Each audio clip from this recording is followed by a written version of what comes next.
Hello, everybody. Welcome. Welcome to the Department of Italian Studies at New York University and at Casa Italiana zerilli-marimò. My name is Eugenio Refini. I'm the chair of the Department of Italian Studies. On behalf of the department and of Casa Italiana, I'm really delighted to have you all here tonight. It's going to be a long, intense afternoon of wonderful things. So we'll keep my introduction very, very short. But I just want to say, how grateful I am for you all to be here, and especially grateful to our visiting colleague, Professor Ryan Calabretta-Sajder. Let's give him a round of applause. Who's been a force of nature this semester with us as a Tiro Segno a visiting professor. We have this fantastic program funded by the Tiro Segno Society, which is a wonderful way for us to explore more the sort of interconnections of Italian culture, American culture, and American Italian culture. And we have this opportunity to bring top scholars in the field every other year. And we were lucky enough to have Ryan with us this semester, who has been teaching for us both a graduate course, and the students are here, and an undergraduate class for us. Again, I just want to keep it short because we have so many things to cover. It's going to be a series of presentations from grad students, which is always fantastic. And then later in the evening, we will have more conversations, keynote, and the final talk by Ryan himself. So I would like to just introduce Ryan Calabretta-Sajder to give some more experienced in the field remarks. And again, thank you very much for being with us tonight.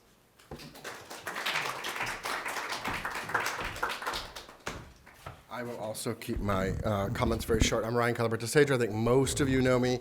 I'm happy to see a lot of faces that are local and some that are new. I'm very happy to be here. I'm finishing. I'm not happy about that, but happy to be here as the Tiro Segno Fellow this semester.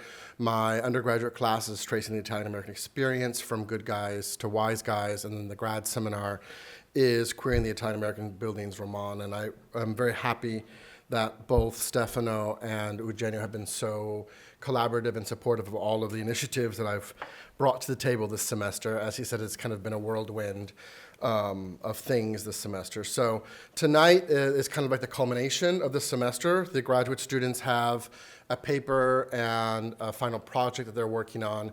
So they have to incorporate a text that is from the course and a text that they actually wrote a book review on right before Thanksgiving, and that text they have to incorporate also into their final paper. So today we're seeing the first drafts of their work, their post-Thanksgiving work.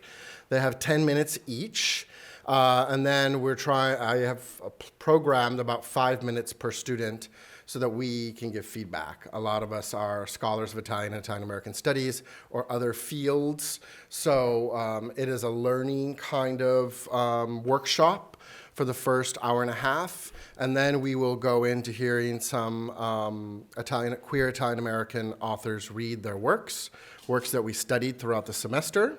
We have a colleague who will give a presentation on an Italian Canadian author. Then we'll have 2 queer Italian American poets read from their work, and then we'll conclude the evening with my Tiro Segno talk, which I have to give according to Eugenio. So I'm looking forward to it. And that's part of a book project that I'm continuing to develop while I was here as the Tiro Segno Fellow. So I'll invite the students up one by one to give their 10-minute talks. Go ahead and introduce yourselves, what you're studying, and why the texts that you've picked, and then we'll start your presentation. So thank you.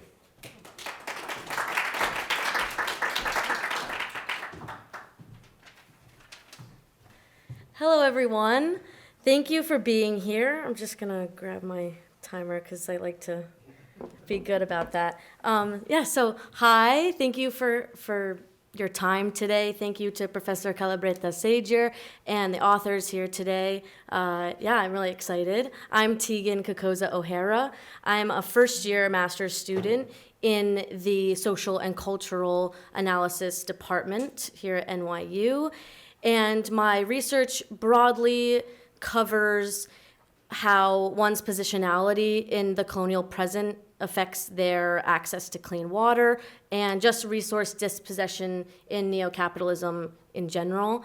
So really excited to get into my thesis work. And for this course specifically, my final project's title is Queer Utopia, Trauma, Performativity, an Exploration of Becoming Known in Italian American Literature. Let's get started. So here's just a quick overview. I'm going to go with my main arguments for my paper, and then I'm going to go into the two main authors that I hope to kind of do close readings and the two main texts that they have written, and then I will use three theoretical considerations to analyze those texts. And then finally, I'll end with kind of where I want my project to go, if everything goes well.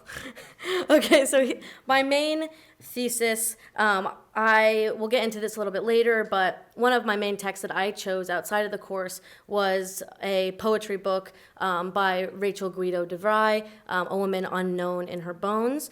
And after reading that book of poetry, that really sparked kind of the idea for this project of what the journey of becoming known, or how does that journey, come to be, or what does it look like in a world of constant expectations to perform, and kind of having to perform at every level of your identity. So the two authors that I will be kind of looking at, both of their identities are similar, but obviously their experiences are very different, and performing at the level of being a woman, a lesbian, Italian American, and growing up in a Catholic household where, their second generation and their parents lived and grew up completely different than they did. So I'm really interested in how, trauma is shaped through that constant performing, and how queer utopia and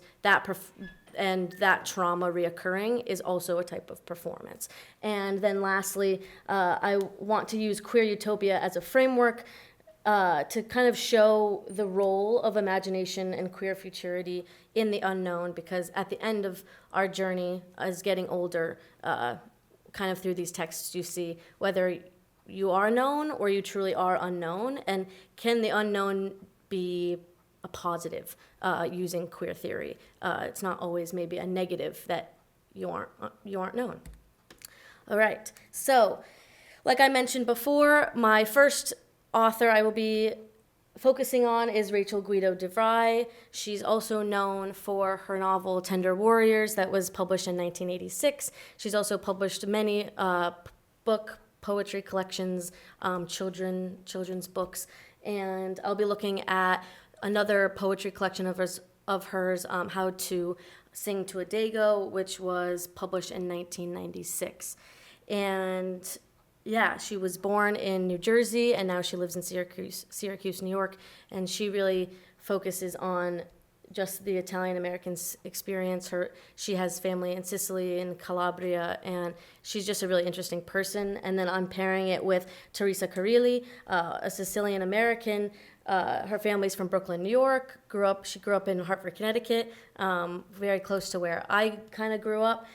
So very interesting to read similar experiences. And I will be looking at these main two texts, A Woman Unknown in Her Bones, a poetry collection, which was published by Bordiera Press in 2014. And those poems go through loss, love, aging, untraditional and traditional religion and faith. And she has a lot of metaphors with nature, and has a lot of odes to lost family members, partners, and yes, things like that. Then I'm going to be looking at the play A Thorough Cleansing by Carrilli that was published in 1998 in the Via Folios.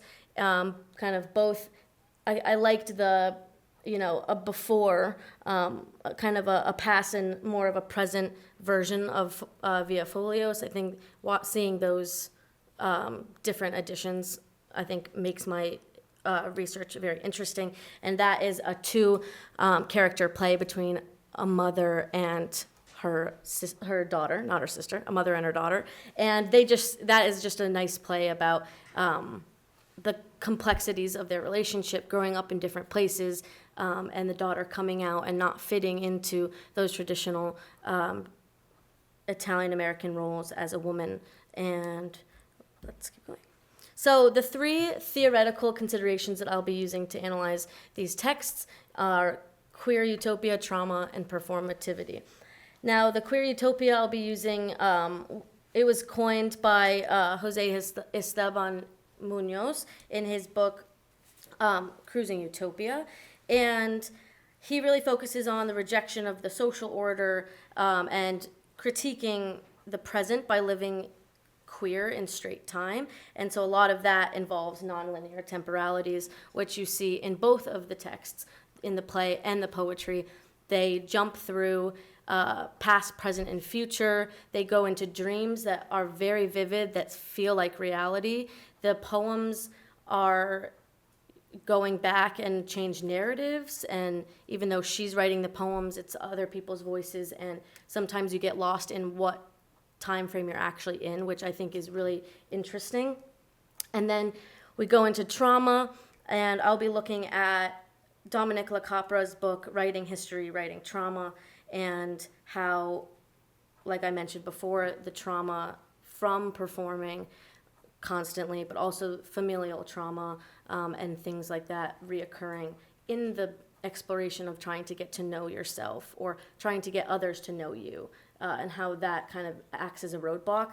And just a similarity between the two, one of the similarities is just the imagery of tears and how tears symbolize not only the trauma and pain behind the tears, but the usage of tears for regrowth, cleansing, washing away of things from the past. And yeah, I think that will be kind of a really big part of the project. And then the third theoretical consideration is performativity, and I think that performativity in the whole is what ties both of the genres together, the play, the poetry, and I'm hoping to throw in a memoir as well.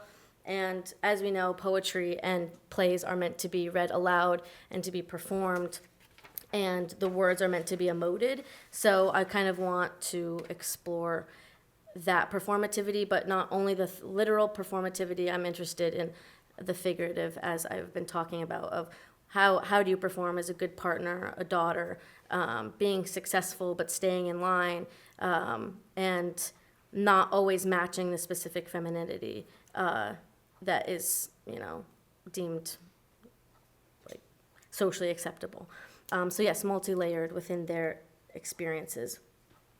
And lastly, I want to take from Judith Butler that performativity does not equal reality, but in these texts, sometimes the trauma kind of shapes that performativity into feeling like their performing day to day is reality, when at the end for both of them it's not. And so they come to the realization that they have gone through life unknown in a lot of spaces, which goes to the rest of my project of, okay, like the beginning of my project, I looked at what does the journey of becoming known, how do you get stumped? Do you leave home? Do you find other people to find community with?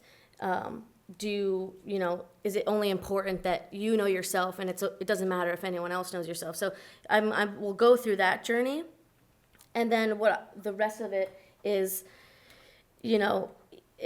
like De Vries says, like she, at the end of her life and at the end of the poetry, she says that she's unknown in her bones, and she has that sad realization, but at the same time is using beautiful imagery that she's still surviving, resisting, and happy in that unknown space. So that's where the queer utopia comes in, with being subversive to traditional ways of living, and that not being a negative, it's actually, or a positive. She's in, like, they're both in that gray space. And I'm really interested to take that further. And I would also like to say that I might, just to show that the themes go across genre, I am interested in looking at memoirs like P-Shy by Frank Spinelli, The Geography of Pluto, which will get into, Italian-Canadian experience, not just the American experience, and then other poetry, like Cut Off of The Ears of Winter by Peter Covino, and other poetry by De Vries. And lastly, I just wanted to say that I was drawn to this class and these poems and these plays and all these texts because as an Italian American, growing up in a space that didn't have a lot of people who had the same experiences as me, I really was interested in this class and just reading these texts that I just didn't really know existed. And so it has been a pleasure, like, reading and challenging these cultural experiences that are familiar to me. And this final project will just help me in my thesis writing that is in conversation with environmental histories and spatial temporalities. And I can bring Italian diaspora studies to that, and also queer theory. So this has been very helpful, and yeah, still a work of progress. But yeah, thank you again for your time.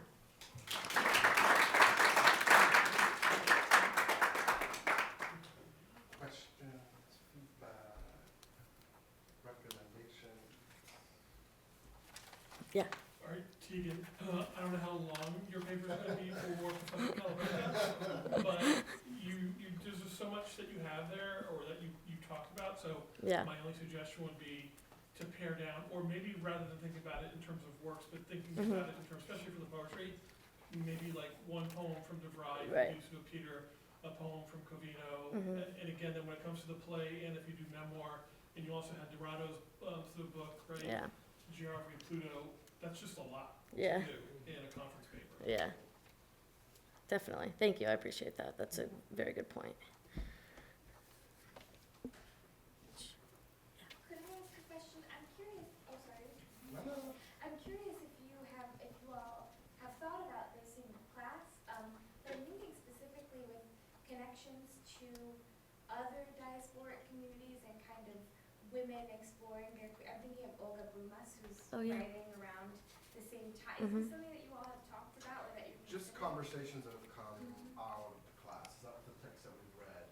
We've read Mansalan, so we read him, but otherwise, when it came to cultures, I think he was the only other culturally specific theorist. I think also like Munoz, we read like Feeling Brown, Feeling Down, and talking about like Black communities and Black women. And how that diaspora has connected to Italian American experience too. Yeah, it's interesting. Yeah. I'm just trying to follow your scope here. Yeah. It seems trauma is at the center of things, and then leading to tears. I mean, so any kind of trauma, I assume, that's sort of as a source of inspiration or need just to write. Is that the basic underlying connection? Yeah, I think what I need to tune down is what type of trauma, because I feel like doing this project, as I was finishing the PowerPoint, I realized I think I want to go more in the trauma that's produced through performativity rather than just overall trauma, because that can be a lot. So, yeah. One more. Yes. I'm wondering if you have looked into, it seems like you have a lot of text to work with, but you're talking about performativity. If you've looked at the work of Americana, who speaks a lot of performing day after day in her family as this heteronormative woman, and all of the trauma that creates for her, that is embodied in her body, really, through her eating behavior. That's awesome. No, I hadn't. So thank you so much. I'll definitely look at that. Yeah. Okay. Thanks. Next, we have, here's your phone, Teagan. I'll bring it down. Thanks. Okay, next we have Sai.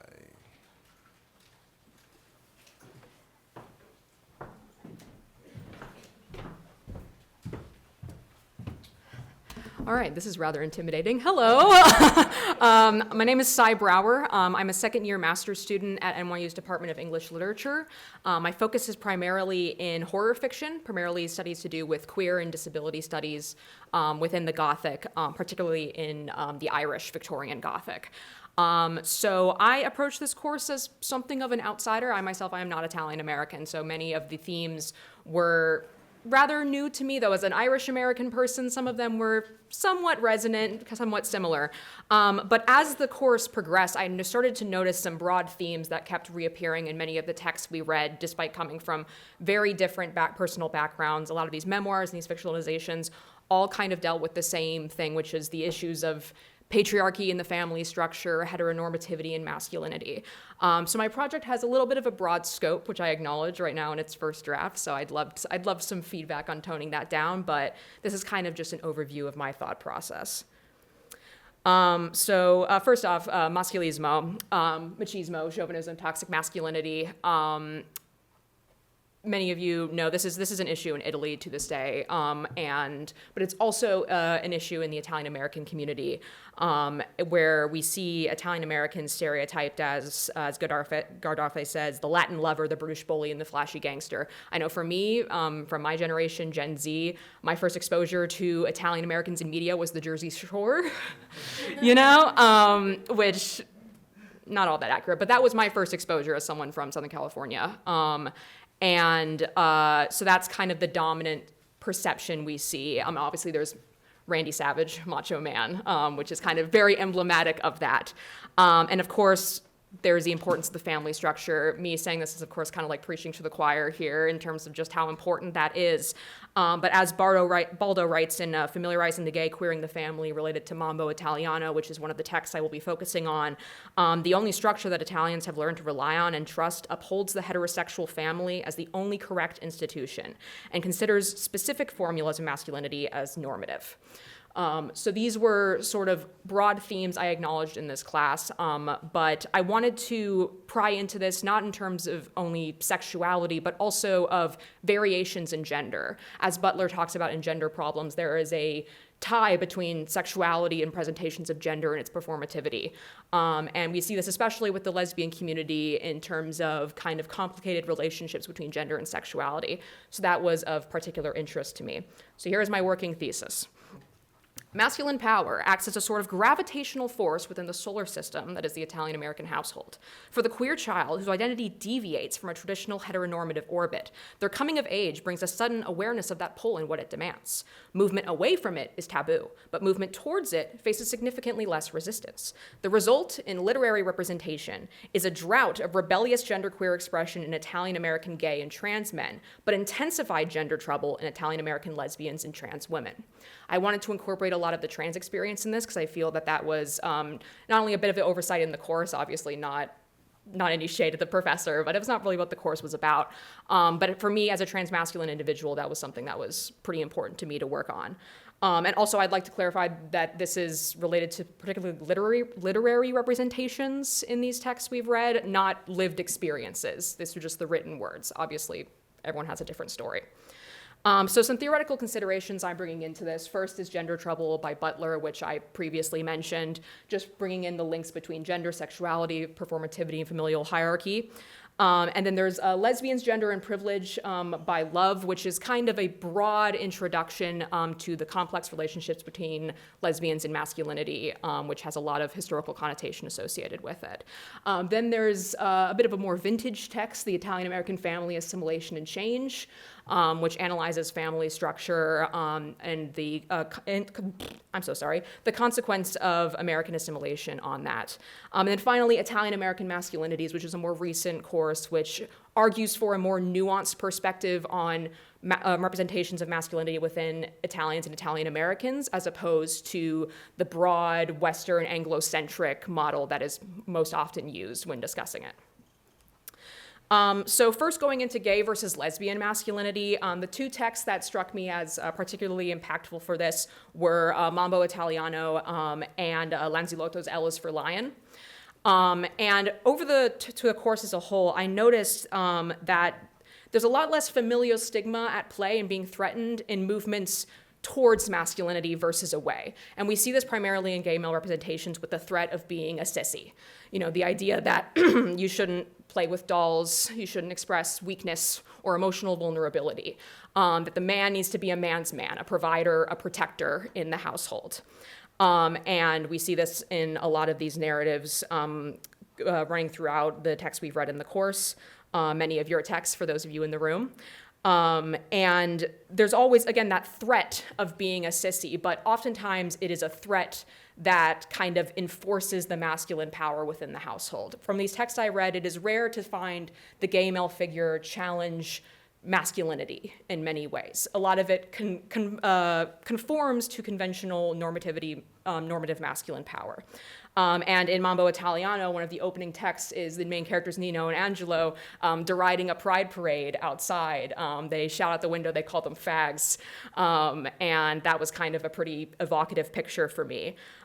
Meanwhile, a common theme throughout many of the lesbian memoirs we read was a masculinization within the household, particularly by the father figure, and particularly in the absence of a son in the household.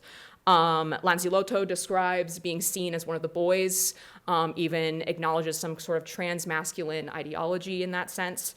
And her father referred to her as daddy in the house and such. Carelli also talks about this in Strangled, the idea of being seen as a son in her father's eyes. So the lesbian in that movement, kind of between traditional aspects of masculinity and femininity, exists in a sort of limbo between spaces that provokes a lot more what we might call gender trouble, as opposed to the traditional gay male experience.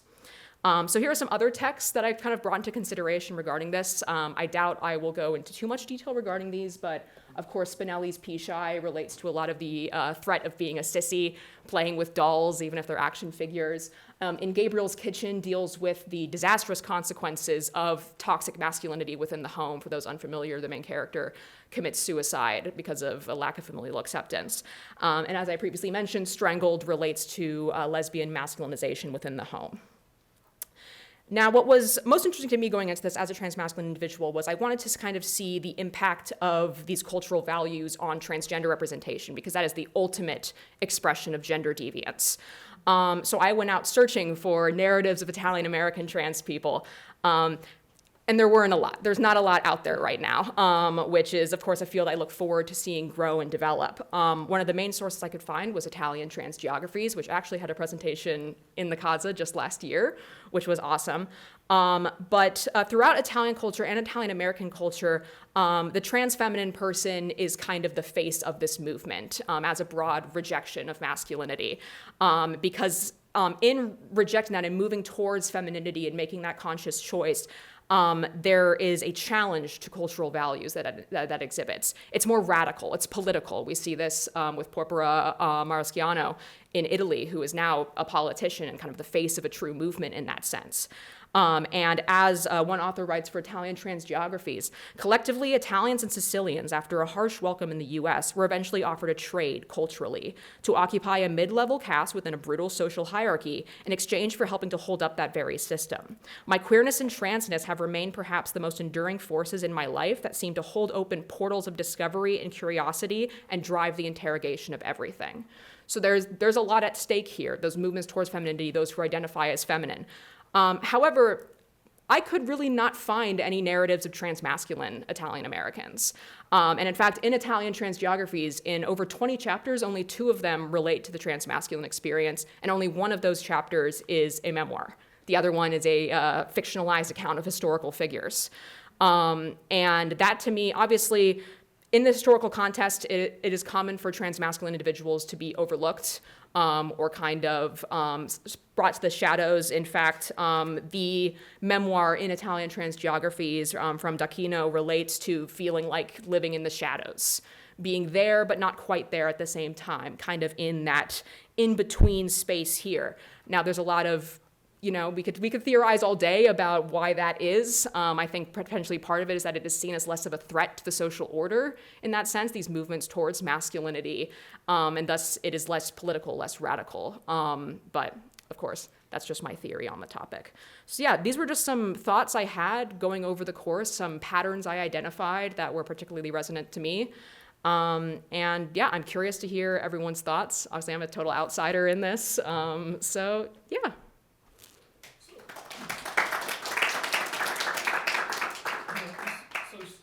You're not alone. And Ryan and I were working on this topic. There's a few things like the transnational that came out, but I don't know if Professor Calabretta told you, in Canada, they did the Here and Now Volume 1 and 2. Yes. And that's the only place that we've seen. The only other place that we've seen, and we've only been looking at it just at the broader category of trans. The only other place, and I can't remember if it was trans, is a multicultural volume in Australia, so Italian, Australians. And so there's just not that much unless you go beyond thinking about Italian American. Yeah, absolutely, absolutely. And a lot of Italian trans geography relates to the Italian trans experience, but most of the book is related to Porpora and her experience, which is, of course, absolutely incredible and amazing saga, but that's one person's perspective. So.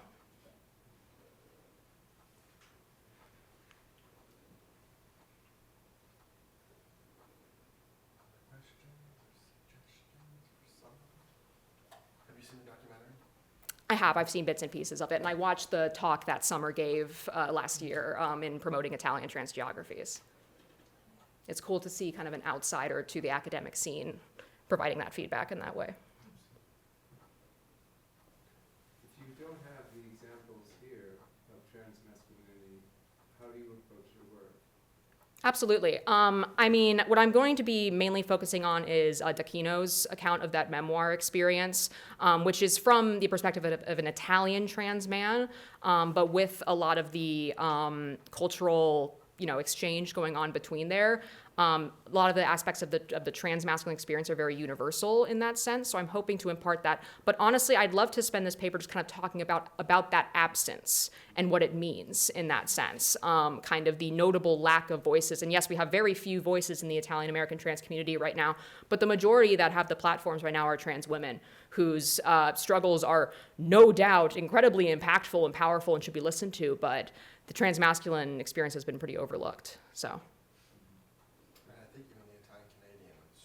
Oh, absolutely, absolutely. There's some Italian Canadians that are lumped under this umbrella of the Italian American experience within the book, but I think that's a completely different beast altogether.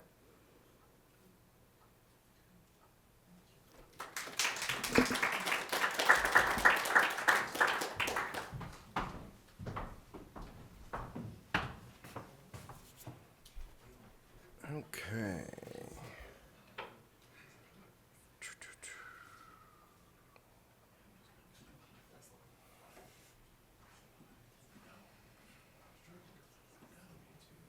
Scott, you're up next.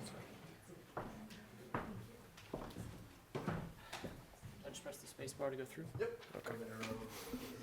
Hello. Good evening, everybody. Good afternoon. My name is Scott Kapuscinski. I am the holding down the Italian Studies wing of our class here, the first-year PhD student in the Italian Studies department. I come to the program also with an MFA from Queens College in translation, literary translation, and following, which I got in 2017, following the MFA, I worked also with Professor Gardefei, who teaches at Queens College, where I also teach, and was introduced to an Italian sociology professor, Rosemary Serra, whose book I translated. It was called Sense of Origins. And so what I'm looking at today, in a sense, I would say recalls some of the work that I have been doing, perhaps a little bit more in the past, in the sense that when I was doing my MFA and then shortly thereafter, I was especially focused on diaspora studies and the connection of the Italian American community, whereas having begun my Italian studies PhD in Dante studies, this kind of represents a recall and hopefully the opportunity to further integrate some of the aspects of the work that I'm doing. So, the language of the soul, linguistic plurality in queer Italian American writing.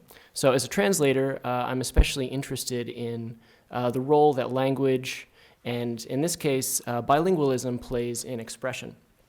And the nature of the texts that we read oftentimes were, I would say, bilingual in a limited sense, but always with this sort of expressive quality, where the Italian aspect of Italian American work was always meant to provide emphasis. Similarly to perhaps in the work of, this is tangential, but just as I'm thinking of it, in Ferrante, for example, where Lila would speak in dialect, in dialetto, in moments of emphasis, right? So there is this connection between, a pathos-driven language in that sense, I think we could say. And so I'm especially interested in looking into sort of the connection of our texts this semester as queer Italian American texts within, perhaps, if I may be so bold, the larger Italian American canon in that sense. And so that's kind of where this starts.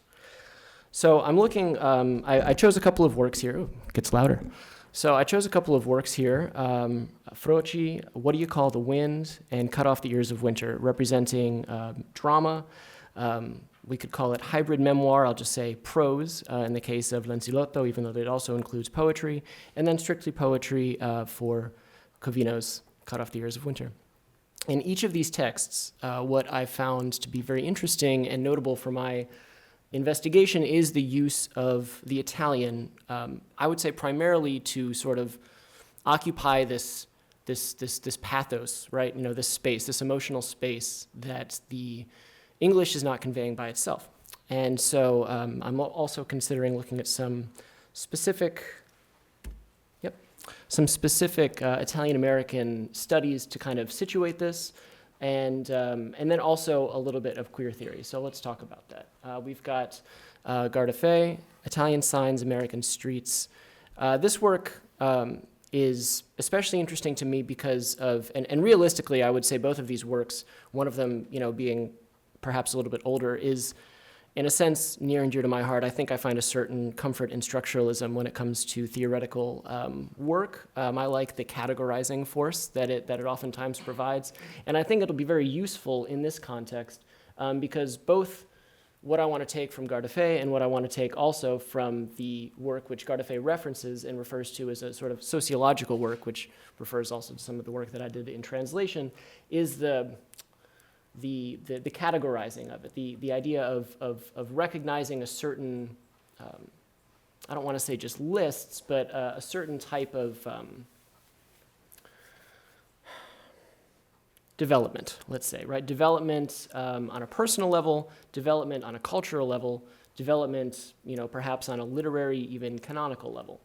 And so Gardefei focuses especially on three modes, and which I'll take. And then Green, even more structuralist in many ways than Gardefei, he refers to himself as a post-structuralist. Green is very much entrenched in these ideas of structure, and so she kind of traces, in her case, the novel, obviously, traces it through 5 phases. And then within each of these 3 phases, there are three sub-phases. And my desire, to sort of engage with these texts is to see the extent to which the Italian American works that we have been discussing this semester might also, sort of represent various points within these models, within these existing models. Because realistically, most of the work which was referenced in the work of both Green and Gardefei did not incorporate the queer Italian American works. And so I think there's an interesting opportunity there to sort of apply some of these categories and see, question the extent to which the works can be viewed as strictly Italian American, or, and then to come down to the queer theory aspect, the extent to which the queer, let's say, aspect problematizes the Italian American structuralizing. Structuralizing, is that a word? It is today. All right, so what I've done here is I've just picked a couple of examples of places in some of the works that utilize language and maybe also question language. So this is from Froci. The first part, I'll start actually over here on the right. Grandma Millie is an interesting character who I found endearing, to be honest, for her negativity, and perhaps also, I would say, both memorable and maybe even familiar to me in some ways. But what Grandma Millie represents in Froci is the voice of the assimilationist. So the question of assimilation, the extent to which one must assimilate, is a very important and fraught aspect of the Italian American consciousness. And so sort of her role in all this, I would say, is disavowing the Italian in some ways. And perhaps, that very disavowal is part of what maybe separates her, I would argue. There's also an interesting point here where in this part of the text she's got two hand puppets, the green and the brown. I just noticed that earlier when I was rereading this, and so I hope to look into that a little more. And then over here we've got this other character, Iggy, and Iggy I like as a character because he sort of represents what I was talking about earlier, the idea of pathos for the place that, Italian, the role that Italian plays in these American texts is often to emphasize something, right? And Iggy is a character who is very emotionally, I guess you could say high-strung in a number of ways, to the extent to which we don't even get Italian here, but Sicilian, right? Tutto russo in this case. And then even to the point, just sort of put a point on it here, that there's a point at which Iggy's character even becomes unintelligible, even in his English or in his Italian English. Let's say, how you do da di outside. I'm not sure what he just said. And then, Gio, does it really matter? An interesting question there in terms of this linguistic investigation. So the next text that I want us to look at is the hybrid memoir, What Do You Call the Wind? Which also resonates on a personal note with me with another text that I'm doing, a translation of a book in which the wind plays a very central role, is Segreto del Bosco Vecchio, which really has nothing to do with this, but I was drawn to the text because of the prominence of the wind. So in this text, Lanzelotti goes to Italy, starts in Yonkers, and then does this sort of tour of a couple of places within, you could say, the old Kingdom of Two Sicilies, beginning in Naples and then going to Messina, and then I believe somewhere up in Lazio, and then down to Puglia, maybe Bari, and then back to America, of course. And in each one of these sections, there is a slightly different variant of all the different dialects for what do you call the wind, which is not something that I featured here, but the role that dialect plays as an identifier is very strong in the text.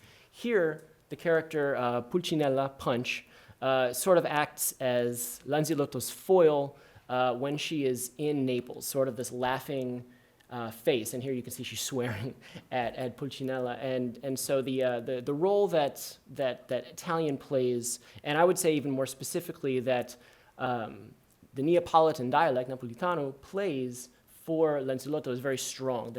Clearly this text is one in which the access to the language is especially important for Lanzilotto, maybe identifying these parts of her identity even beyond what she thinks about as being Italian American in the New York context. So again, the language and incorporating the language into the text as a strong part of identity. And then this one is perhaps an even more sort of emotionally strong example, and here's Covino in the room indeed. But the reason that I chose this text is especially because of the fact that there is this contrast of, on the one hand, the question of erudite Italian, and then the use of what I would say is not erudite Italian in the term there at the end, femminillo, and the way that language is in a very literal way sort of creating a contrast. So again, I mean, these are all texts that I intend to look at and maybe put up to the sort of mirror of this structuralizing, which I'll now explain to you guys here briefly. So for Green, like I said before, the novel, which is not the part that I'm so interested in, because really I'm looking at this as more of a general kind of investigation of literary forms, but it is useful because one of the things that Green points out is within the overall development of the novel into the canon, each section, each subsection has within it the idea that three, sort of separate points: conflict, isolation, and assimilation. And I think it's this sort of, subsection which is going to be the most interesting for me in terms of questioning where do these texts fit into the larger, let's say, Italian American dialogue, right? So we think about them, of course, as queer texts, but then we also have to think about them as Italian American texts. And so for that reason, questioning, is this text, for example, more representative of a period in which there is a conflict between the identities? Is this representative more of one identity isolating itself or wanting to assimilate? And how does the queer aspect maybe complicate that? Gardefei takes this a little bit further and uses Vico. And for Gardefei, he's again still sort of removing the, I would say, more conventional categories of realism, modernism, and postmodernism, but still sort of tracing this chronology of the immigrant experience, which is what draws me to it. The idea of a pre-immigrant past, an immigrant experience, and then a post-immigrant experience. So I think sort of using this in tandem with Green is going to be a really interesting way to sort of identify, the extent to which maybe some of these texts are representative of aspects of both, let's say, both communities, Italian American and the queer community. So a couple of points there in terms of what to look for. Of course, Gardefei points out Italianità, Omertà, and then the bella figura, as some of these points are probably running out of time, so hurry it up here. And then, of course, the last part here, the problematizing, the sort of categories, is a couple of things. On the one hand, I would say the question of queer temporality, which is something that we discussed in class, and existing in a sort of continuous present was a very remarkable concept for me when we discussed it in class this semester, and I think it really makes it more challenging to think about things in a chronological way. So I intend to look at the extent to which this sort of queer temporality is perhaps also problematizing any kind of linear progression that's, all of these other works that I have cited are really sort of trying to put things in place. And then the last example here from Coming Out Olive, I thought this was kind of an interesting one because, again, you're sort of seeing in her very sort of poetic remark, I would guess, the problem is that some are making American noise probably because there is no Italian noise, at least not at a pitch Americans are capable of perceiving. So presenting there, to come back to the previous slide, you've already got this idea of, in that sense, isolation between the two identities, right? And the question of, how much is the queerness of the identity maybe emphasizing this isolation in a way that can also then simultaneously be tied to the Italian American identity. So it is these sort of intersections of identity that I want to look at through the use of language. All right, that's it.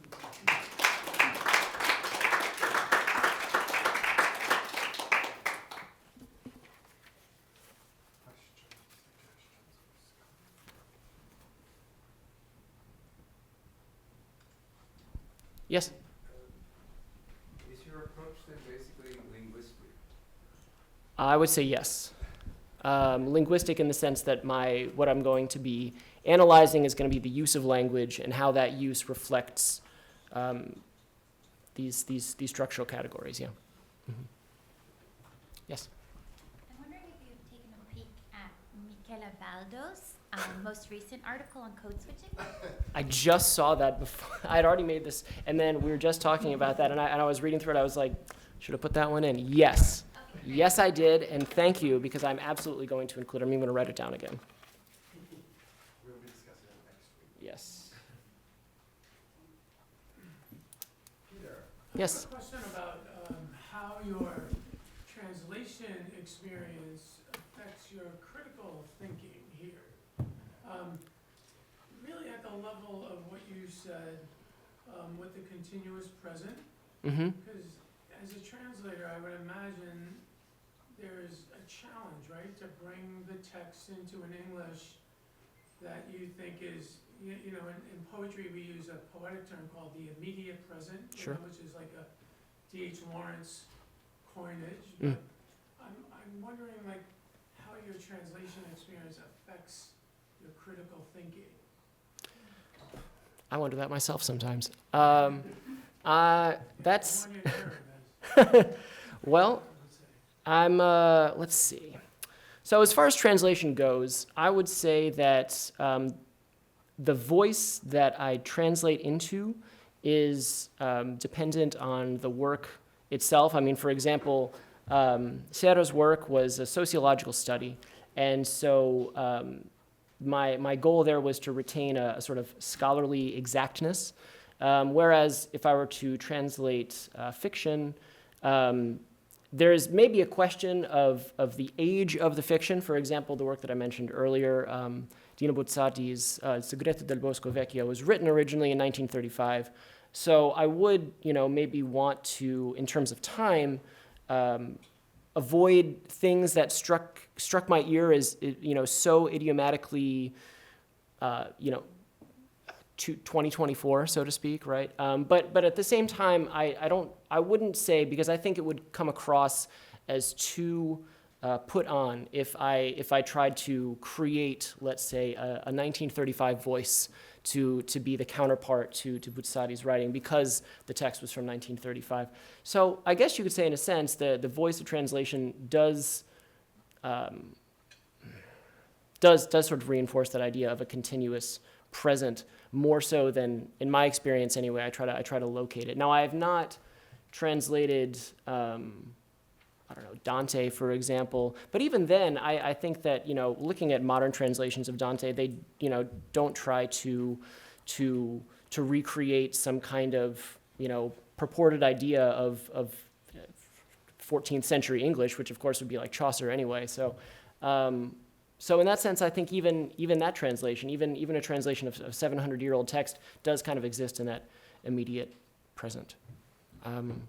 So yes, I guess, to try to answer your question anyway, I do think that the translation work that I do reinforces this idea of an immediate present, yes.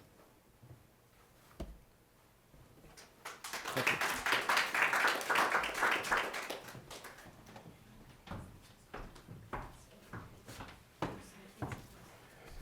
Okay, thank you, Scott. Nope.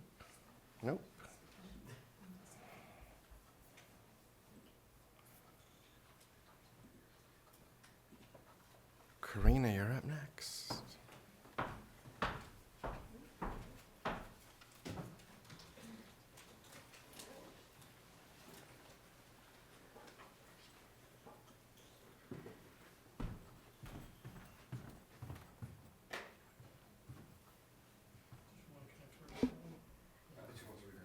Yeah, sorry. I put my notes on my laptop, not. Do you want to put the other computer on the top? I will try my best. I'll go like this to make it not so obstructive. Can I go like? Okay, nice. Hello. Hi, everyone. My name is Karina Wu Feng. I am a first-year master's student at NYU for Social and Cultural Analysis, or American Studies, and my research mostly focuses on immigration, and specifically like illegal and undocumented immigration mixed with Asian diaspora, and how this impacts kinship dynamics and queer futurity and queerness. So yeah, for this presentation, I want to be focusing on kinship, identity, and the queer other, negotiating dissonance and happiness in Italian American and Black narratives. Hopefully this will be riveting, but at the very least, I hope it's mildly entertaining for you all. A quick overview. I will give a quick introduction to Victor Bumbalo, who is the outside author that I'm featuring, before diving into my thesis statement, close readings, etc. So, yeah. Born in 1948, Victor Bumbalo is an award-winning playwright, director, and activist. He is the recipient of the Ingram Merrill Award for Playwriting, a 2-time finalist for Lambda Playwriting Award, one of the works which I featured, which is Questa. And he received a master's from Bennington College. Some of his notable works are Adam and the Experts, Kitchen Duty, Show, What Are Tuesdays Like, and Niagara Falls. He engages in activism around AIDS and gay rights, which is inevitably informing his work. So yeah, in my thesis statement, I go into the implications or the overlaps of the queer other in kinship and societal structures, and how they're integral to formations of queer identity and politics of belonging. I explore Victor Bumbalo's plays Niagara Falls and Questa specifically through the lens of affect theory and queer critical race theory, in order to analyze how his characters continually negotiate sentiments of dissonance and happiness in relation to queerness, race, family, and belonging. So what does this even mean? How is this manifesting? So quick, brief summaries about the literature in case you guys are not familiar with it. The first act is called American Coffee, set in June 1971 in Utica, New York. It features a married couple, an Italian American married couple, Connie and Johnny Paletti. Connie's a middle-aged housewife and Johnny is a cleaner at General Electric, and they discuss the potential consequences of their gay son and his American, foreign, lover's presence at their daughter's wedding. After a series of debates over his attendance at the wedding, Johnny proposes and forcefully attempts to drug their son's coffee with Connie's sleeping medication in order to prevent him from going, and at its conclusion, Connie ultimately snaps against her husband's orders, disregarding the familial pressures placed on her, like generationally, and by extension, her son, to conform. These are just some saucy quotes that I thought would add to it and that I will include. So they might think it runs in the blood, that the Paletti women can't have real sons bring their wives and children into your home, which is what Connie says, to which Johnny, in some point, replies, I love him, he's my son, and I love him, I only hate who he is. So there's this dissonance of identity and familial expectation that's going into play here. The second act is the Shangri-La Motor Inn, Shangri-La. Still set on the same day, but after the wedding, it features Jackie Ventura, formerly Paletti, Fred Henneberry, and Vinnie Ventura. It centers on conversations between the three, and so the married couple and Fred, who is a gay man and worker at the inn that the newlyweds have checked into. And despite their wedding, Jackie is very hesitant to commit to the marriage due to her fears about conformity, generational family parallels, their future, her happiness. And the three of them discuss Fred and Jackie's brothers' sexualities and lifestyles as an eye-opening alternative, like, can queerness and queer future symbolize happiness rather than this traditional heteronormative patriarchal path that they're kind of being set on. And so ultimately, with Fred's guidance, the couple reaffirm their love and decide to stay married, forging their own path outside of conventional Italian American marriage. So this is Jackie explaining to Vinnie, and Fred is just there, to be honest, like he's just witnessing this. Today, at the altar, I got such a chill because I saw our future. I smelled every meal I was going to cook for you. I heard every petty fight we were going to have, and everything was very familiar. We're destined to be a future Mr. and Mrs. Ventura. We're clones. I think justifiably existential, but yeah, I think, I'm not sure if I have the time for it, but this is essentially like a little mini monologue that Jackie provides about conformity and what they're supposed to do, right? Like, Vinny is supposed to, at 45, he's supposed to have his first and only affair. He's supposed to die of a heart attack. And I'm supposed to have his children and be his wife and this and that. And so it really lays out a lot of these, not just specifically Italian American family dynamics or like lifestyles that are pushed onto them, but she's specifically referencing her mom and her dad here. Like, it's a very specific lifestyle that she's seen and is afraid to mirror. In terms of Questa, no one is explicitly Italian American. In fact, the racial dynamics are more like you're either white or you're black, with the black gay stranger being Daniel. So I'll talk about his symbolism in a bit. So the summary includes it's set in New York today, which I think means 2006 because that's when it was published, but it's about a gay man named Paul who visits his sister Susan after engaging in a violent altercation with a homophobic man, whom he ends up killing. The man who died is revealed to be the son of Lori, a hairdresser who's having an affair with the local priest, Father James. So in my paper, I will also go into the role of religion and how religion, traditionalism, and superstition tie into this, as well as perceptions of homophobia and homosexuality as a whole. Daniel, a gay black stranger, witnesses the murder and covers for Paul, later developing an obsession with him, but there is this invisibility, as Paul never really realizes until the very end, where they have this conversation confronting what racial dynamics actually appear to be.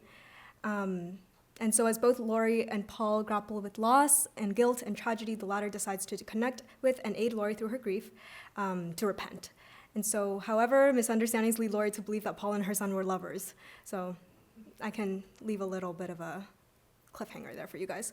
But this is Lori talking about the recent murder of her son, saying, they called it another gay bashing.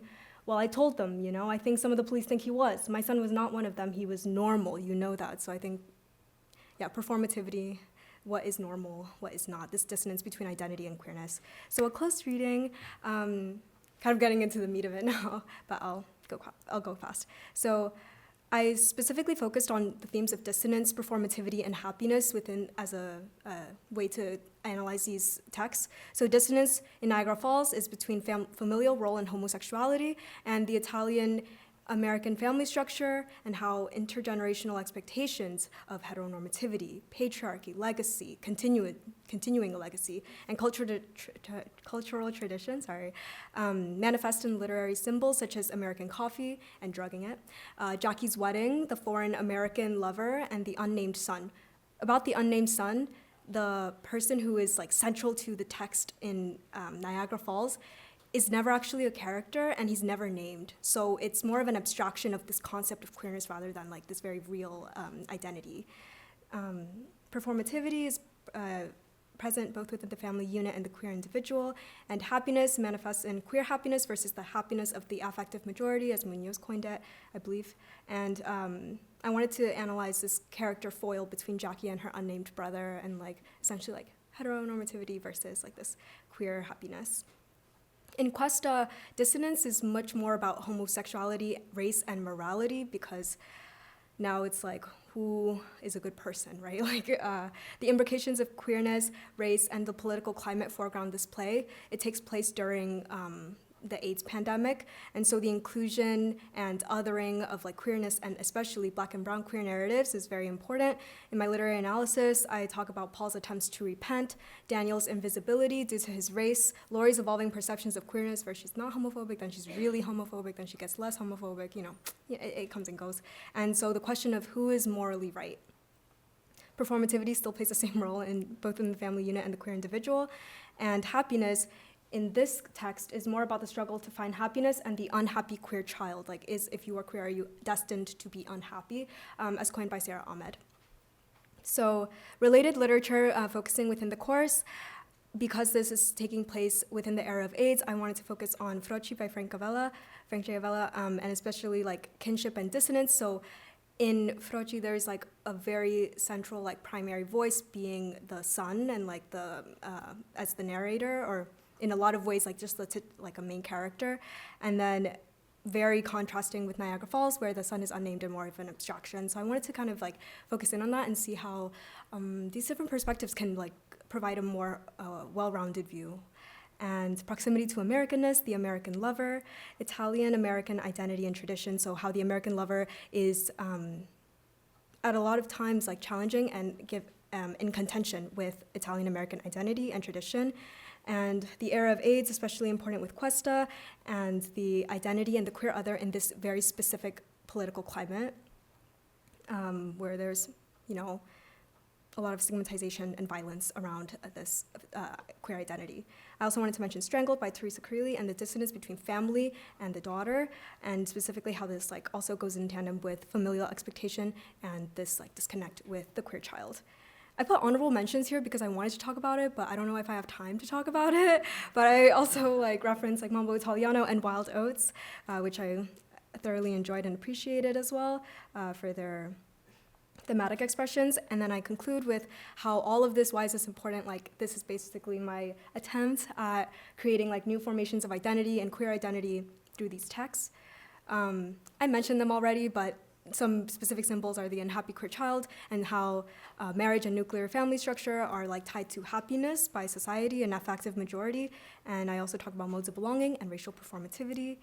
And yeah, these are my references. Thank you so much for listening. It's very interesting.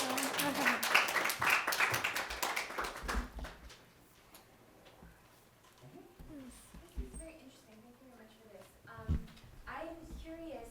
I have lots of questions actually, but I'll limit myself. Thinking about the relationship between Italian Americanness and Blackness, which has been, I know it was not necessarily a focus of your course, but it's a huge topic in Italian American studies. And so I'm kind of curious to hear more. What is the relationship between Italian Americanness and Blackness in your reading of the second play of Questa? What's happening there? Sometimes there's, kind of some kinship claimed, in not always like the best of ways. Sometimes there is a kinship claim. Sometimes there's a kind of intentional,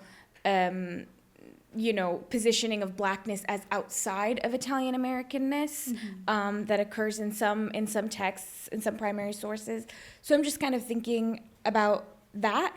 Secondly, again, about Questa, what do we do with the title? If there are none of the characters, you said none of the characters are explicitly marked as Italian American, right? Mm-hmm. So why is it called Questa? Yeah, those are great questions. So I'll start off with the last one. The play is called Questa because in the end, during a conversation between Paul, the not explicitly Italian male protagonist, and Daniel, who is a gay black man, and he's also homeless, and that was like a huge thing as well about invisibility and his like visibility even while he's stalking Paul. It's not kind of known because he blends in so much to the background, and actually when they first interacted, like Paul thought he was homeless and like just trying to ask for money, but in reality like Daniel was like, I'm in love with you, and then it was like, oh my god, like I think that maybe like seeing each other at this like equal playing field is very important. I totally went off on a tangent there, but yeah, Cuesta is a city in New Mexico that Paul decides to revisit because that's where he went to on a family vacation with his parents, and he wants to reconnect with this like semblance of happiness after committing this like very like identity shaking action and trying to come to terms with like his own happiness and like redemption. And then, yeah, in terms of blackness and Italianness, in terms of this kinship, I think that there's definitely levels of solidarity between all like diasporic and migrant groups and communities that can for sure be explored beyond the literary universe and lens and stuff.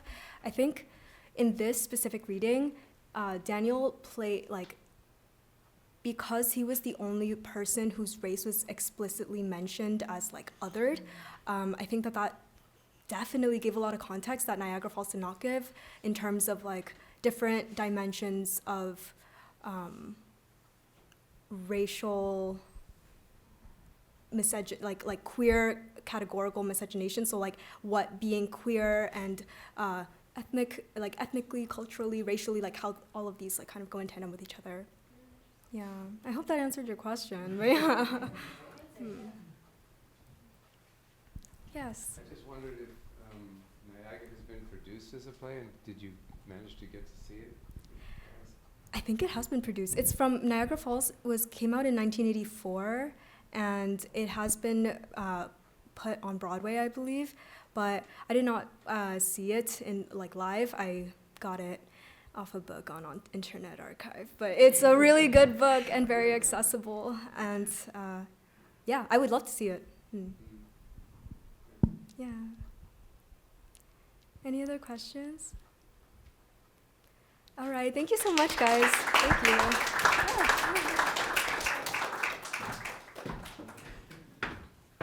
Thank you, Karina. Julia, you're up next.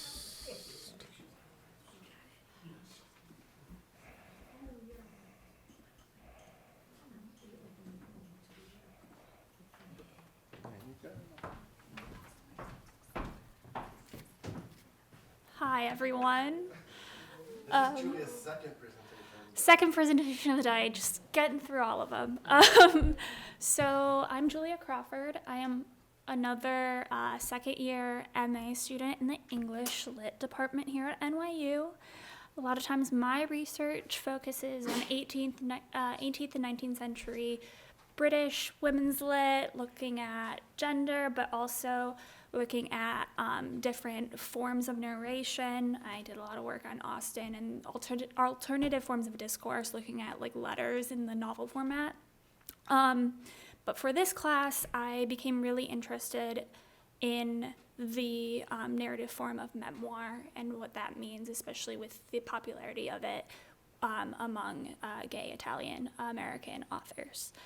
So queer temporality, the queer Italian American memoir genre. I want to, let's see, first kind of focus in on the issue of that gay Italian American authors kind of face. So many of us, Fiori d'Italia, are coming up with our own new words to describe our experience as mixed heritage people, but as gays and lesbians, we are too often excluded from participating in this new discourse with our paisan. We are kept in the closet. We face homophobia within our own ethnic group because of their fear and shame towards gays and lesbians. We face ignorance within the queer community where our Italianness has become lost, diluted, or misunderstood completely. So kind of this complicated approach, or this complicated kind of reception of gay Italian American authors, and from there, I get kind of my thesis. So by applying the theory of queer temporality as laid out by Lee Edelman and Jane Gallup, To Felice Picano's Men Who Loved Me, I argue that the narrative collision of the Italian American identity, queerness, and time, particularly in the memoir, ruptures and subverts the expectations of life writing genre. In turn, this ruptured genre highlights the need for increased scholarly attention toward queer Italian American authors and the various texts that they write. I want to give some context for my term in this way, life writing. So I'm drawing from Helen Buss and also Eric Goode, kind of as an overarching category wherein it's comprehensive of auto-narration or narratives about one's own life. These include personal memories and experiences, autobiography, memoir, could also be unpublished texts like diaries, journals, and letters. But it's under this category of nonfiction, and I present the idea that this category relies on this kind of expectation of truth that you come to the text with. So under Eric Goode's kind of different qualifications for memoir and autobiography, memoir is firsthand biographical account, observations and expressions of emotion, part or whole life story, personal knowledge or experience, and it depends on recollections of past events. Autobiography is a whole life or specific prolonged period, requires fact-checking, historical documents, dates, and narrative sequence. So normative temporality. Normative temporality is a compulsory futurism. It's subordinating everything to the promise of the future. So your classic narrative structure, kind of a chronologic, like birth, life, death, kind of your exposition at the beginning, your climax into your resolution, this kind of normative narrative structure. Queer temporality, on the other hand, according to Gallup, is a twisted temporality, not linear or straight, focusing on moments that were out of order. So kind of more so this recursive or less along the straight lines of how you would think of time. And Edelman says that we have seen the future and it's every bit as lethal as the past. Thus, what is queerest about us, queerest within us, and queerest despite us is our willingness to insist intransitively, to insist that the future stops here. So here I want to bring in Felice Picano. So he's born 1944, a founding member of the Violet Quill from 1979 to 1981, along with these other authors. We also read some Robert Farrow in the class. So he writes a lot of across genres. So he writes novels, poetry, memoir, science fiction. And so the memoir that I focused on, Men Who Loved Me, kind of takes in this time it's from 1966 to 1969. But where he goes, he leaves New York, he goes to Rome. And it kind of says that he goes to Rome to become a homosexual, is, in his words, that kind of framework. It was originally published 1989, but it was published as Men Who Loved Me, a memoir in the form of a novel. Editions published after 1996 kind of dropped this subtitle. Picano himself has issues with how this was received. So he calls it a cheerful memoir. He says, quote, "It's not a novel, doesn't pretend to be a novel, never did. It's 3 linked narrations of more or less connected periods of my life, period." So kind of this, he's got this really kind of, he's irked by how critics have read his memoir as this more novelistic, this more fictional story of his life. And it deals with themes of other Italian American memoirs, relationship with family, patriarchy, gender roles, complicated feelings about being really Italian. There's multiple conversations about what that means, about him being Italian American in Rome, and then when he comes back, this whole kind of complicated relationship he has to that. And I read an interview that Picano has with Richard Canning.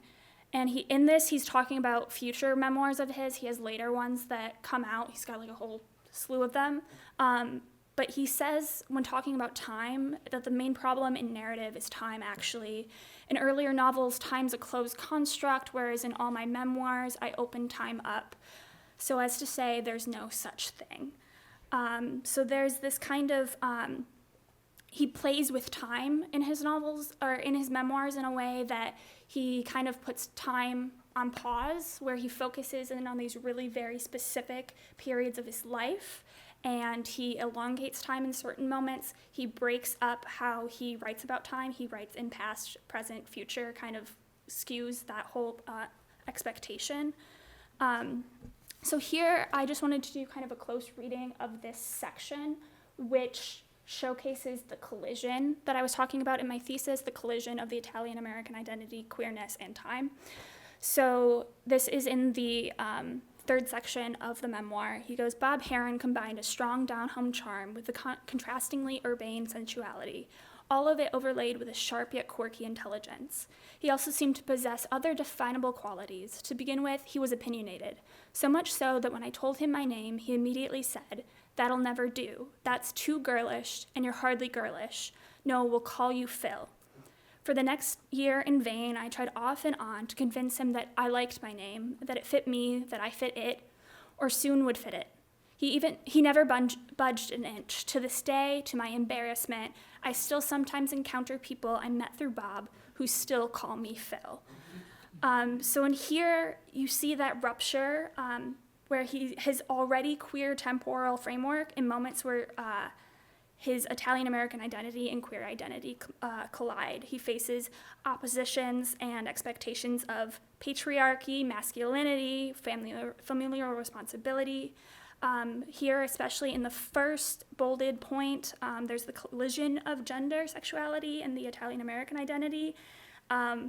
There's kind of the too girlish comment of Felice Picano, where you have Bob trying to both further masculinize his girlish, or his, like, as we were talking about, the threat of being a sissy, kind of masculinizing that, but also to rename him as Phil instead of Felice, as this like way to anglicize and to make it more English American.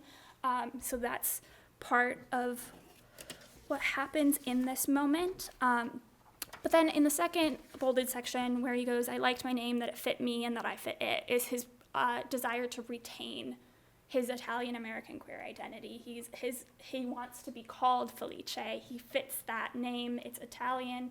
It's what kind of presents his whole identity as all of these things together in once. Here, though, the ending sentence here, to this day, to my embarrassment, I still sometimes encounter people I met through Bob who still call me Phil. So we have this change in the rupture of the temporal frame, so it's bringing into that present tense, and it moves from past to present tense, where Picano breaks temporal conventions. He talks about this also related to memoir, specifically the memoir after this one, but he says that when he moves from the past to the present tense, he does that knowing that people would be startled, quote, and that the moment of surprise would give way to the seductiveness of something occurring in the present. When I segued back into the past tense, people wouldn't even notice. That was specifically done to make something vivid, but also to destroy the reader's sense of comfort in reading about the past. So it's in this moment where his Italian American identity, his queerness, and the temporal framework all collide that make it a very queer temporal written format. And here is kind of my critique at where Picano loses me in his memoir, because the last, I would say about 10 pages, he leans more into the normative temporality. He's like rushing the very end. And so it's this forced futurity. He's like jumping, instead of remaining in the 1966 to 1969, he's jumping 5 years, 10 years later. And he's also very he mentions Stonewall for a very split second, and it's kind of not, he doesn't sit in those moments and take pause and return to them like he does in the other parts of the novel, or in parts of the memoir, and he's jumping time. And so it feels kind of like this drawing of like you have your queer temporality that exists in the rest of the memoir, but then it kind of feels like it's unsatisfied for a queer narrative to then be forced onto that normative temporality of that forced futurity. And I will also be talking about these memoirs, so Memoirs of a Gay Catholic Boyhood, which to me feels like entirely along the lines of normative temporality, of it being more autobiographical, of using historical documents as a way to kind of solidify his queer narrative, which doesn't, in my critique of it, doesn't really fit along the lines of how to present that narrative. And then L is for Lion by Annie Lanzalotto, which I feel as a memoir, specifically with looking at the collision of Italian American identity, queerness, and time, is the most satisfactory inclusion of all these through till the end, because she organizes her memoir thematically and jumps around continuously, and so all of these things are constantly in collision, and it constantly presents the queer temporality that I think is required in a queer Italian American memoir. Thank you.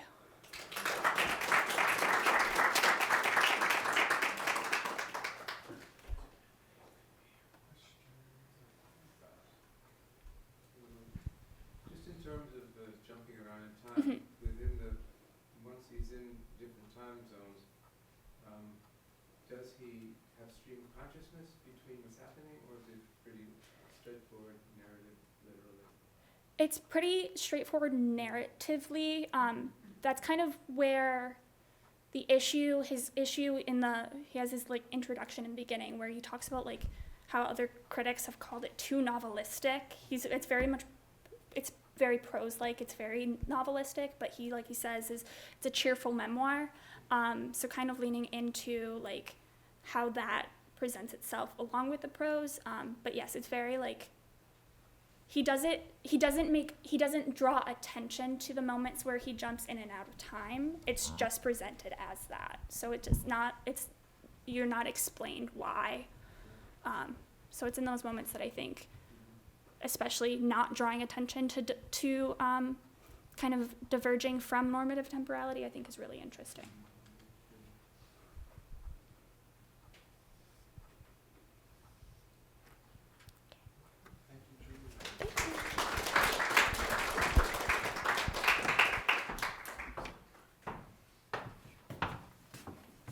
So the last presentation of this session is Logan, who's staying kind of sort of on theme with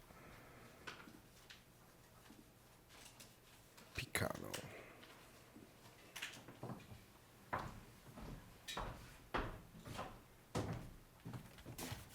Hi, my name is Logan Carey. I'm a first-year MA student in the English department, and my research interests include theater, queer theory, and some intersections of high and low culture. So today, for my presentation, Harbingers of Disease and Destruction, the Italian American Immigrant and the Gay Migrant in the 20th century New York.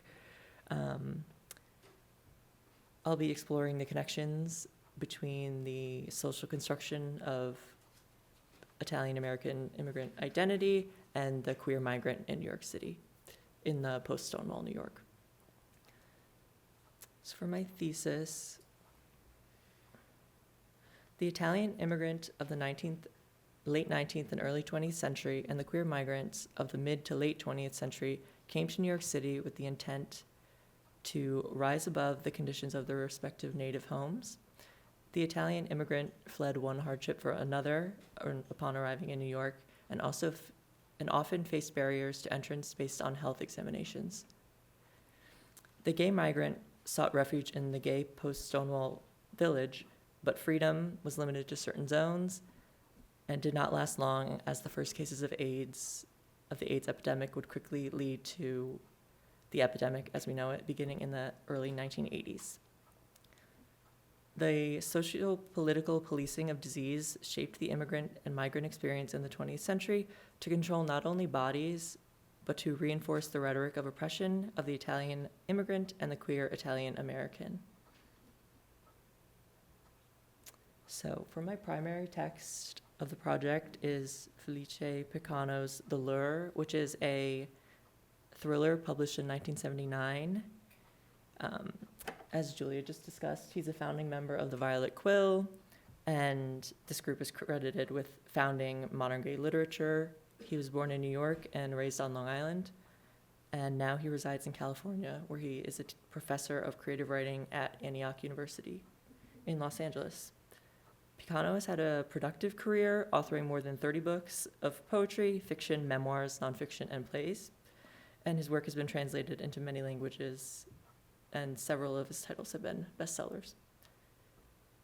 In addition to his work as a writer, he founded and operated the Seahorse Press and Gay Presses of New York, which were two of the first gay presses in the United States. And he was part of these presses for 15 years. As an Italian American, Picano did not have the most cultural upbringing, and he reflects upon this in the collection of essays, Our Naked Lives, Essays from Gay Italian American Men, which is a collection by Joseph Anthony Loduce and Michael Carasone, titled Growing Up Un-Italian American. And Picano recounts his experience feeling disconnected from the traditional Italian American culture, but states that where he does feel connected to community is in the enclaves of the gay enclaves such as Manhattan, Fire Island, and Beverly Hills. This element and sense of belonging are evident in The Lure, where there is no sense of real personal history and identity beyond the present and the identities and personas they bring to the cultural scene, the party scene.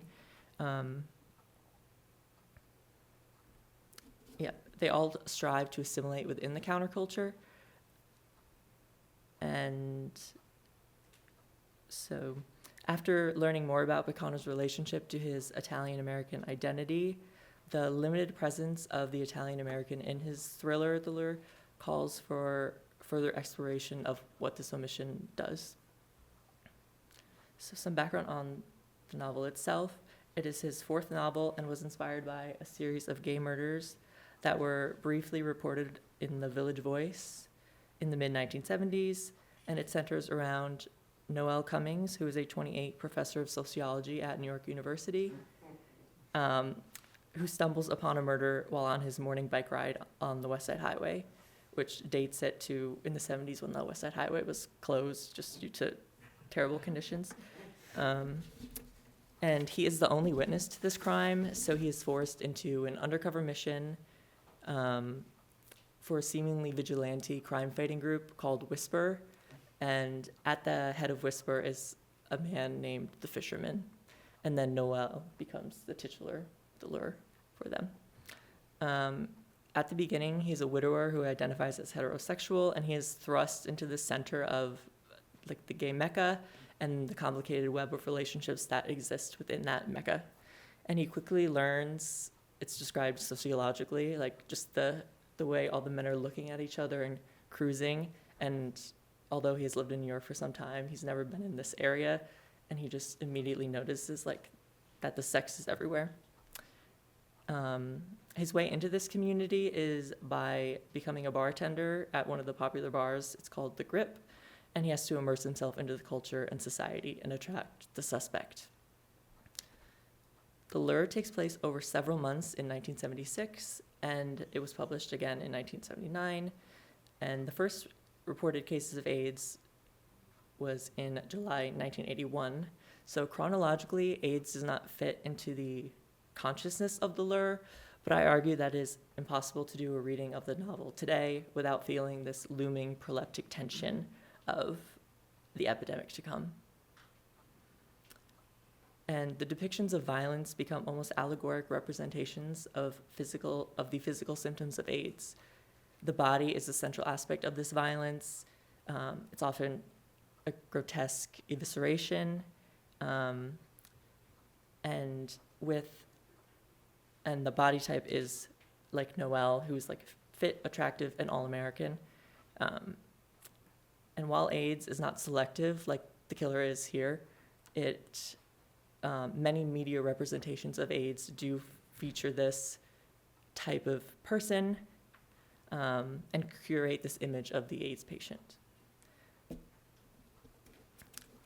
And in both cases, it's often seen as a premature death caused as a consequence of sexuality, and a narrative that fits into the tragedy of the AIDS epidemic as well. The language of disease and criminal investigations actually have a lot of similarities. There is both a personification of disease and a subsequent dehumanization of the carrier with the disease. Where they diverge is how the verb of to catch is evaluated, where you want to catch a criminal, but you would not want to catch a disease. And there's also a social construction of a singular enemy that must be destroyed and isolated from society.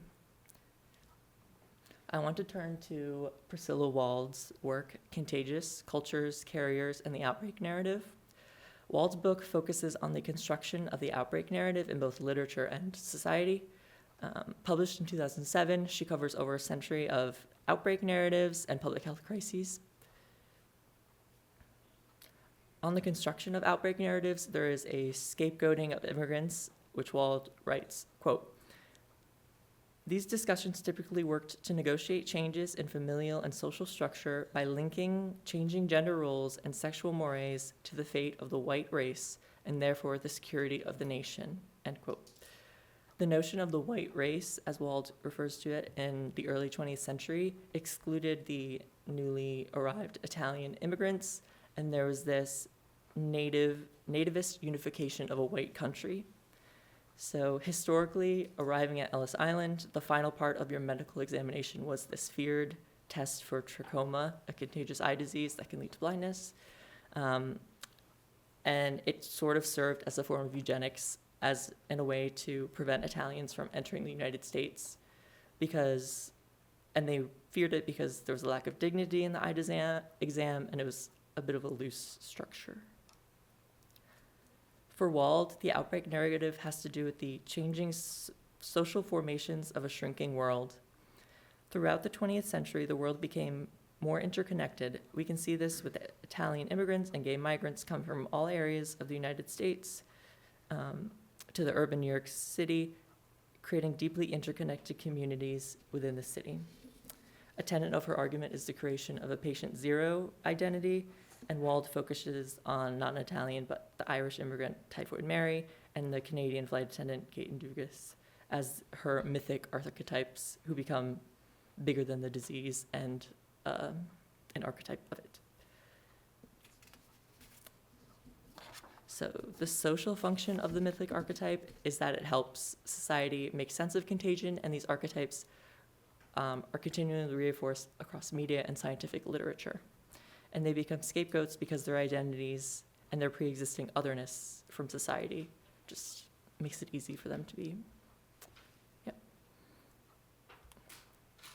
So there is one mention of disease in the lore. Quote, "Larry looked into Noel's eyes. No yellow, so it ain't hepatitis. It must be VD," end quote. In this example, disease is mentioned casually and presumed to be caught by Noel, the outsider, when it is not. Larry has brought the reality of disease into the consciousness of the novel. The character Larry, often referred to as Little Larry Vitale, is an underaged runaway who is deeply enmeshed in this culture club scene and a friend to Noel. Vitale is an Italian surname, and by having Larry falsely diagnose Noel, Picano extends this history of Italian American being representative of disease.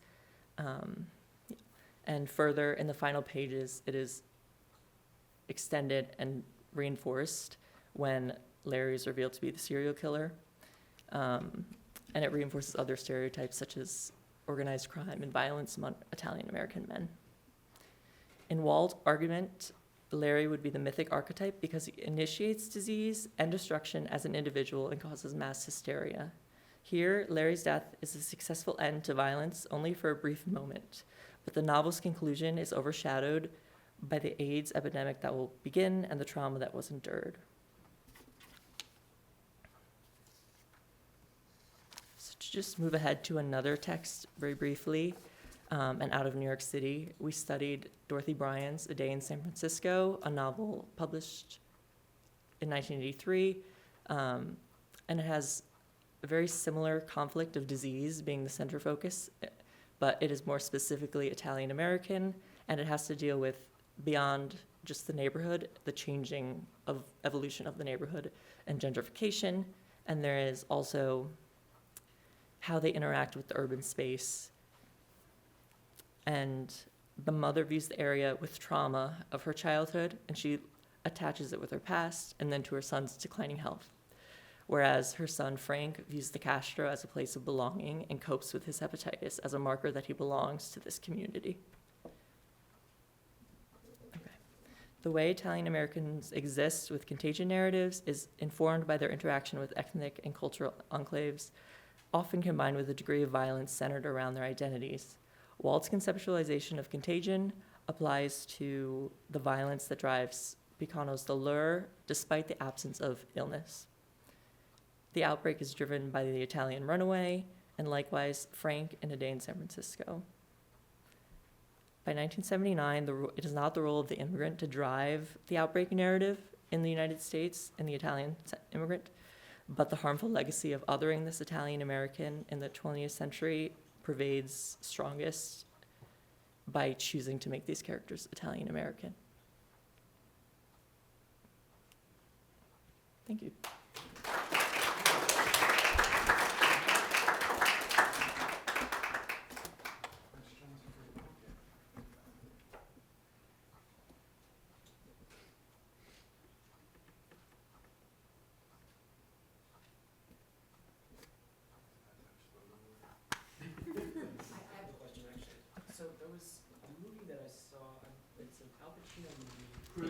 Yeah.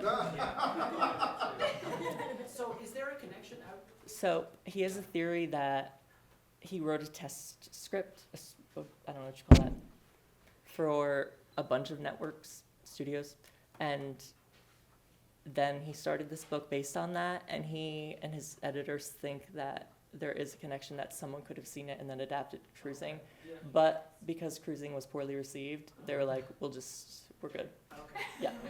Yeah. And there is an article about them together. Oh, there is? Yeah. Okay, interesting. Yeah, because it wasn't exactly the same, but as you were describing it, I was like, there's gotta be, yeah, okay. Yeah. Thank you. So he managed to survive AIDS. I don't think he's positive. Yeah, I have not seen anything on that. He's still alive, though. He, Yeah. of the violet quill, which I'll talk about in my talk, of the violet quill, 3 are still alive, 4 have died. Edwin White is positive, and I'm on Andrew Holleran.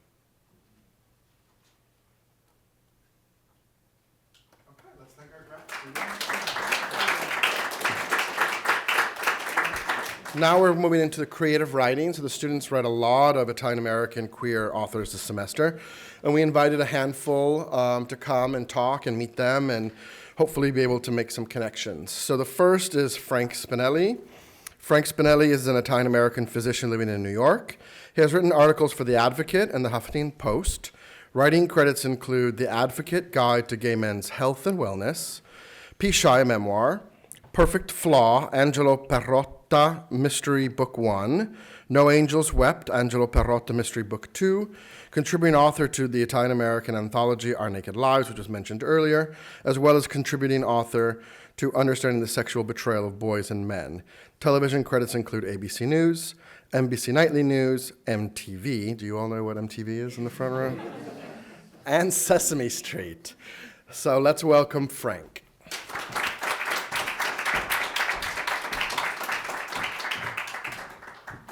Thank you so much, everybody, and thank you to the event organizers. I am really quite impressed tonight. I got to tell you, congratulations to all of you. I was really taken back on a memory lane for some of you, and I learned a lot, and a little bit in awe that a couple of them even mentioned me. So I wanted to say thank you. First of all, I don't enjoy reading from my book.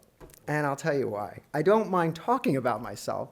It's just reading a book about child molestation is not always a fun thing to do. But I think it's important for a couple of reasons, and I want to just relate it back to a lot of what I heard about trauma and Italian American experience.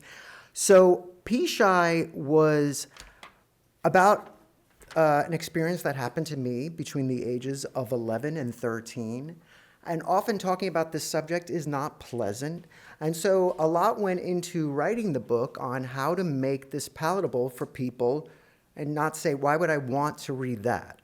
And so a lot of that comes down to the fact, and I can't remember who said it already, I think it was you, we're structuring it in a way where it introduces the character in the real, which was when I mean, must have been 15 years ago, and then going back to when I was 10, and then coming back to the immediate present.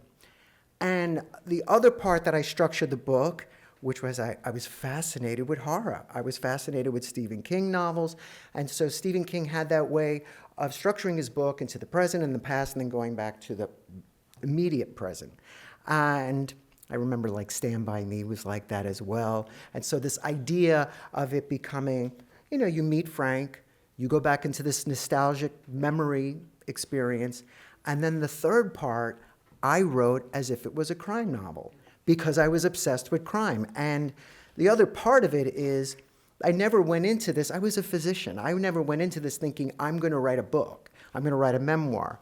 I remember I came into contact with some really great authors who wrote memoirs, and they all said to me, whatever you do, just take notes, keep a diary. So the third part of the book is actually being written in real time. And it was crazy to me because I was working with the police. I wore a wiretap, things I would never imagine I would be doing in my real life. And also to the dismay of my future husband and my parents at the time, because no one wanted me to write this book, and certainly no one wanted me to tell this story. And I was in the news, and I was also on TV talking about this very openly. So when you go and write a memoir, you think to yourself, how many times can you talk about child molestation? How many times can you describe this experience? And so what I did was I structured the book so that all the scenes with me and my parents, especially in the second half, are very lighthearted. In fact, it's almost comical, and I'm going to describe this one scene, because then you have to think to yourself, what scene am I going to read? You know, to not have people thinking this is a horrible idea for a book, or these are too gratuitous or graphic. The other part to it is, and I want to get into this because I am a physician, is that the onus on you as an author of a memoir about something like childhood trauma, specifically sexual trauma, is that you don't want to lend yourself to being pornography, because some pedophile will read it and enjoy it. So there was always that conscious effort of not describing things too much, to rely on imagery, to really hold back, to let the reader really just let their own mind go away. And so again, in the images of the sexual abuse, I bring up the Farrah Fawcett poster, I bring up the gun on his desk, things that didn't relate to the actual sex, because I did not want to become someone's pornography. So I want to just say, but while I was doing this, at the same time, I was treating gay men. My practice was primarily gay men's health. I wrote a book on gay men's health, specifically HIV, and although I was very, very young during the peak of the AIDS epidemic, and to answer your question, the first reported case of HIV was 1981, but of course we had many before that. We just didn't know what it was, and we didn't know how to diagnose it. So in that book, he is describing this fear that's going on because they just didn't know. And it was almost reminds me, and this is an unfair comparison, of the first part of the COVID epidemic when we just didn't know, because we didn't know what SARS-CoV-2 was, we didn't really know how to diagnose this, and we definitely didn't know how to treat it. So while I was doing all of this, I would be remiss if I didn't point out that we just commemorated World AIDS Day. And I'm going to be speaking on Thursday to talk about my career in HIV. And in my years as a physician, I want to just make sure I point this out to you, I interviewed thousands of men and thousands of men who contracted HIV. And I started to think, why don't I ask them more about their childhood? So you don't say, do you have a normal childhood? Because who would say yes to that? So you say, did anything traumatic happen to you? And I found that gay men had a disproportionate number of cases of childhood trauma. Now, I don't know if that led to them contracting HIV, but when I asked all my HIV patients, they did have a disproportionate amount of sexual trauma. And I found this to be fascinating because the statistics show that 1 in 6 boys and 1 in 4 girls have an unwanted sexual encounter by the time they're 16, which is staggering. It means, you know, we could look around this room and say, likely maybe 1 out of 3 of us. So I was really fascinated about this.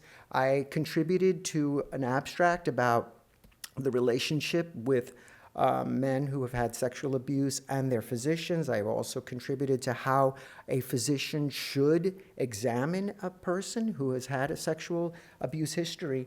And so in these interviews, I believe, and this is only me, that a pedophile, because they are grooming someone, will pinpoint a child who appears gay.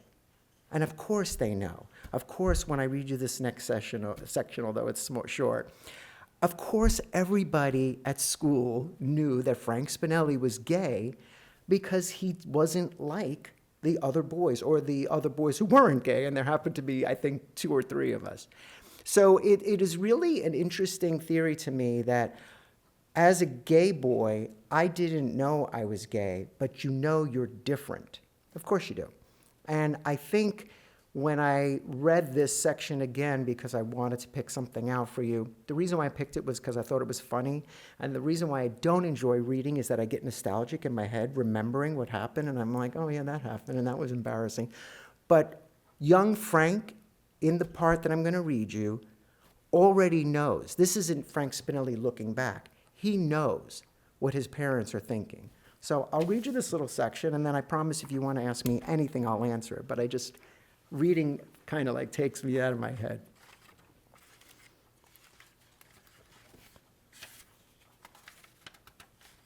If I can find it, sorry.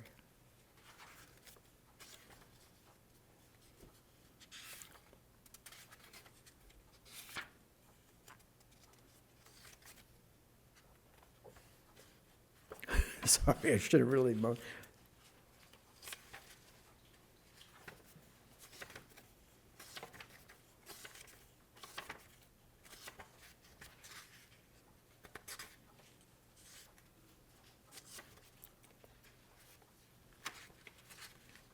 Okay, so this is now chapter 13. He's already a little boy. We're going back into that second section, and it's called Evel Knievel versus Billy the Kid. It was a month before my 11th birthday. My mother had us walking the aisles of boys' clothing department at Corvettes. Does anybody remember what Corvettes is? Searching for the right size Billy the Kid brand pants. Ma'am, we don't carry Billy the Kid, said the woman sorting through the clothes in the fitting room. Try Sears instead. When she looked at me with her pitiful stare, I diverted my eyes. Billy the Kid was the only brand that sold sizes in husky. Other resourceful adjectives that applied to fat young boys included stocky and rugged. These were the 3 words that made up the holy trinity of large, extra large, and too fat to fit into anything else in the boys' department. I suppose the people of Billy the Kid wanted to maintain a strong masculine perception when parents had to look beyond normal sizes for their son. This sleight of hand marketing didn't work on me. I knew I was chubby, and I was grateful Billy the Kid made pants that fit my body, or what Chris Reynolds called a girly curve. We were in the schoolyard at lunch, and I was talking to my friend Matthew Sebring when Chris interrupted us. You know, Spinelli, you have a girly curve to your body. Matthew giggled and then bit down on his lip when he noted the hurt expression on my face. I wasn't sure how to respond, but I prepared myself to be enlightened. Chris was the class know-it-all, or so he thought. He earned this title in 5th grade after he callously explained to a small group of students where babies come from. Julie O'Connor's mother had recently delivered a baby girl, and the class was congratulating her on the arrival of her new sister. At recess, we were all standing around and listening to Julie coo about the new baby when Chris walked up to her and said, "You know where babies come from, don't you? They come out of the woman's hole." Then he gestured with his hands over his crotch, and Julie grimaced so violently it caused her cheeks to blush all the way to her ears. I stared at Chris in horror. For years, I thought babies hatched out of their mothers' protruding bellies like chicks out of an egg. Chris's assertion, although crude, made much more sense. I suppose that's why his unprovoked observation of my body shape bothered me so much. "Spinelli, you have an hourglass figure," he continued, "just like a woman's." Then he motioned with his hands to outline an exaggerated curvature of his hips. Even before Chris told me about my deformity, I always suspected there was something different about me. Unlike other boys who had narrow hips and straight legs, I had a small waist and thick thighs and a protruding behind and freakishly large calves. In order for me to fit into boys' pants, my mother had to purchase them 2 sizes larger in the waist so that I can get the pants over my thighs. Then I had to cinch my belt as tight as it would go, otherwise they would be too loose. The end result made me look like a garbage bag left on the curb. Billy the Kid understood boys with girly curves and made sizes that fit different body types perfectly. Looking back, their pants were probably cut from the same pattern they would have done for an overweight woman. They just branded the pants with that signature red, white, and blue label so that no one would know. "Ma'am, you really should try Sears," the woman continued. "They carry Billy the Kid." Suspicious, my mother scowled and then marched away. "I don't believe her," she said to the air in front of her. I grabbed my father's hand and pleaded, "Can we go look at the toys now?" He wrinkled his brow and shook his head. I could tell he was frustrated following after my mother, who had us searching up and down the aisles for nearly an hour, like Don Quixote for the mythic fountains of jeans. When she finally conceded defeat, I swiftly navigated my parents to the toy section. Immediately, I went for the Evel Knievel fold-out camper and recreational vehicle, also known as the Scramble Van. I had my eye on the Scramble Van for months, ever since I saw the commercial on television. It came fully equipped with a gasoline can, toolbox, cycle jack, and grease gun, fire extinguisher, and a captain's chair to give it that final touch. I was a huge Evel Knievel fan, and I can recall the precise moment when my obsession began. I was watching a rebroadcast of his famous jump over 14 Greyhound buses. Dressed in his white spandex jumpsuit with stars and red and blue stripes that crisscrossed over his torso, he was a superhero come to life. Right before the actual jump, Evel Knievel revved his engine to a fever pitch, silencing the roaring crowd as he collectively held our breaths, and then he bolted up the ramp, leaving a cloud of gray smoke behind, and within seconds, he and his motorcycle took flight. I sat up on my knees, watching as if it were all happening in slow motion, flashbulbs flickering like blinking Christmas lights in the stands as he sailed over the first, then the second bus. Evel leaned back in his seat, pulling the handlebars toward her chest, and soared even higher over 3, 4, 5 buses. The entire journey was outlined in the air as one single perfect arc until he descended gracefully on the other side, the wheels screeching as they came into contact with the ramp, igniting a frenzy of cheers from the spectators in the stands and me at home. That day, I decided that I wanted to be just like Evel Knievel, flying through the air, but without the threat of fiery crash or the possibility of dismemberment. "A mess," said my mother, pointing to the box with the fold-out camper. "He will make a mess all over my rug if you buy that for him. He doesn't need that. He needs pants." We were in a deadlock. Evel Knievel versus Billy the Kid. As my father listened to my mother, he glanced woefully at my face. I fought back with the most sincerest expression I could muster and held his gaze in the hopes of distracting him from my mother's argumentative grip. He looked at me, my mother, and then back to me. Suddenly, it was over. With one swift hoist, my father grabbed the box containing the Scrabble van, plucked an action figure from the metal hook, and proceeded to the checkout counter. It was a grandiose gesture, one that Evel Knievel would have been proud of. While my father valiantly strode toward the cashier, I clenched my fist in quiet victory. My mother, however, was not ready to accept defeat. Standing with one hand on her hip, she leaned in so close to my face that we were barely inches apart. When my father was far enough away that he couldn't hear her, she said, "If I find just one of those pieces on my rug, I am going to throw the whole thing in the garbage." I glanced away and watched as my father paid the cashier. "Do you understand me?" she insisted. I nodded, knowing all too well the subtext of her warning. This entire situation had nothing to do with pants, Evel Knievel, or the scramble van.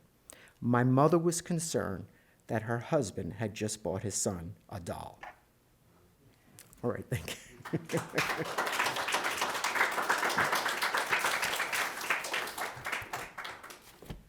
Questions for Fred? Oh. So, I read your memoir. Oh, thanks. And I really enjoyed listening to you describe the way that it was divided, because as I was reading it, I remember thinking very distinctly, I'm in a crime novel now in the third part, so it's, I really saw that. But I'm curious if maybe you would comment on the idea of like memoir as a form, and perhaps what you like or maybe don't like about it in comparison with, for example, we saw I think it was Picano who said what was a memoir in the style of a novel, or what was that one now? So it seems like there's this sort of maybe a little bit of perhaps competition between the memoir form and the novel form. So as a writer of a memoir, what is it that you like or dislike? Would you have, if you were going to do it again, would you write it in a novel form? Yeah. You know, that's such a great question. So I'm going to tell you, I forgot who said it, I think it was you, where you put up the two things, memoir and autobiography. I can't tell you how many people have sent me hate emails saying, you couldn't have possibly remembered these conversations. You couldn't have possibly remembered what your mother was wearing. And I was like, that's the point. It's memoir. You're writing scenes to show a narrative. And by the way, you guys, this story has gone on. So I recently had to give a deposition at another boy who's an adult to talk about my experience. And the lawyer for the insurance company said, I read your book. You're describing things that couldn't have possibly happened. And I was like, I don't think you understand. It's memoir. It's not autobiography. It's not, the one thing I love about memoir is it is up to your interpretation. No one's saying this is all exactly how it's laid out. So while I do understand Picano's criticism, I did feel it gave you license to tell stories and set up scenes. Of course I don't remember, I do remember my mother saying, if I see one piece of that on the ground, I remember that vividly, but I don't remember everything that happened. You have to set up a scene, so I think it lends itself.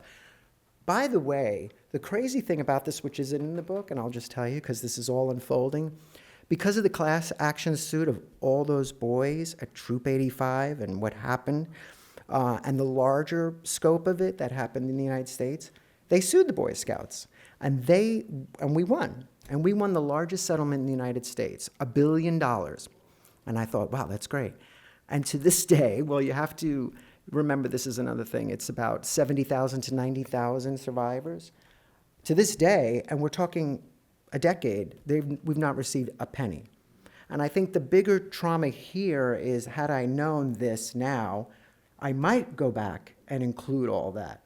Because I think the important thing here, the underlying score is, first of all, it happened in an Italian American family. It happened to immigrant parents, and I think that journey is very unique. I mean, Frank grows up with two sisters. I talk about the girls that lived around the corner. It was, how do we deter him from becoming gay? And I forgot who mentioned that before, about how do you prevent this? Because it's unfolding. The other part to it is, that is even more, I think, the part 3, is that the institutionalized child molestation is a thing that is unique to the Boy Scouts and probably the Catholic Church, but to the Boy Scouts specifically, because they have really done a great job of circling the wagon so that you could never get any money from them. And it really is an indictment about us. And I also think, again, it goes back to me as a queer doctor and how that relates to so many queer people who would not come forward. So to answer your question, I like memoir because of that reason. It gives you a little bit more license. And I certainly think, in retrospect, I wonder if what would have what it would have been like if I wrote the book now.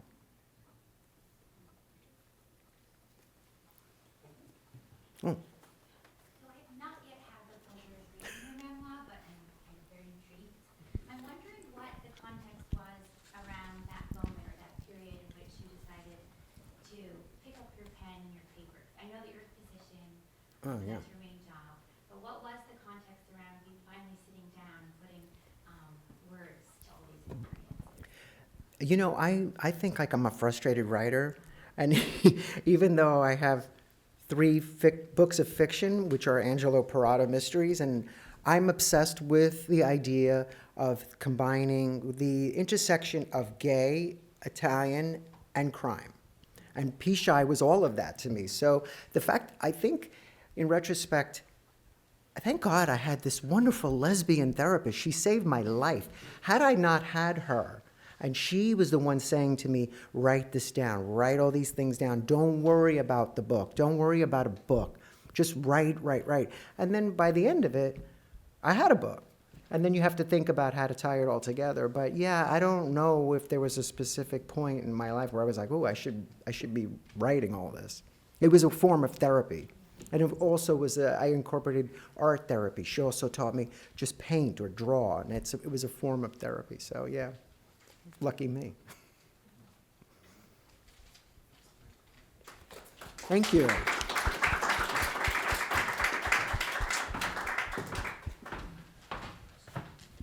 Okay, next up we have another Frank. Frank Giavella is an award-winning playwright and screenwriter and the recipient of the 2023 and 2019 International Writers Residency at Arte Studio Genestrelle in Assisi, Italy, a 2018 Bogliasco Foundation Fellowship, a 2016 Helen Wurlitzer Residency, and a 2015 New Jersey State Arts Council Fellowship Award. He recently wrote and directed his first film, Fig Jam, which won 30 accolades worldwide. Frank's plays include Vatican Hills, Consent, Lourdes, and his brand new epic work, Froci Finocchio, told in 2 parts. Frank is a film theater journalist for The Contending. He is a proud member of the Dramatists Guild, and today I believe he's going to be reading from he has someone to read from Froci, and he's going to be doing it in Italian, but he will introduce the work himself. So, Frank.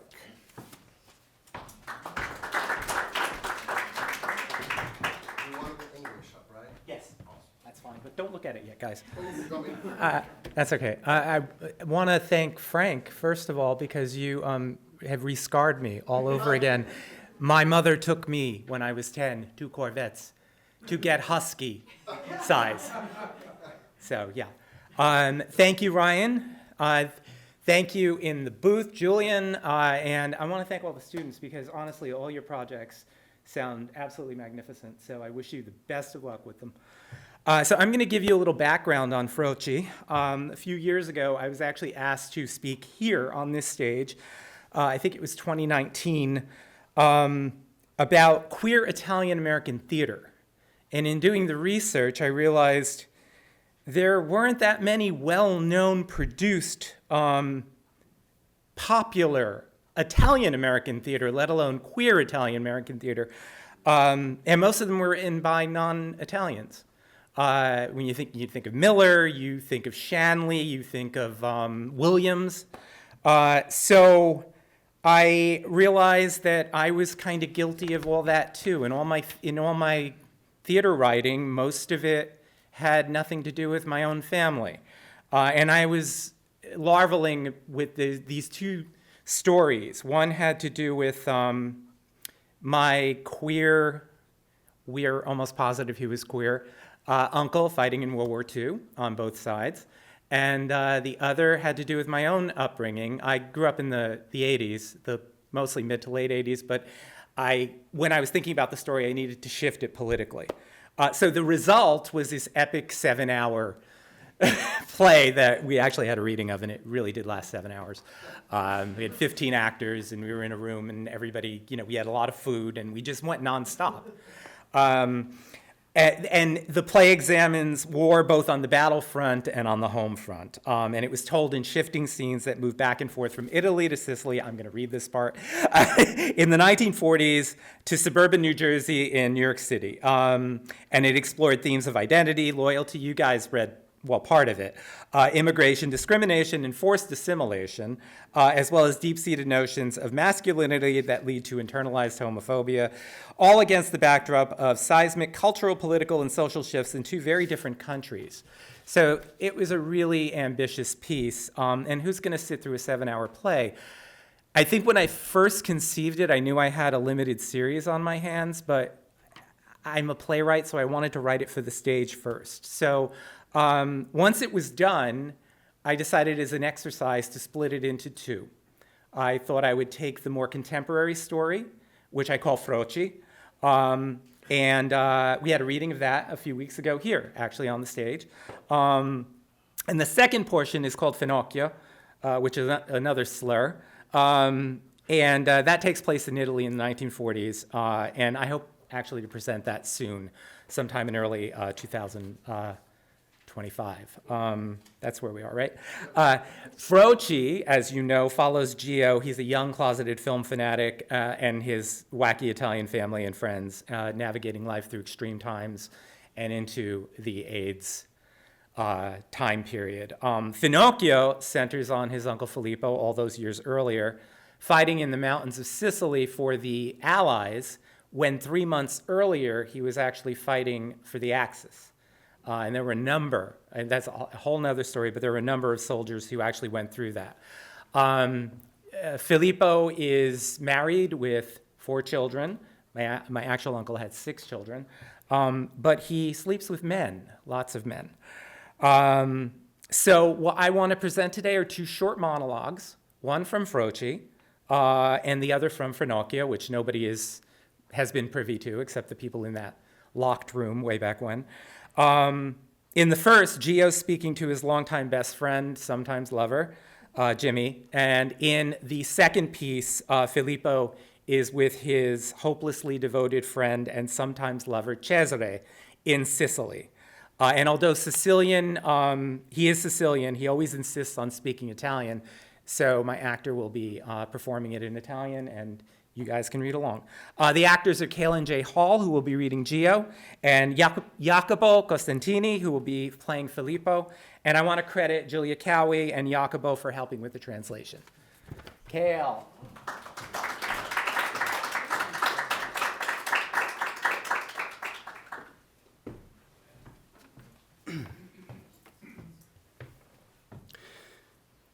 Yeah, I was a slut.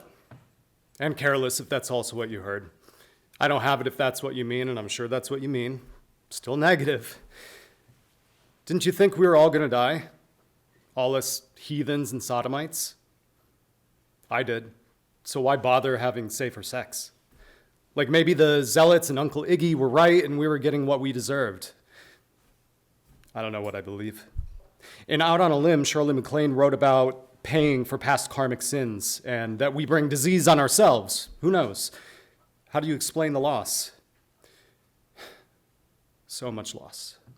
So many good friends from work, from the bars. You blinked and they were gone. Like someone just erased them from a portrait, and pretty soon it's just you staring back at yourself in that goddamn portrait. So why spare me? What the fuck do I have to contribute to this world? I can't write anything that's worth a damn. I met someone who opened doors for me. But there were better writers whose plays we'll never get to see. Remember Stephen? He was a brilliant writer, and he never got to see his work appreciated. Stephen never slutted around, was faithful to his boyfriend, who obviously wasn't faithful to him. Me? I've slept with hundreds of guys, and I get to stand here. Healthy. Where's the sense? And what about Marco?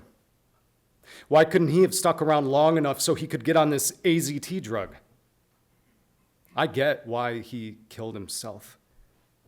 But they lied to Zeapina about Marco, just like my dad and his family lied to my grandmother about my grandfather. They told Zeapina that Marco went peacefully, and Another suicide note got destroyed. And I went along with it. Why? Despair? Maybe it's important to feel that pain. That he felt he had no options, to feel the pain of all those promising young men. What the fuck were their sins that they had to die so damn young? Because they had lots of sex? Larry Kramer's always warning us that the wages of sin is death, so why am I still here?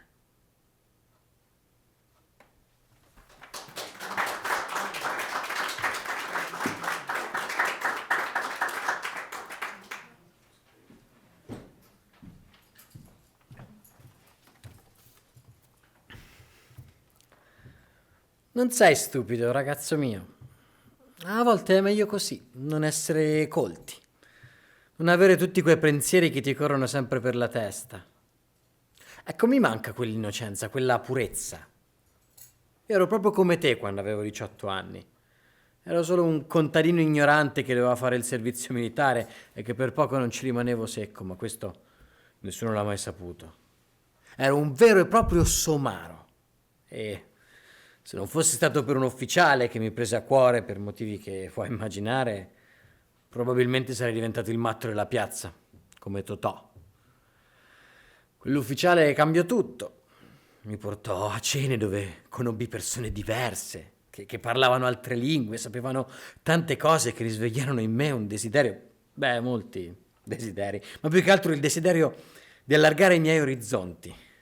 E poi, quando conobbi Christopher e Cecil, cambiò tutto. In un certo senso fu come il Pigmalione. Sì, il Pigmalione è quella commedia, la storia di un uomo colto che prende una donna comune dalla strada e la trasforma in una signora raffinata. Io ero Eliza Doolittle. Ai tempi leggevo senza sosta, quando non scopavo. Partecipavo a conversazioni, a dibattiti veri, non come i dibattiti qua dove ti condannano subito se non la pensi come loro. Certo, dicevo stupidaggini, ma loro mi correggevano, mi spiegavano le cose, mi insegnavano a non odiarmi per il fatto che ero diverso. Mi sentivo, non proprio come se fossi uno di loro, ma più che altro come se non fossi assolutamente e completamente fuori posto. Non sapevo che si poteva vivere una vita così. Avevo una moglie e 2 bambini, dovevo tornare, però non ero un buon marito e nemmeno un buon padre, e la cosa mi distruggeva. Quando decisi di voler tornare era già troppo tardi, poi, stranamente, così, un po' a caso, la guerra mi salvò. Mi manca il sesso che si faceva là. Il sesso con gli uomini qui in Sicilia non è lo stesso. Spesso è con qualcuno che di solito se lo incontri per strada lo eviti. Oppure con qualcuno che poi vuole ucciderti. E tu lo sai cosa intendo.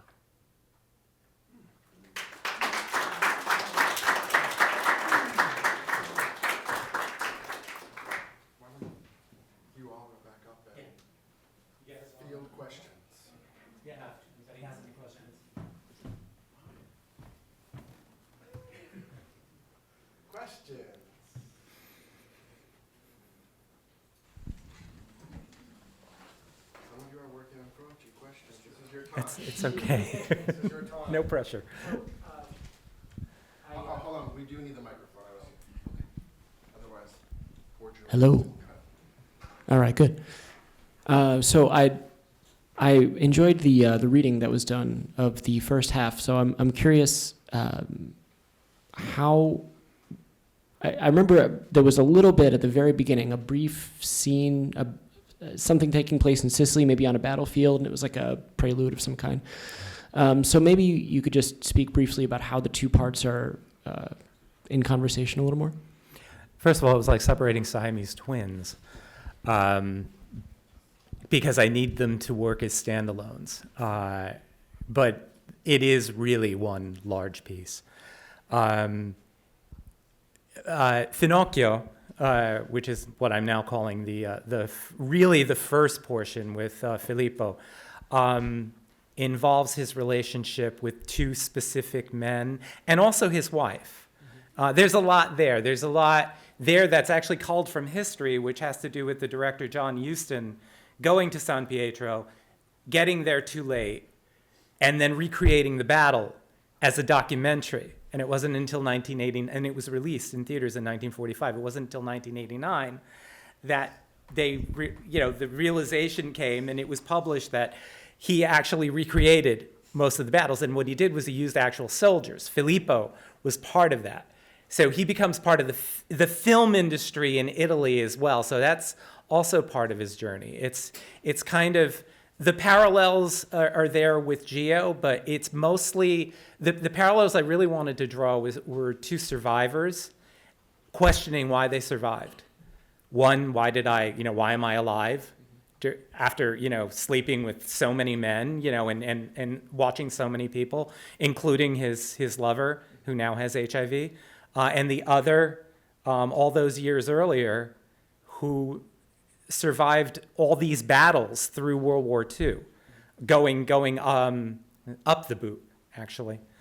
So I mean, it's really, really super dense. But the two of them, and in the larger piece, I actually get to do that thing that we never get to do in real life, which is I got to bring the two characters together in a scene. When they never, obviously had never really met, because, would have been impossible. There's a lot to answer that question, but hopefully I'll be able to present Finocchio soon, and you'll be able to see part one. Hope that answered some of it anyway. Yeah. Just wondering if your own microphone. Hold on one second. Your own history as either an actor or a playwright. Did you study it formally, or? I didn't study. I actually attended NYU as a grad student as a cinema studies major, actually. My first love has always been film. It's something I'm immersed in. Ironically, I begged myself into a dramatic writing workshop during that time and wrote my first play. So which immediately got an equity stage production. So that was my accidental baptism into becoming a playwright. Did you work as an actor? I did brief acting. I've never been comfortable on stage. I'm a behind-the-scenes person. It works nicely. I mean, it's nice writing. Oh, thank you. Thank you. Oh, yeah, and one thing I wanted to mention about Finocchio is that I would say at least 50% of the play must be in the Italian and Sicilian language, and with the use of supertitles. That's something that I feel really, really strongly about, because it does take place in Italy, and it's only with the John Huston scenes, where English is really spoken. You speak Sicilian? I mean, Italian? I was raised speaking Sicilian and English, even though my grandmother, Grandma Millie really was my grandmother. How I survived that, I have no idea. Even though she did not like the idea and tried to talk my mother out of it. I'm fluent in Sicilian, I bastardize Italian. That's what I always say to people. Thank you. Thank you.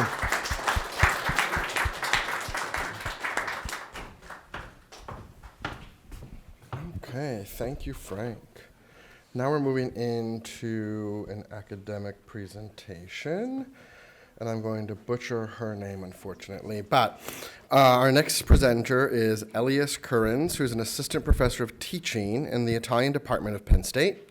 She has published articles on the work of Gabriella Curuvilla, Grazia Deledda, Dacia Marini, Italian American writers, and Christian Petzold.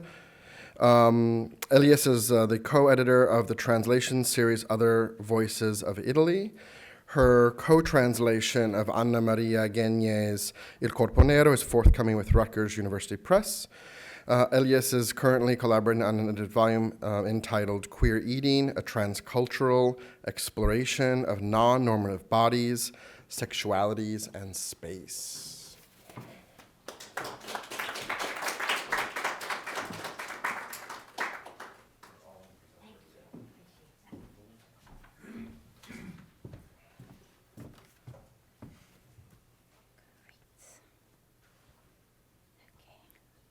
I thank you so much for having me this evening, Ryan. Thank you for the invitation. So I first started dabbling in Italian American studies about, geez Louise, 3 years ago when I delved into the Italian American Diaspora program in Rome with Fred Gardafe. I think, Alan, you actually funded my trip, so thank you. But it's so lovely to hear your presentations this evening and to see how closely you connected theoretically with Fred's work, because when I think of him, I think of this jolly, kind mentor smoking a cigar and telling vivid stories. I do hope that you have the opportunity to perhaps dabble in this program in the future. So as long as I can remember, I have been infatuated with food. I can memorize a menu in a minute, but I've always had great difficulty in memorizing historical facts, something that I've only started to digest the really rich Italian American history now that I've been teaching very basic level Italian American studies courses at Penn State. So my presentation, it really revolves around food and the female experience. So here we go. My presentation is called Lesbian Memoirs, Food, Fathers, and Feminisms in the Diasporic Kitchen. So to start off, my presentation will be divided into two parts. First, I'll be looking at Italian-Canadian writers' work. Her name is Monica Meneghetti. I believe you just read her in your course. Thereafter, followed by the work of Mary Beth Caschetta, an Italian-American writer. Here we go. So Monica Meneghetti is a second-generation Italian-Canadian writer from Calgary. She currently lives in Vancouver. Her roots trace back to the Veneto and Lombardy regions of Italy, and she describes, "My dad's ancestors were fishmongers who fished the Venice waters. On my mother's side, my northern blood is spiked with Sicilian and saffron." Meneghetti is an author and literary translator. Her work has graced various anthologies such as Absent Mothers and Sustenance. Her autobiographical work, What the Mouth Wants, which I will now explore, was honored with a Lambda Literary Award and a Bai Book Award.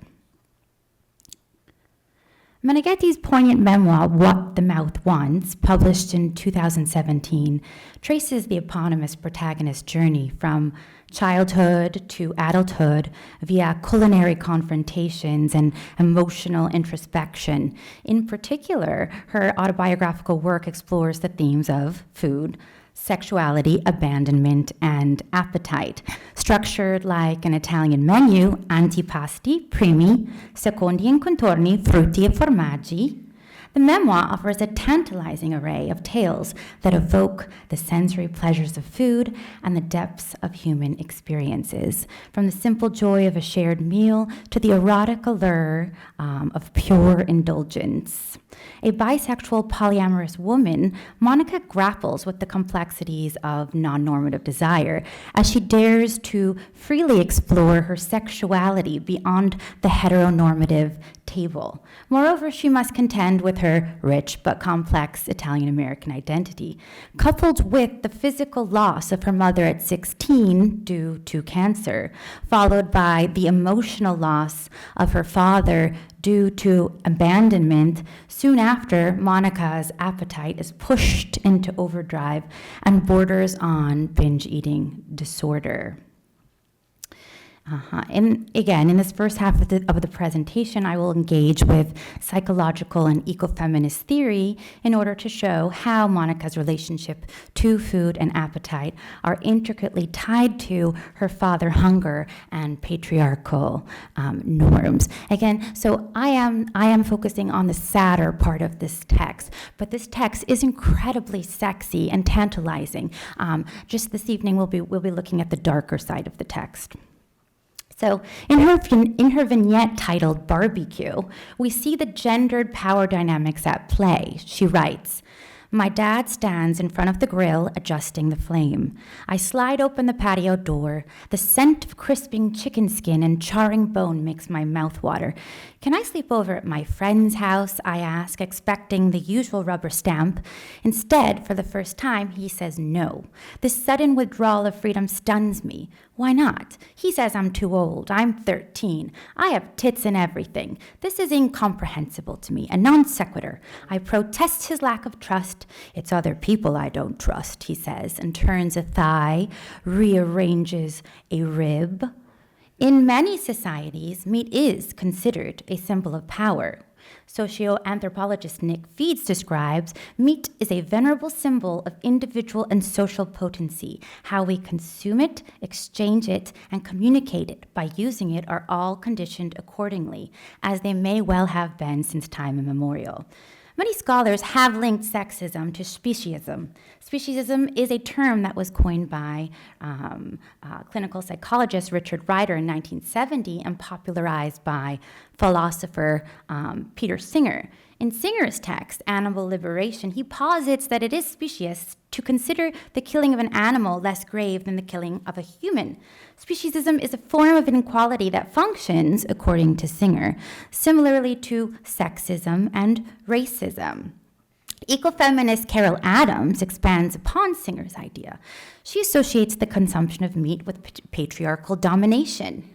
She maintains that, in many ways, gender inequality is built into the species inequality that meat eating proclaims, because for most cultures, obtaining meat was performed by men. In her work, she highlights the concept of the absent referent. When one sits down to consume a steak, meat replaces the death of a cow, dismembered on a dinner table, slathered in sauce, and clad in a language that drowns out the moral inner voice of the eater. One is protected from recalling that the meat in their mouth was once a sentient being. Furthermore, the meat eater is shielded from recognizing the harrowing violence inherent in consuming meat. Perhaps unsurprisingly, it is often women who profess to being treated like a piece of meat. Women's oppression is embodied in a metaphor that exemplifies this absent referent. As Adams points out, animals are the absent referent in the act of meat eating. They also become the absent referent in images of women that are butchered and fragmented, consumable. In Meneghetti's vignette, Barbecue, Monica is the absent referent of the crispy chicken thigh that is presided over by her father, the rib that is cooked just as the man of the house wants it.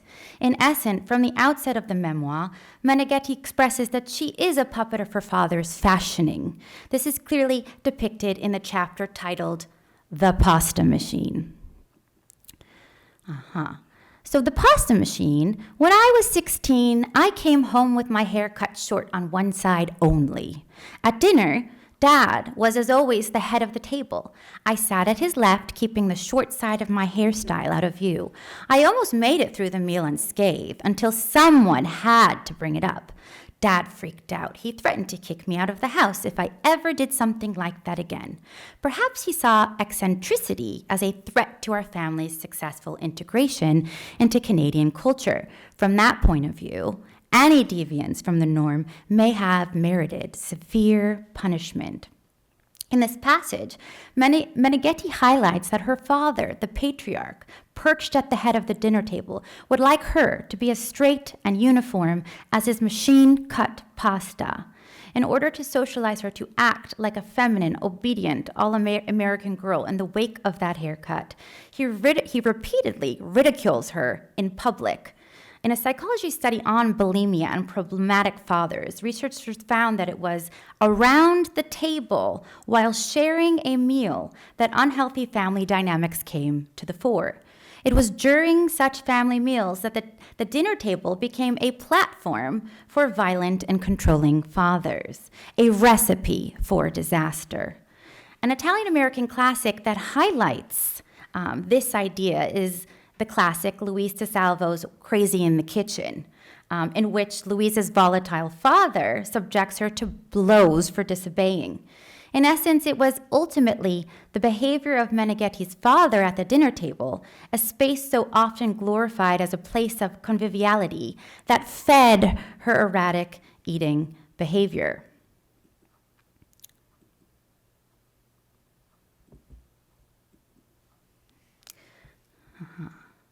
Meneghetti's vignette titled Roar highlights her dependence on sweet comfort foods as an adult, which she devours to quell a deep sense of fatherly abandonment. I had a secret office ritual in those days. I would keep my pants around my ankles just in case someone looked under the door of my bathroom stall. I didn't want anyone getting suspicious. Then I'd unwrap my third coffee crisp of the day, prying the wafer layers apart with my scissors was much a part of the ritual as my disappointment with the coffee cream. It was too weak every time. Studies have indeed found a link between daily parental rejection and daily emotional eating in children, which are apt to continue into adulthood, should psychological support be lacking. Emotional eating is the tendency to overeat in response to negative emotions like anxiety and irritability, often involving comfort foods high in sugar and fat. Research does show that emotional eating is a key predictor of binge eating, characterized by consuming large quantities of food quickly while feeling a lack of control. Eating to excess within a brief period of time is a major symptom of disorders such as binge eating disorder and bulimia nervosa.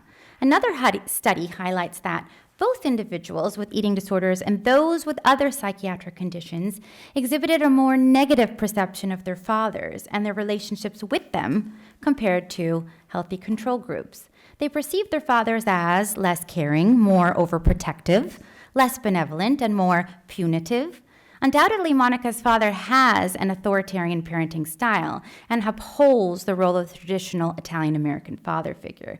Moreover, in the wake of the death of her mother, as Monica more freely explores her gender expression, her father begins to feel the judgmental eyes of the community fall upon him, and in turn, he offloads his fear and anger on his daughter. In her chapter Remedies, Meneghetti emphasizes a major fracture in her relationship with her father when she moves out of the family home. Cancer forced my mom to leave me. What happened with my dad? After my decision to leave home, sooner than he deemed appropriate for reasons he didn't comprehend, I went decades without feeling he loved me. He never sought me out, and when I called him, our talks were awkward and short. I can only speculate as to why. It was as though I'd been dropped off on the front stoop of adulthood and never picked up again. Feminist theorist Bell Hooks highlights that women's intense longing for male love often stems from its perceived scarcity. This yearning can indeed lead to emotional distress and a relentless pursuit of male validation. Similarly, clinical psychologist Margot Main emphasizes the profound impact of paternal absence on children, often resulting in self-doubt, anxiety, and depression. Monica yearns for her father's love. It is a longing that is most deeply felt as she navigates puberty, and it persists into adulthood. Main relates. For many girls, fathers figure prominently as a source of discomfort and longing. Patients describe how they've always wanted to please their fathers, how they've never felt they measured up, and how they use their bodies to gain affection or approval, or how they eat too much or too little to deal with their sadness. Throughout young adulthood, Monica arguably settles for a slew of superficial connections, perhaps in an attempt to compensate for a lack of perceived fatherly love, which may in part be driven by societal pressures that discourage men from expressing vulnerability and affection. To conclude, as a child, Monica's longing for her father is allayed via an abundance of sweets, like that Coppa dal Nonno seems a kind of preemptive potion, she says, a remedy for an emptiness I had yet to experience. This precious cup of ice cream, which offers her a fleeting sense of fulfillment from paternal pangs. And it is a sense of emptiness that plagues her still today, a craving that cannot be curbed. As Main expresses, Girls crave contact with their dads, but are confused by this desire and feel guilty for wanting more than a father who seems spent or uninterested can give. And that concludes our part of the Monica Meneghetti section of the presentation. Ryan, how am I doing on time? 5 minutes, great. Okay. To segue into Mary Beth Caschetta. Mary Beth Caschetta is an Italian-American writer known for her novel Miracle Girls and her blog, Literary Rejections on Display. I love this idea. The blog, initially anonymous, showcased rejection letters from literary journals. Caschetta published her memoir in Essays, A Chiller's Guide to Spiritual Enlightenment in November of 2022. The memoir explores various aspects of her life, including faith, family, and estrangement. And in 2023, she received the Memoir Award for this book. Caschetta currently resides in Northampton, Massachusetts, with her wife.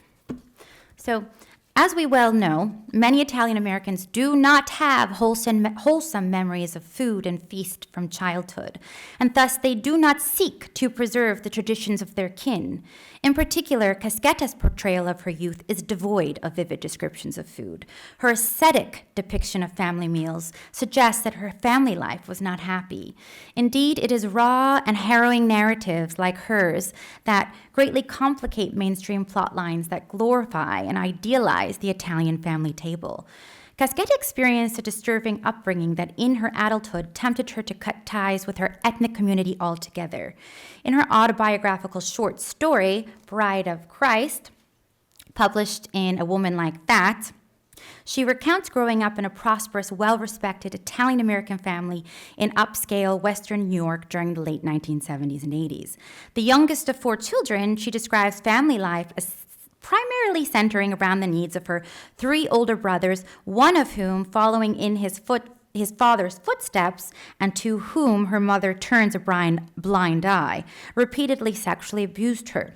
The story is divided into 3 sections, each of which recounts a different secret. In particular, she details the childhood sexual abuse she suffered at the hands of her father and brother beginning at the age of 5. Caschetta simultaneously explores and seeks to suppress her lesbian sexuality during the years in which she is sexually abused by her family members.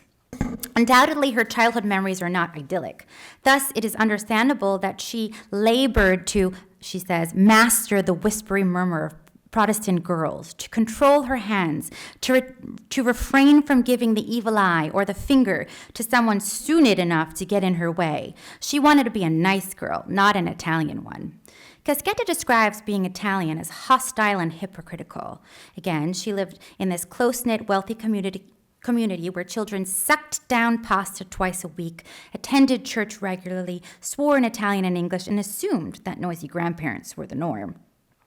She expresses that beyond the narrow confines of family's social circle, she felt like other. As a kid, I knew enough to stick to my own, the other sons and daughters of Italian doctors, and downplay the nagging feeling that outside of that small circle, I didn't belong. Caschetta longed to feel fully American, and as such, she attempted to reject the customs of her Italian-American family in the small ways she could. And so, she avoids a vibrant component of her Italian-American upbringing: food, table, and cooking. As a young adult, the psychological effects of the abuse Caschetta suffered surfaced in her erratic eating behavior. In her later story, The 7 Sacraments, she recalls flirting with anorexia as a college student, adjusting to the, she says, ketchup pasta mush in the cafeteria. At the time, Caschetta did not fully forgo food, but she perceived her eating behavior as risky. She says, others shared my distaste. Starving girls on the margin of every meal. They dressed in gossamer dresses, hair piled impossibly high, bones jutting, smiles strained. I'd grown aware of anorexia, finding myself precariously perched on its thin edge. Unnerved by their sunken eyes, I felt dangerously close to the truth about food. One day, I could wake up and simply refuse. Although she was clearly not fond of mass-produced cafeteria grub, her negative relationship to food transcended mere fussiness. Many researchers have examined the correlation between sexual abuse, post-traumatic stress disorder, and abnormal eating habits. Researchers that Holzer says, PTSD may be seen as the natural consequence of sexual trauma, and furthermore, eating disorder symptoms may help victims to manage aversive emotional arousal associated with PTSD. We can deduce in a similar vein as Catherine of Siena, who adopted an ascetic anorexic lifestyle and adamantly refused a husband in favor of God, that devoid of conjugal duties, Casquetta considered becoming the bride of an impalpable Christ preferable to becoming the bride slave of a man in flesh. Thus, despite the numerous times she witnessed firsthand the hypocrisy of the Catholic Church, both as a child and a college student, she seriously contemplated taking the veil. I spent months imagining myself in a little stone chamber, with stern, dowdy women who believed in the merit of study and silence, who had simple, austere meals at regular hours, who might someday kiss me in the passionate name of the Lord. She expresses how deeply she longed for solitude and stability, a room of her own among hardy women. However, it was also during her college years at college that she eventually laid her religious aspirations to rest and traded in her Bible for the feminist literature of Woolf and Irigaray. Moreover, she learned a new vocabulary: depression, scholarship, sexuality. Indeed, similarly to feminist author Bell Hooks, she turned to theory because she was profoundly wounded. In Theory as Liberatory Practice, Hooks conveys, I came to theory because I was hurting. The pain within me was so tense that I could not go on living. I came to theory desperate, wanting to comprehend, to grasp what was happening around me. Most importantly, I wanted to make the hurt go away. The enlightening ideas that Casquetta explores in her book help her to piece together the fragments of her life. She does eventually come back to her family traditions of cooking, but not with her family members, with her close friends. And they cook the 7 fishes together on Christmas Eve. But her relationship with her father remained unstable throughout her life. In 2011, she wrote a piece in the New York Times about being disinherited by her father. In a piece I published a couple years ago, I made suppositions as to why she was disinherited, obviously touching upon the fact that she broke the code of omertà by outing the sexual abuse she experienced at the hands of her father. She recently, in 2023, almost in response to the article I wrote, came back and said, no, it wasn't because of that. It was because I had, in a lot of letters I've written him throughout the years, told him that he never loved me. Today, Casquetta has formed her own little family, and she is no longer really in contact with her brothers. I thank you.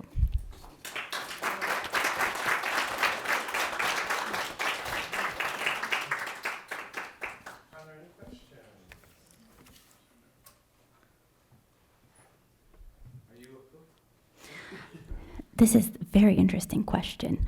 The only thing I can make is puree. I love a good puree. Like I said, I could memorize a menu in a minute. I like to eat out.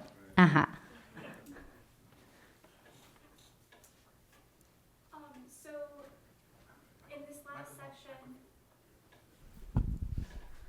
in this last section, you also bring up the Catholic Church and the aspect of potentially becoming a nun, living in that context, and you bring up Catherine of Siena.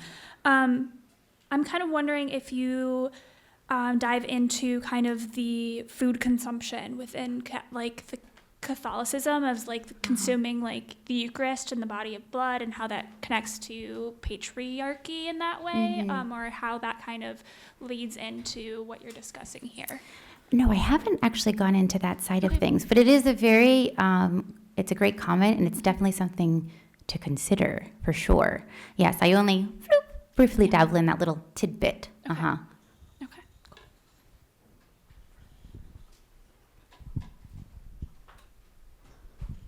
First of all, this was very interesting and entertaining, and to have to come after all those speakers, you did a very wonderful job in presenting this. I'm very curious about the second part where you talked about her being disinherited. Yeah. Italians can be vengeful. Yeah. I was just curious also about the fact that, does she ever write about whether or not being raped made her queer? Because that's a common misconception that my mother thought, that because I had been molested, that I turned gay. Yes. Actually, that is an excellent question.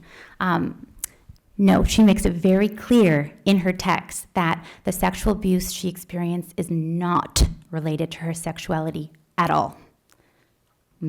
And once you dive deeper into the text yourselves, you will see that even as a young girl, she is grappling with her sexuality over pornographic magazines with her friends, and who almost, abandon her at one point because they can see that she has a wandering eye for these women.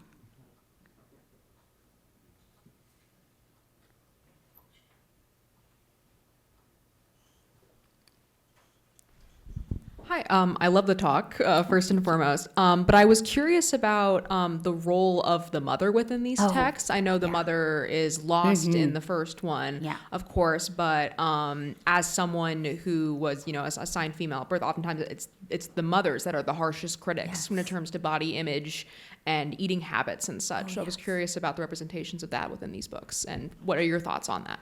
Oh, that's a great question. So the mother plays into the patriarchal paradigm in a major way in the text. She knows, for example, that her husband and her son are tiptoeing into her bedroom each night. She turns a blind eye to it because it would not, of course, be looked upon fondly by the community. The most she does to support her young daughter during this period is to string bells on the knob of her door so that maybe she can hear what's going on. That was it.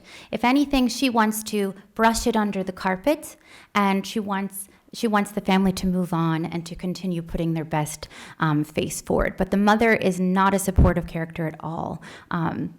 She's constantly trying to push her into heterosexual relationships, which at one point she does. She is in a heterosexual relationship, but with a more effeminate boy who she does not fear because he is gentle and he is kind.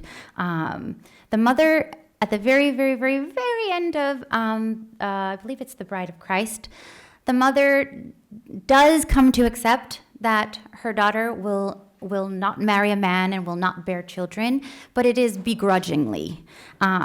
Indeed, Caschetta also wanted to write an entire text about all of the circumstances around being disinherited. The mother begged her not to. I have a feeling that it'll be coming in the next decade. Wonderful, thank you. Thank you.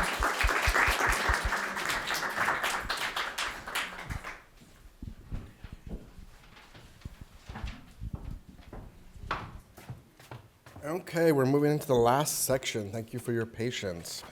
The last section is Creative Writers Read, session 2. I hope that stays.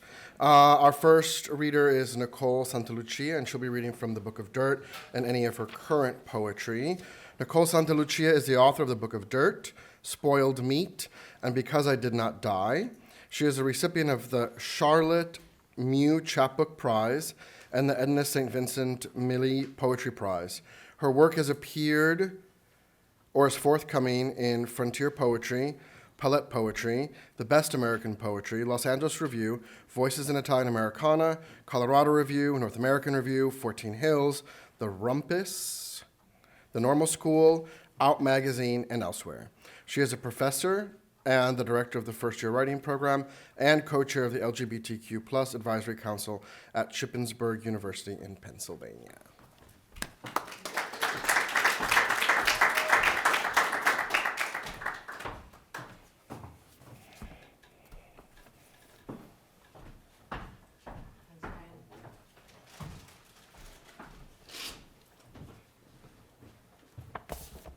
Thanks, everyone. It's so great to be here. Thank you for including me in my work. And it was wonderful to hear your presentations and an honor to read with everyone else presenting tonight. I was thinking, I didn't plan on reading this, but I'm going to start with it just to segue a a little bit from Food and Fathers in the previous presentation. In my first book, Because I Did Not Die, the first poem is The Cannoli Machine at the Brooklyn Detention Center, which there really is a cannoli machine in the Brooklyn Detention Center. What I envisioned it to be was this beautiful, like, fresh cannoli filling and crisp shells, right? When it's like a hospital machine where you have like soggy tuna sandwiches, right? But yes, one of the thematic threads through this book, Because I Did Not Die, is addiction that runs throughout my family and my life, myself. The cannoli machine at the Brooklyn Detention Center was when my parents were visiting my brother. The cannoli machine in the Brooklyn Detention Center is for the visitors. My dad waited in line when he went to visit my brother. He didn't know he'd have to empty his pockets, take off his pinky ring, and untie his shoes. This is the first time I saw my father afraid. But he wasn't too afraid to stand in line with all the other fathers in front of the cannoli machine. He ate 2 or 3 and noticed a little white cream filling on his cheek. When he saw himself on the surveillance camera, he noticed that his white t-shirt was washed too many times and was starting to turn gray, that his socks didn't match. I didn't know this was how fathers were made. I'm going to also read one more out of the Book of Dirt. I can't not mention my mentor, Maria Mazziati Gillen, and while being in this space, how can I not? And Maria and I and Rachel Guido de Vries and Vittoria Repetto, 2 other queer Italian poets, presented together a couple of times at the YASA conferences. And us tooling around was a trip. Like, I mean, we're sitting at the table doing the Malocchio. They're like, you got a headache, we're gonna take care of it. It was just like an experiences I can't. They're like my foundation in a lot of ways. But I'm just looking for it because I wasn't gonna read it, so I'm just trying to find it in the book here.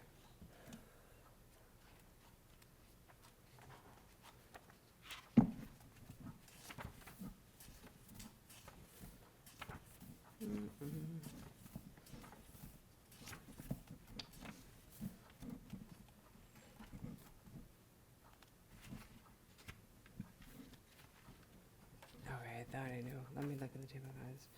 Ode to Maria. Okay, here we go. 39.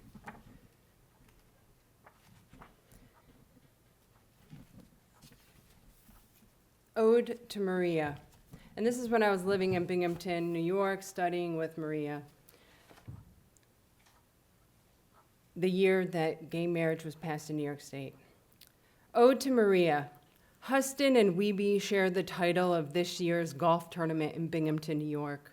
This is just as important as the headline about gay marriage in this town. When I read the paper this morning, I thought it was funny how Huston and Wiebe rhymes with fucking dweeb. Then I realized that this was the golf tournament sponsored by Dick's Sporting Goods, and how it was just yesterday that my wife delivered a basket of cookies for one of their raffle prizes, and that some fucking dweeb would win it. The thought of some guy eating my wife's cookies makes me a little jealous. I realized the front page of the paper was folded in half, and I almost missed the article about how the sewage board okays safety inspection. Not only is this town going to shit and fucking dweebs are winning golf tournaments, but my morning is dragging on. I'm drinking too much coffee, which reminds me of just the other day when we were standing in line at the city clerk's office and I had to pee really bad. The bathrooms were locked, and I thought about you, Maria, how you were the one who told us in your perfect scratchy voice to go get married. You are the one who I always run into in the bathrooms on campus because we both pee all the time. You know, all that limoncello and those double shots of espresso. Maria, you are the one who I want to run up to and say, I hope you are proud. I married a good Italian girl.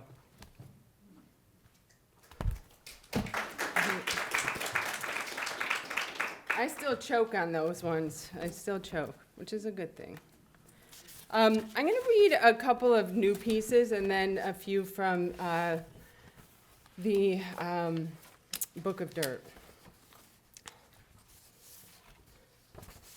This one just recently came out, and this is from a manuscript that's just about done, titled Lesbian Dinosaurs, Dinosaur Lesbians. I think I got lesbian in just about every single poem. I'm really trying to take up space here. A lesbian out of water, with lines from Sappho, Bishop, and Oliver. I'm really tracing my queer lineage too. Sometimes I forget my non-man hands, like can openers, cut circles in the air.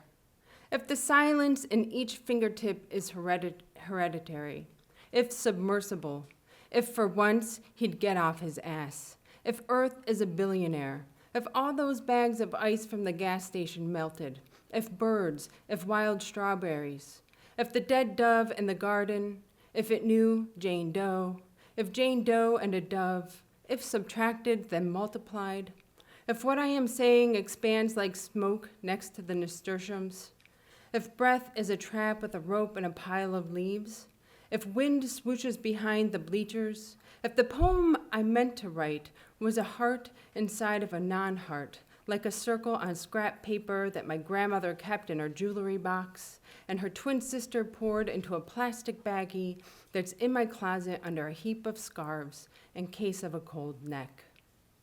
If I wrap my head and leave it on the kitchen counter, if out of the closet, if one outlives the other, if Aunt Shirley remembers how to make a Manhattan, if I learn the opposite of captured, if I see you at the train station in Indiana Jones and the Last Crusade, if I paused the movie, if it wasn't you, if the gynecologist quit, if my spiritual disease, if mushrooms, if in my ears, if in the absence, the leaf and the cloud, if mothering north and south, if in other news, the radishes are ready to harvest, if we eat them, if it's splattered like an egg on fire, if the glass bowl next to the apricots, if lovesick, burning and cutting, if imitation, naming, if it matters, if this, then that, then this again, if sound and wails, what then? Of water, of boats. This next one, so my undergrad years, I was not introduced to any really queer poets in the sense of Vittoria Repetto's and Rachel DeVries, and I was taught Merwin, Stevens, Williams. So I've been revisiting that work, less angry now, a little less angry. Not that much less angry, but a little less angry. And having a different conversation with it. And part of me wants to say that I'm translating it to lesbian. I don't know, maybe I'm full of it, who knows, whatever. Okay, a last look at Merwin, Stevens, and Williams. I look last at my pretend husband and a sunrise that could have been outside or inside my uterus. Dilation like this reduces reality, surrounded by ifs and echoes. If women are naked, it is art. If we are kissing between double yellow lines, wearing pink leg warmers, it is the thing in his mind. We took the place of rocks, blessed the fruit, then served bananas to all the nature poets and women pinching each other's nipples for lunch. Purple and plain speech is how I imagine testicles resting under a big wooden desk in winter. I watch how they watch me between legs and hospitals. My wife stroking my hair, believing in power of the imagination, believing in the power of this landscape of broken things amid each stanza, where I am a dump truck, carrying little pieces of earth, bone, and belly fat, which is to say, I prefer broken things that withhold, not a red wheelbarrow full of garbage and grass clippings, but wives fully clothed, dancing in the rain, stumbling over love, campaigning for body parts that take the place of the poem about a mountain disguised as my wife who felt safer pretending I was her husband when a physical therapist pressed into her neck, a unique and solitary hold that might bruise the connective tissue. Her whole body fixed the wrong idea. He looked at her ring finger while he said, "If I leave a mark, tell your husband I didn't hurt you." My hand pressed between my thighs as she said this, and together and separately, we must have imagined everything collapse, which made me want to write about the mountain scraped out of my cervix. A last look at my internal process isn't what you think. When a single cell divides over and over and over, a matrix of agony and muscle, 3 centimeters of earth and blood. If the thing itself is between walls, another pathway along the gut leads to an arrangement for living with or without progesterone, rainwater, and fingerprints. What the hell is a last look anyway? A pathetic pear-shaped fallacy punctuating my pelvis? This is just to say I have eaten the husband in my icebox. Between my bladder and rectum, between walls and hands and guts. Or maybe I am confusing the womb of death with something else, like the wilderness in Rilke's third elegy, or the river and moon lost in mine.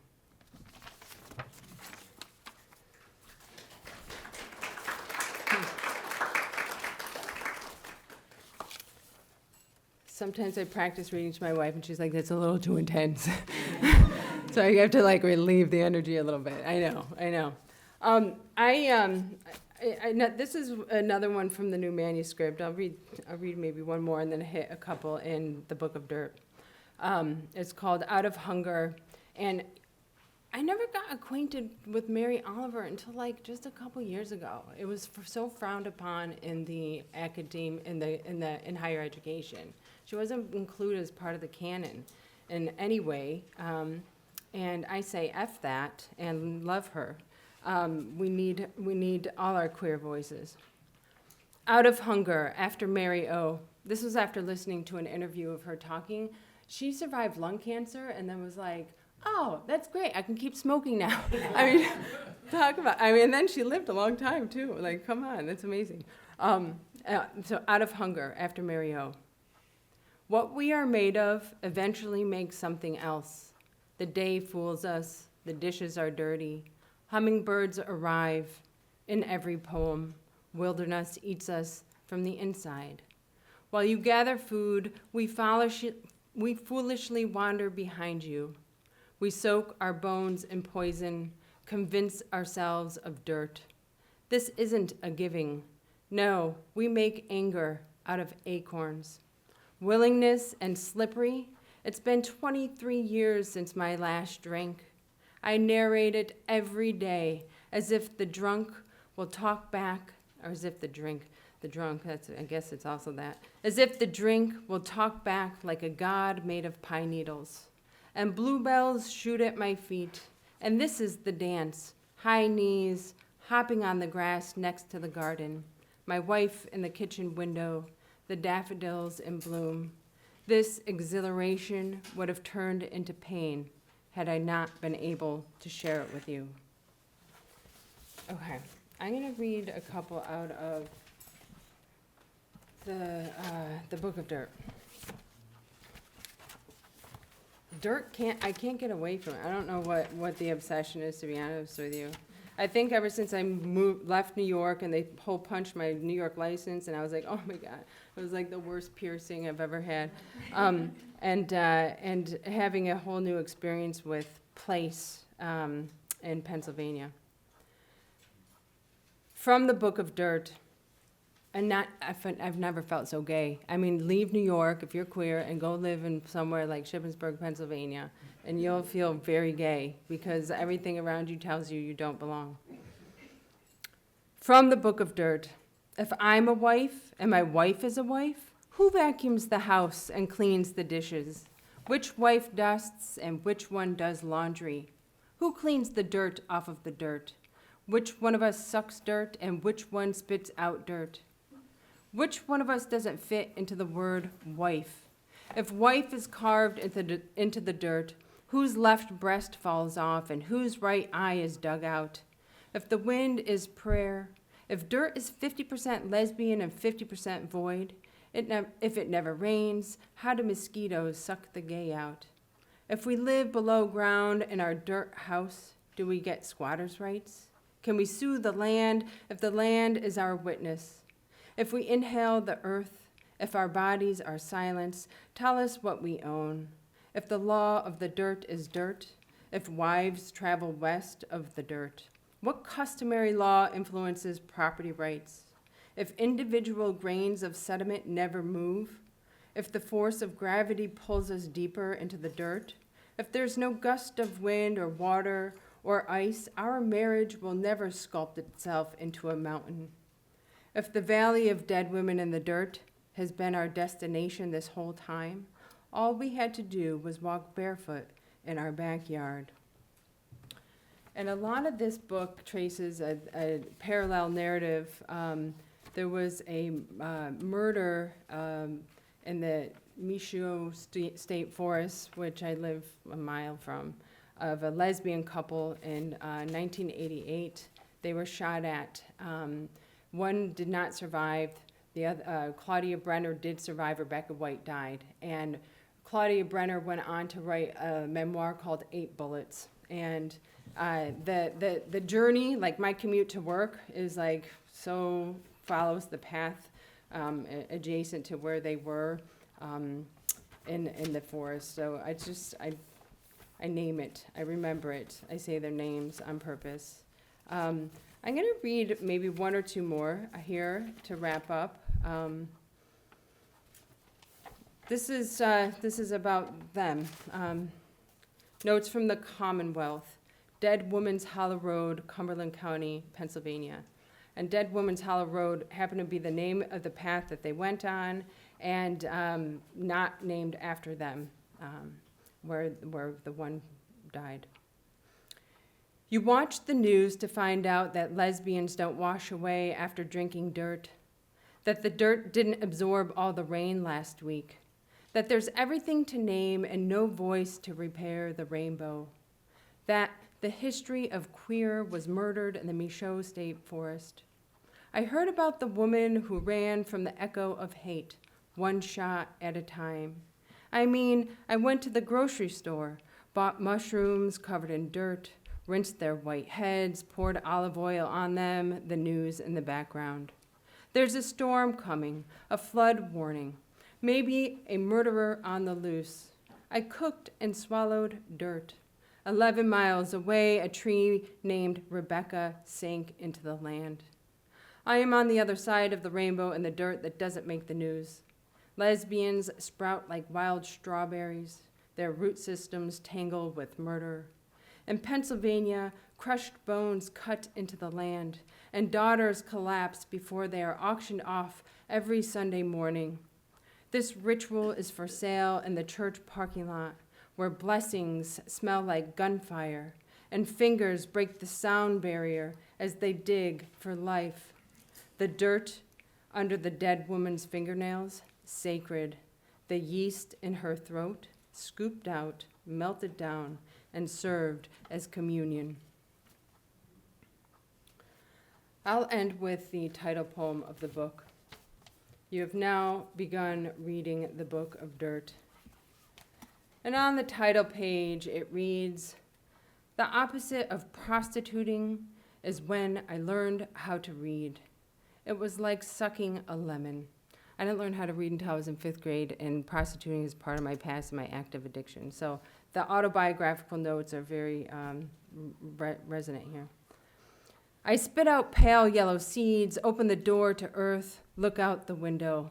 All my gay symptoms rally in the library parking lot where I swallow my name, blindfold my votes, and line them up against the wall. I go to the county jail where I teach women to write their guts on styrofoam and cinder block and floor wax. I write Commonwealth and Red State and Ode on the edge of disaster, where clouds cast a shadow in the shape of a knife. I cut the faggot labels out of my shirts, Slice open plastic bags stuffed with childhood and grass clippings from a blue state. This is the book where a gay girl is in another closet, where the doorknobs fall off and the queer goes for a walk on a rainbow leash.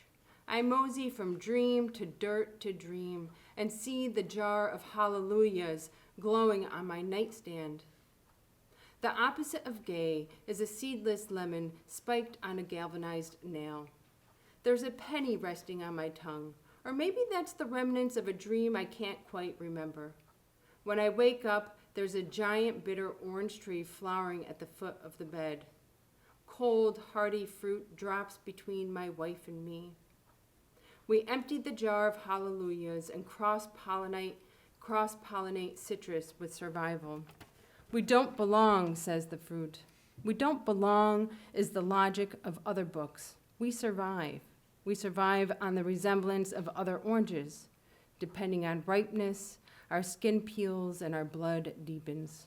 The sweet orange is not wild fruit. The pomelo is its maternal parent. Our root systems twist together below ground. And I'll pause there.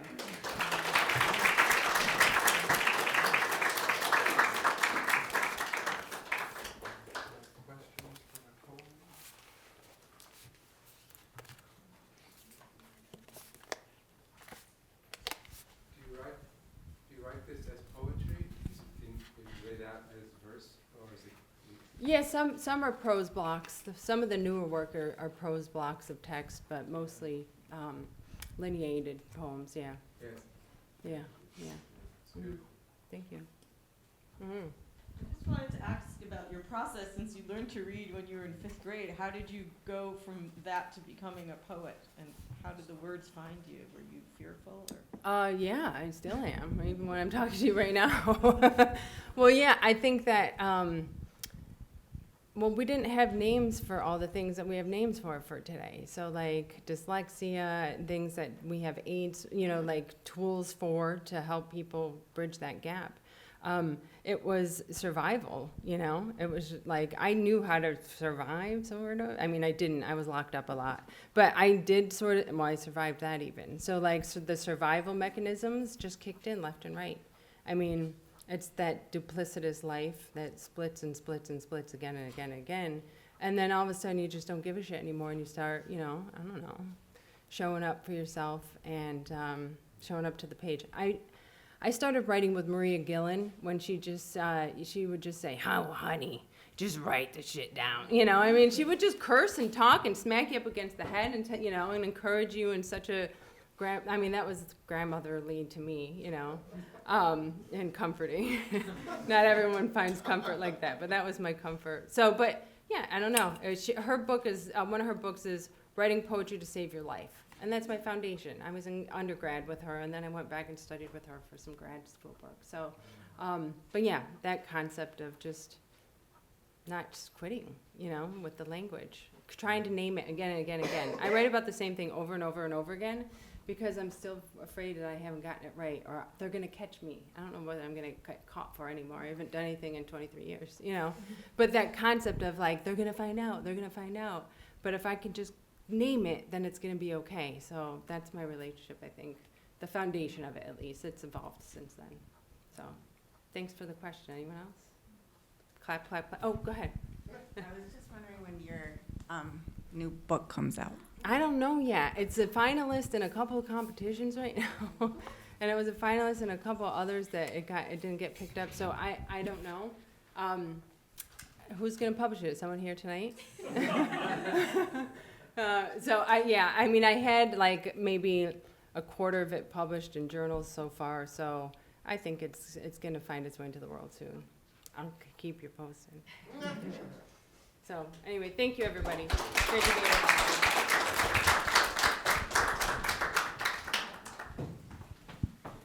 Okay, thank you, Nicole. Those were great. Our last speaker this evening is Peter Covino. Poet, translator, and editor, Peter Covino's writing continues to be strongly influenced by his Italian immigrant history, multi-ethnic culture, and psychoanalytic identity.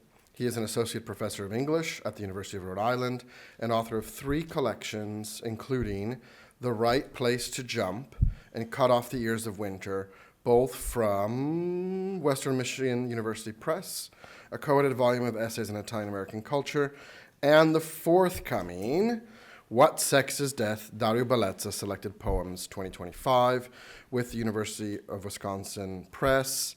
It won the Wisconsin Press Prize for Poetry and Translation. His awards include a National Endowment for the Arts Translation Fellowship and the PEN American Osterweil Award. Let's welcome Peter Covino.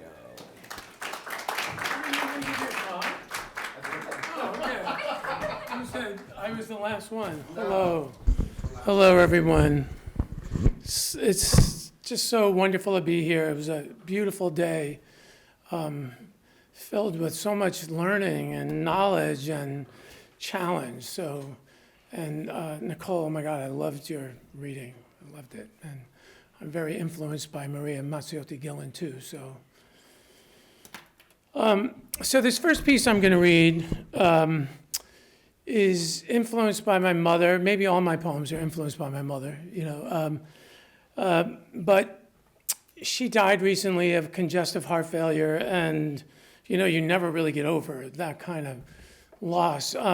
But this is like one night trying to process that, and I'm a huge Stevie Nicks fan, so I tuned into a television show, American Horror Story on Demand, Season 3. Cut to the 3 adult children locked in an attic-caged torture chamber. Every time the famous hoop-skirted actress sees blood, New Orleans, 1830, she tries to break open the deflowering light. What is this indiscriminate appetite for violence? Exploitation run amok, racist guilt. When the dutiful butler accidentally cuts himself, the sight sends her ballistic, bloodthirsty. Another famous actress comes back to life as her balding, monstrous self, great makeup. She warns her daughter, the new supreme, not to usurp her power. The viewer's mother had 6 months to live for 6 years. Every night, the viewer watches 2 to 4 inches of salacious cell phone posts to calm down. This appetite, too. Red tubes, magical subtext.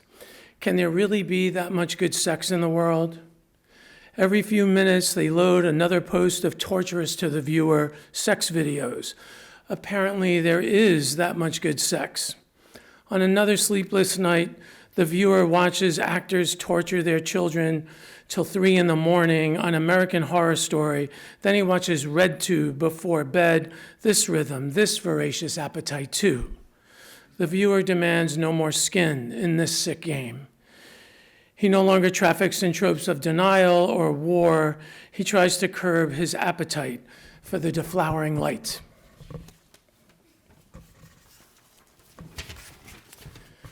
And this poem sort of deals with these intersections of race and culture, but specifically thinking about my own Italian American history. And I think you'll know all the references, but I was reading a couple of different things, and I guess one more important thing, it's also inspired by a famous photograph now of Joe Shora at a protest in Bensonhurst, and you'll know which protest.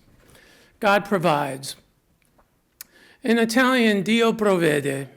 A mother's dandelion greens cut from her own backyard, chicory, beet green stew. Even weeks-old slimy lettuce, they'll never know. Skilleted with a pinch of salt and cayenne, that we continued to buy her in those wasteful, fancy plastic receptacles. Annoyed after repurposing them for the umpteenth time. How many sewing kits can we need? How many plant germinating containers? In 1936, when Edith Wharton reimagined Roman fever, more than 700,000 Ethiopians were on their way to slaughter or famine at the hands of Italian colonialists.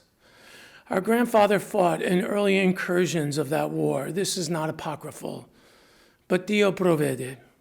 He returned in one piece, more or less, as Mussolini likewise had just laid waste to 8 acres of centuries-old habitations, churches, villas, hills, gardens, making way for Via dei Fori Imperiali, wider roads, and improved tourist view. That same year, Ralph Ellison pens Party Down at the Square and leaves his riveting tale of an anonymous lynching hidden among his papers, not to be discovered until his death late in the century. A decade later, in the mid and late 80s, two defining incidents. Michael Griffith, a Trinidadian immigrant, struck dead by a car on the Belt Parkway after being chased by white men from mostly Italian American Howard Beach. Yusuf Hawkins, a black man, shot to death by a bat-wielding mob of 30 mostly Italian American young men in an act widely described as a lynching. What did God provide then? What does God provide now? As some rabid Italian Americans turn away from their immigrant roots, playing whack-a-mole in this trampled garden. Yeah, I don't have any fun poems, I'm sorry. I used to be fun when I was younger, but I've lost it all. This is called No Ancestors in These Bones. It's sonnet-like, probably needs a couple better rhymes in key places. Mountains of angled sunshine and wide open fields dappled with olive groves and earthy Aglianico wines. Bent over the exercise ball, the spine settles into Irpinia, tectonic plates of ruin, macerated destiny, homophobe, pederast. At the gas station hotel, we ate homemade fusilli, Sunday ragu, an assortment of sorbets, plum, walnut, peach, preserved in the fruit's skin. We arranged the funeral through the ether and delivered the father's dust to the void. Just the slab lifter and tomb remover gaping into a 10-foot tiered abyss. Not a relative, a town crier, a single flower.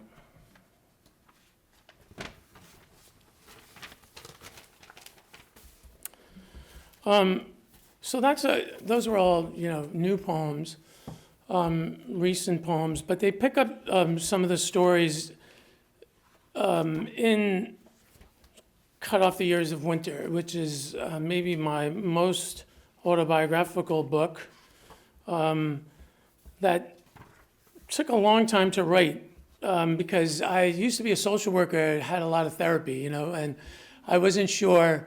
I worked in foster care and aid services here in New York, and then I went back and got a PhD, and I wasn't sure these were poems, because everyone told you, they're really therapy, they're not poems. So here's one that you referenced this morning, and it gives you the backdrop of some of the tension, right?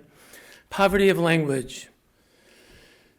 If her mother were to say, I pray to the Virgin, you die of AIDS, you see I'm doing it again, shutting you out.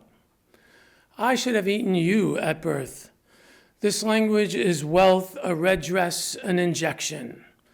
Father spoke to us in erudite Italian, pederasta, pederast, infangare, to muddy, to soil, as in ruining one's name.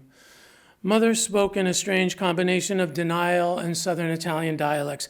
Feminiello, she called me. Feminiello, she called my sister. Feminiello, my father. Feminiello. One half little girl, one half little faggot. So that was actually the first poem I ever published in 1997. And the AIDS backdrop is there, but Feminiello wasn't like the Gucci craze at the time. Now there's like Gucci fashion, that's Feminiello clothes. But yeah, in Southern Italy, they use that term, and it has a great history, and now a lot of people writing about it. So here's like an answer song, a poem I don't know if I've ever read out loud, but I look back at this book, I was like, I don't want to be victim, right? I don't want to be victimized the whole time. So this is like me fighting back, you know, again, on a lonely afternoon, and it's called prescription. You know this afternoon sun, and how sleep's relentless canyons keep calling. Anxiety, like a cold ocean of blue blood, won't anyone save me? Any half-decent clothed man, landscaper, mechanic, veins heavy as water pouring into the bath of the motel room next door. Outside, the thrum of a souped-up lowrider along the highway, 431, 432, the most menacing hour, the pain of sciatica or a slip disc, shoulders stiffening. Living with someone you do not love is like a suicide watch, only it's you're watching. The denouement of a murder mystery, a severed and snake-like tongue, an editor, St. Michael and the Devil, Stakeheart, cannibal. The ideal apprentice demonstrates compassion, I suppose. In the father country, a faggot could easily become a cause célèbre, a reason for an anthology, even as the streets of Chelsea welter with detail and HIV bottles. What a word faggot can be. Bundle of sticks. Battle cry. Container and contained. There's no part I want to liberate. Not that claptrap of bones. The taut skin,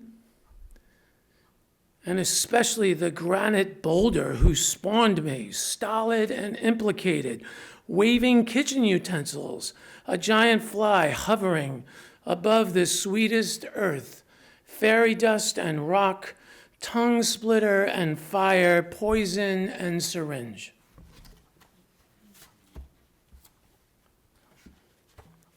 That was supposed to be easy. So, yeah. Yeah, I guess you get that. And maybe two more? Okay, two more.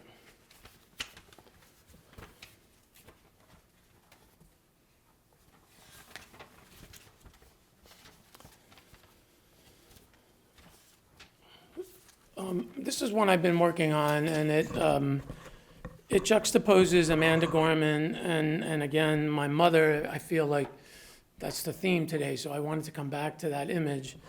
And it's called Elected, and it's about Joe Biden and the inauguration day and like not really listening, you know.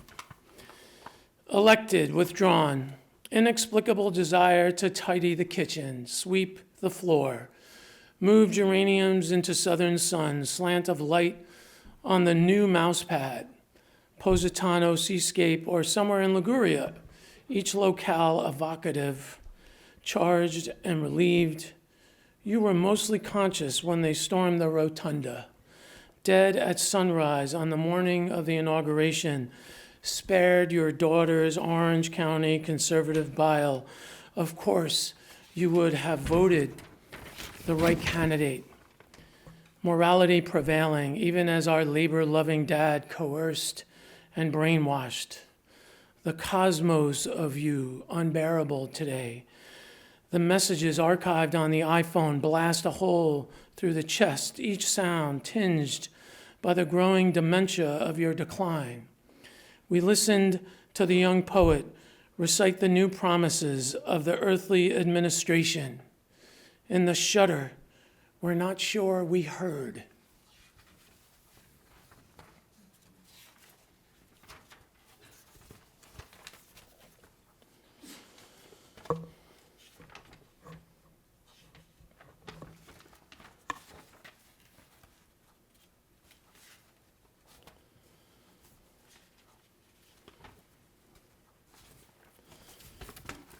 Chemical castration. This is the last one, I promise. Many sex offenders, as condition of their release, are treated with drugs to prevent recurrence. Some opt for surgical castration, yet society worries about recidivism. I don't know the statistics.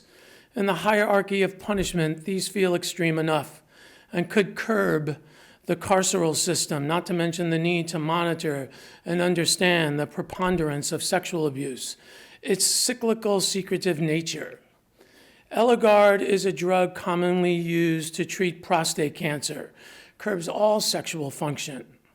So far, even passing thoughts quickly extinguished, suppression, aversion to any desire. I don't know what sex offenders routinely receive, but we could Google it. Your Eligard causes bloating, nausea, weight gain, cravings, hot flashes multiple times an hour. Acupuncture helps if you have insurance and your insurance covers it. If there are not any overburdened providers and the care team members to process the initial request.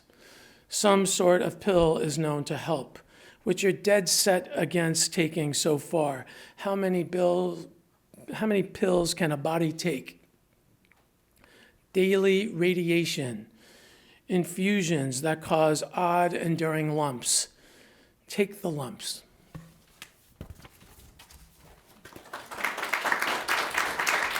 Thank you. Oh, questions. Oh, yeah. Sorry, questions. Yeah, question.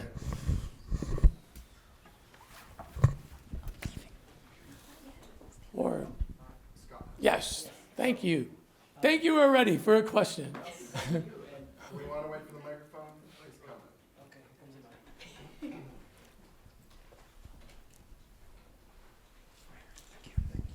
All right. Well, since we both, well, you presented and I commented on the poem Poverty of Language, I thought we might talk a little more about it. The erudite Italian, in comparison to the Southern dialect, is something that struck me. It's like sort of this division of mother and father in that piece. So I was curious if you might, just maybe speak a little bit more about, as you were writing it, or maybe since you probably thought about it since, if there is if there's really sort of a connection there between, on the one hand, like erudite Italian being this representation of something maybe masculine and oppressive, and then the Southern dialect, on the other hand, being more perhaps familiar. I don't know. I mean, explain. Yeah, well,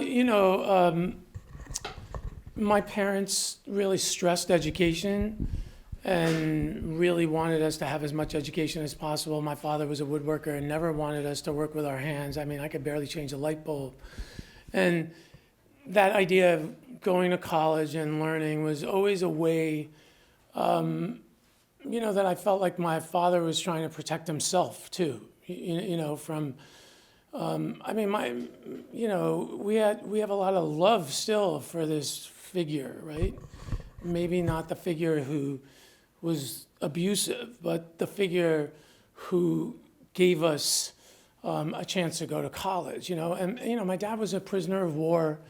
He was apprenticed to the Benedictine monks at 11 years old to learn his woodworking trade. He really probably didn't have he didn't have an option. And I think this idea of reenactment that we think about a lot, right? With sexual abuse was something that he tried to figure out by sending us to school. So, yeah, so there is that tension in that poem, And meanwhile, my mother, people are like, and that wonderful presentation, Elise, about a mother, like, what's a mother's role? My parents came to this country when they were in their 50s, right? Like, my mother could not leave my father. Like, what was she going to do, And so there's that, right? That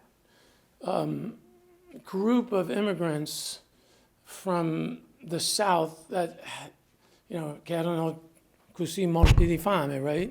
That's the expression.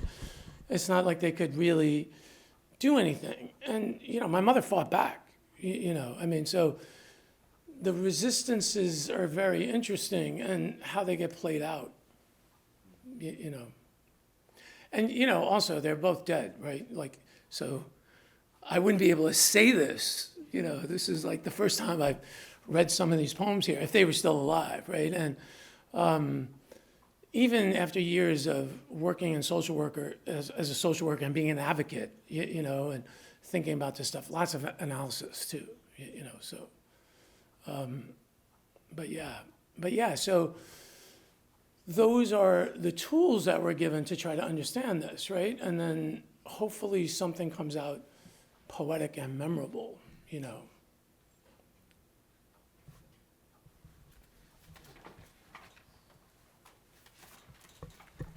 Yeah, that was enough, right? That was enough. Ryan, yay, Ryan!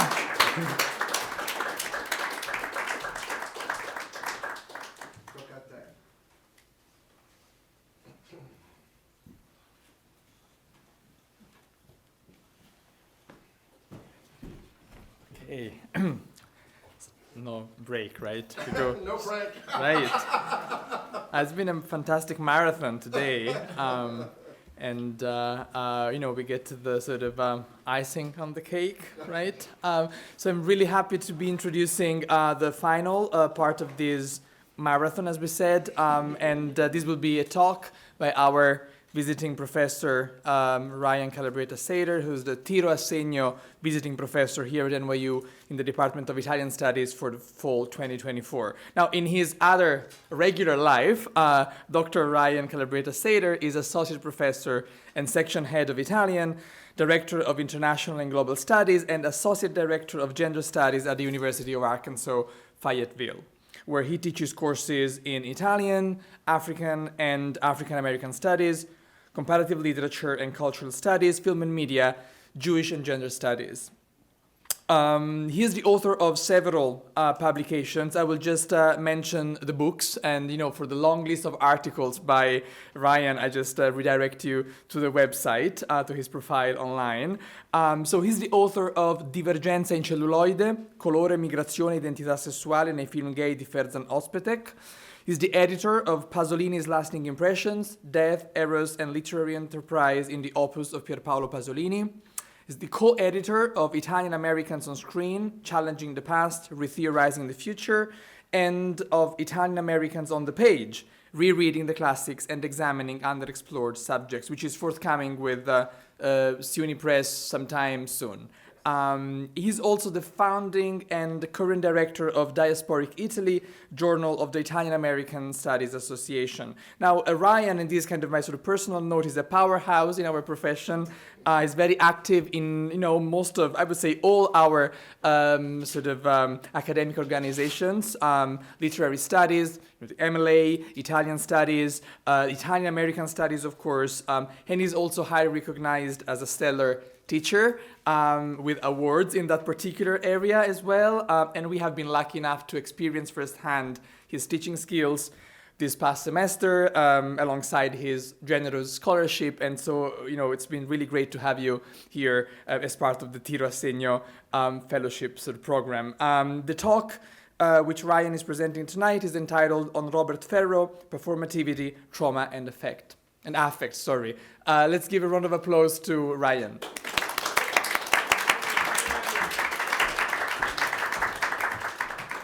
Okay, so let me pull up my PowerPoint really quick and get started. I don't want to keep you. This is the last thing that's keeping you between now and the reception. So, the marathon has an ending, and it's a fun one.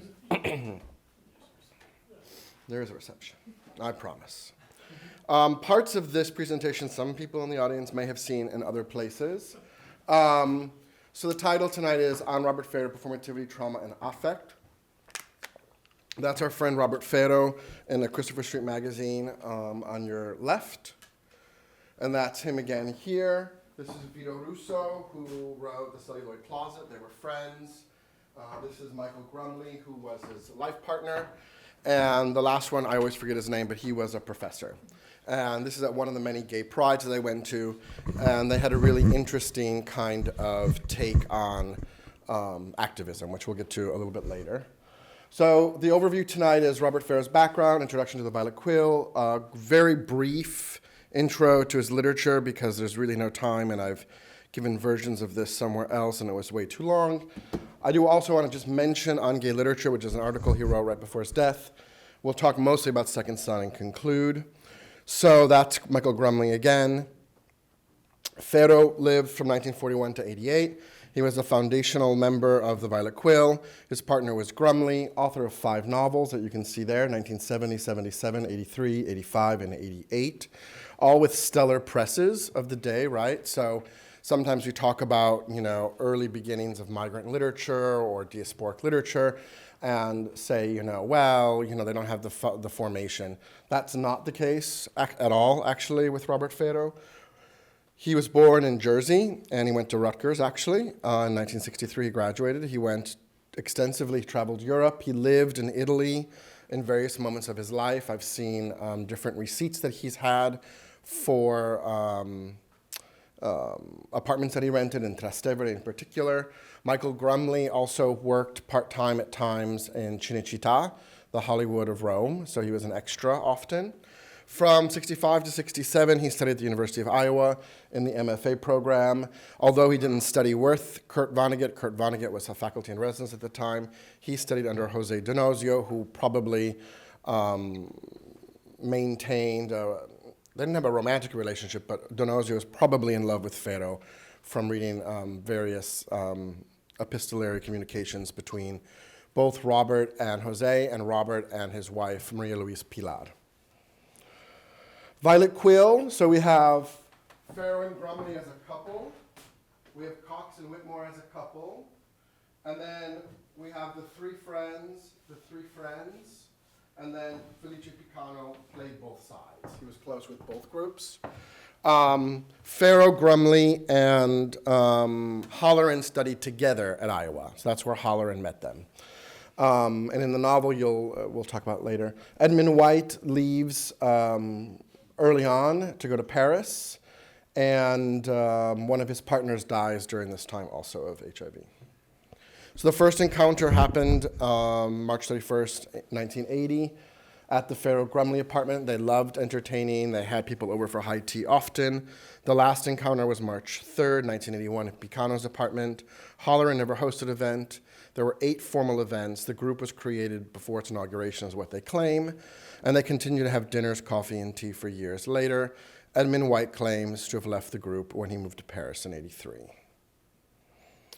During that very brief time period, however, you have 4 very important works published, okay? So you have Edmund White's A Boy's Own Story, which is part of his early trilogy. Edmund White's actually from Ohio, and he goes to Chicago early on before he goes to New York. So actually a lot of his locales are going to be in the Midwest. Farrow writes The Family of Max Desir, which is the first of what I argue is his trilogy.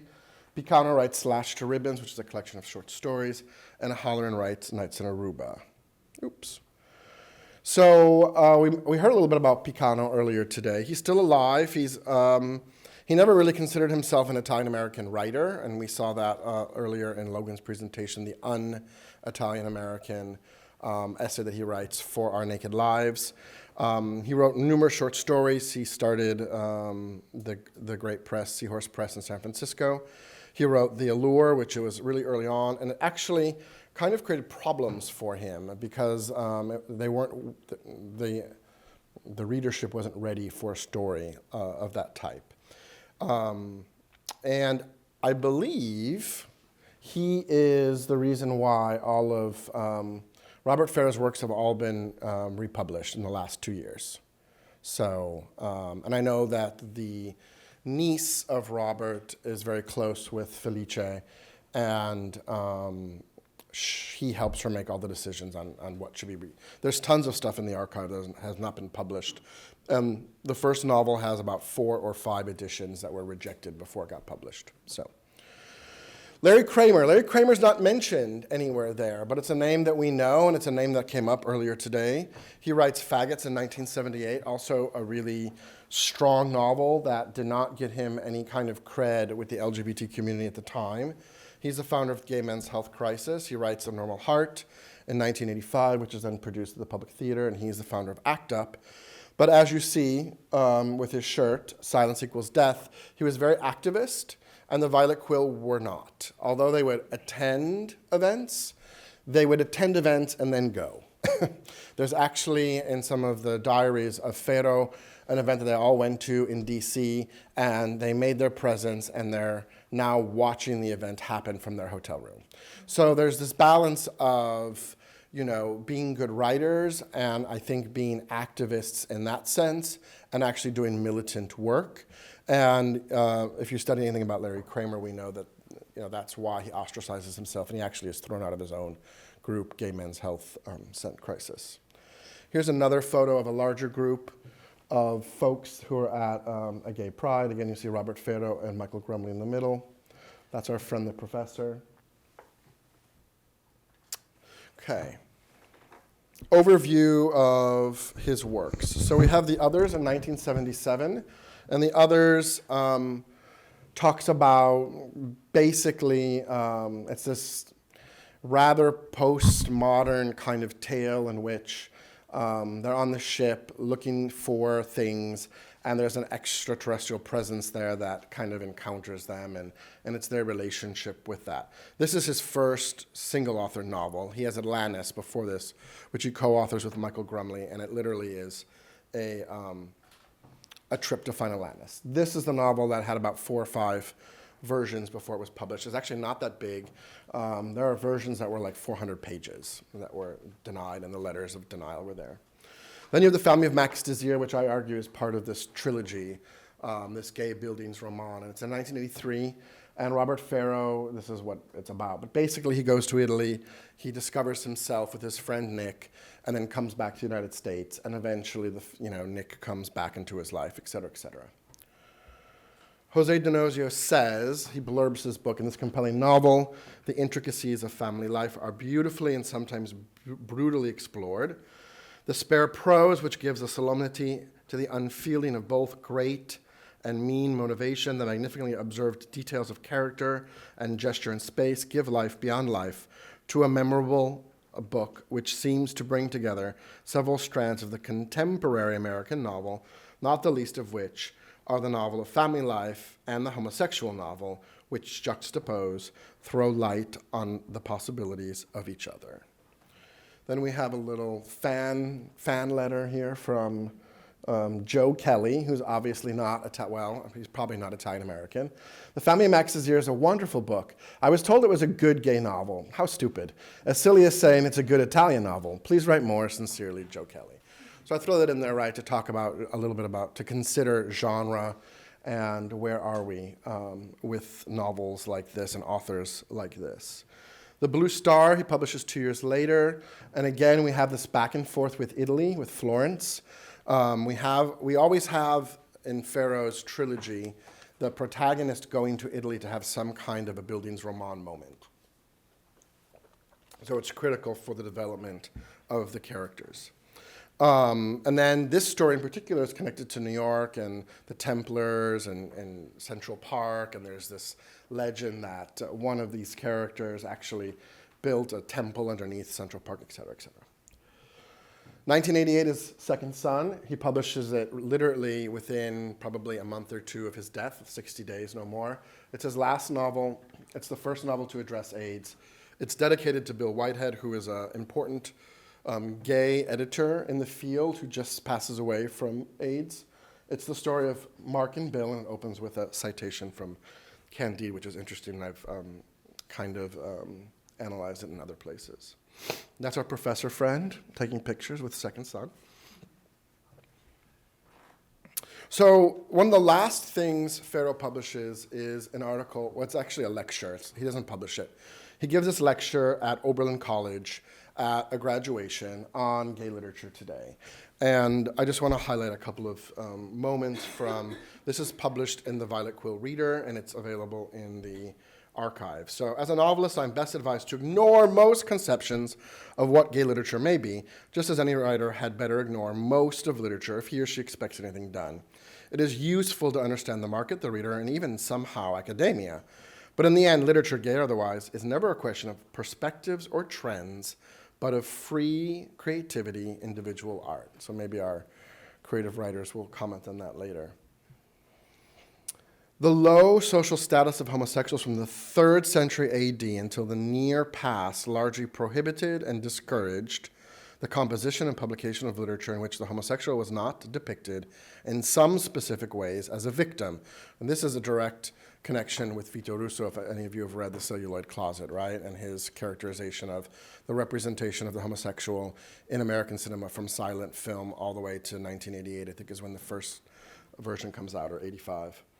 The literature of homosexuality has long centered on the myth of the victim who must die to assuage an intolerable moral guilt. And even this is played, as we see in Picano and The Lure and all of that kind of stuff also.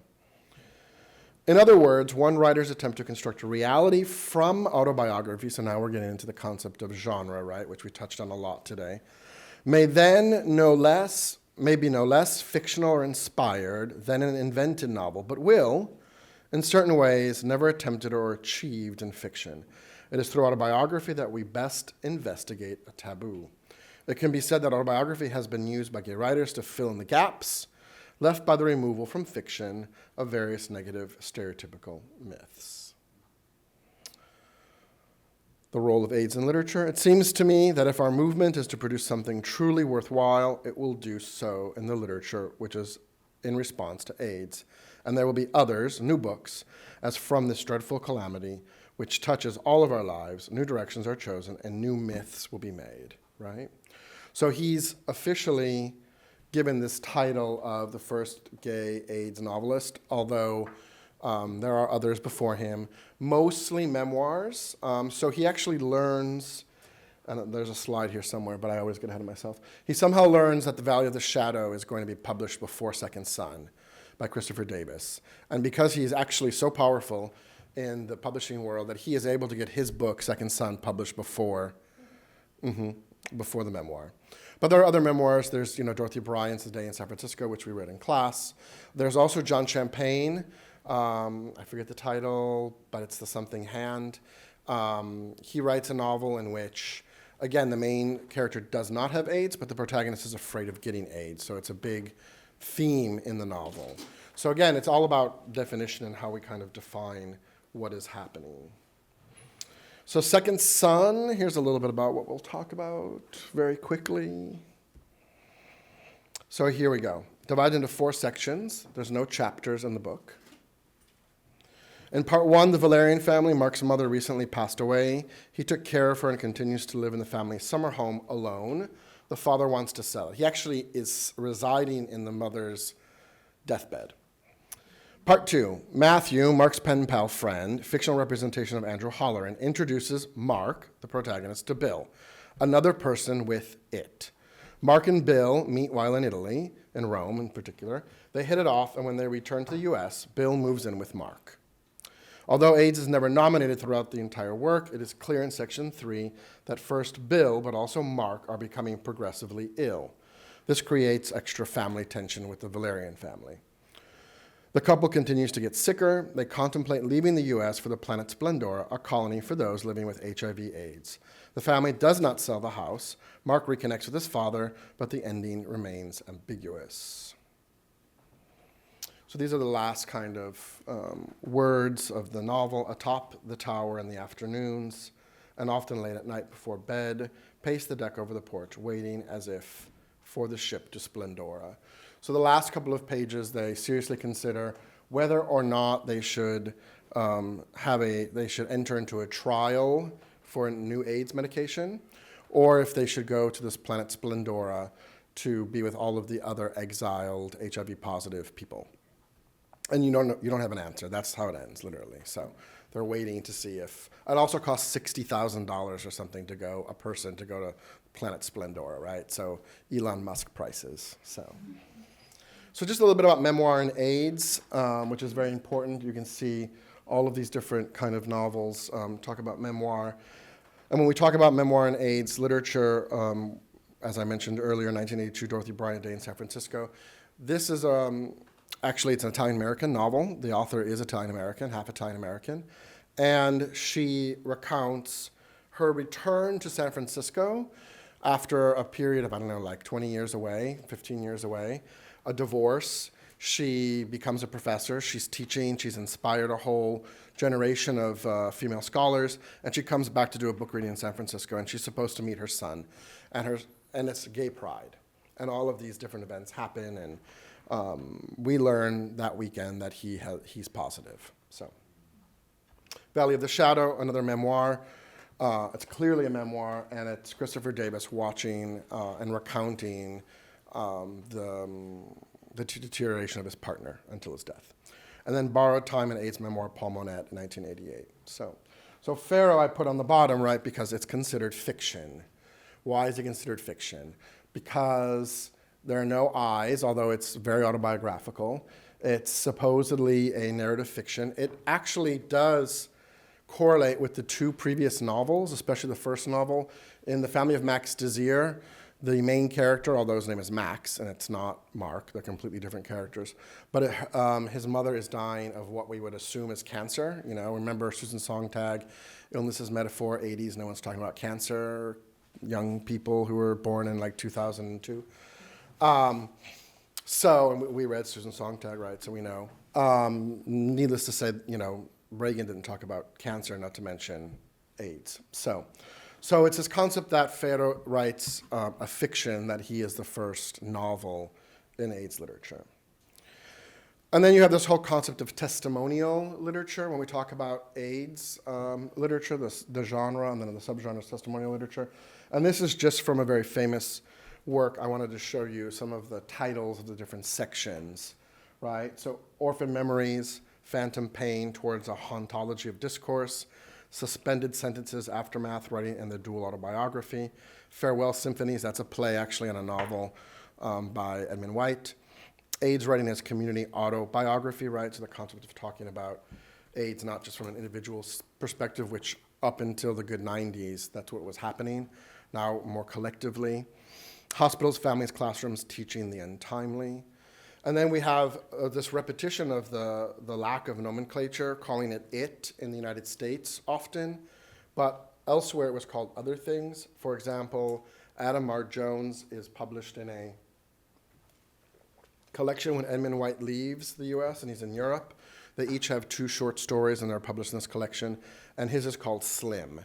And he says, and it's a beautiful story that's pesante. And basically, in England, they had caregivers who would come to the house, and basically it recounts this relationship of the caretaker coming to the house and taking care of him, and he would say that he has Slim because that's what they recount in the stories. That's what they call it in Africa, which obviously is not true, but. Second son, Illness and Trauma. So to kind of move us a little bit into the text.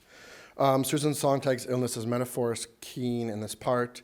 Judith Herman's Trauma and Recovery.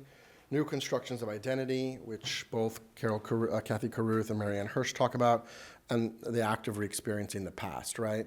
So think about the fact that Mark, every night until Bill comes, goes back into his mother's deathbed to sleep.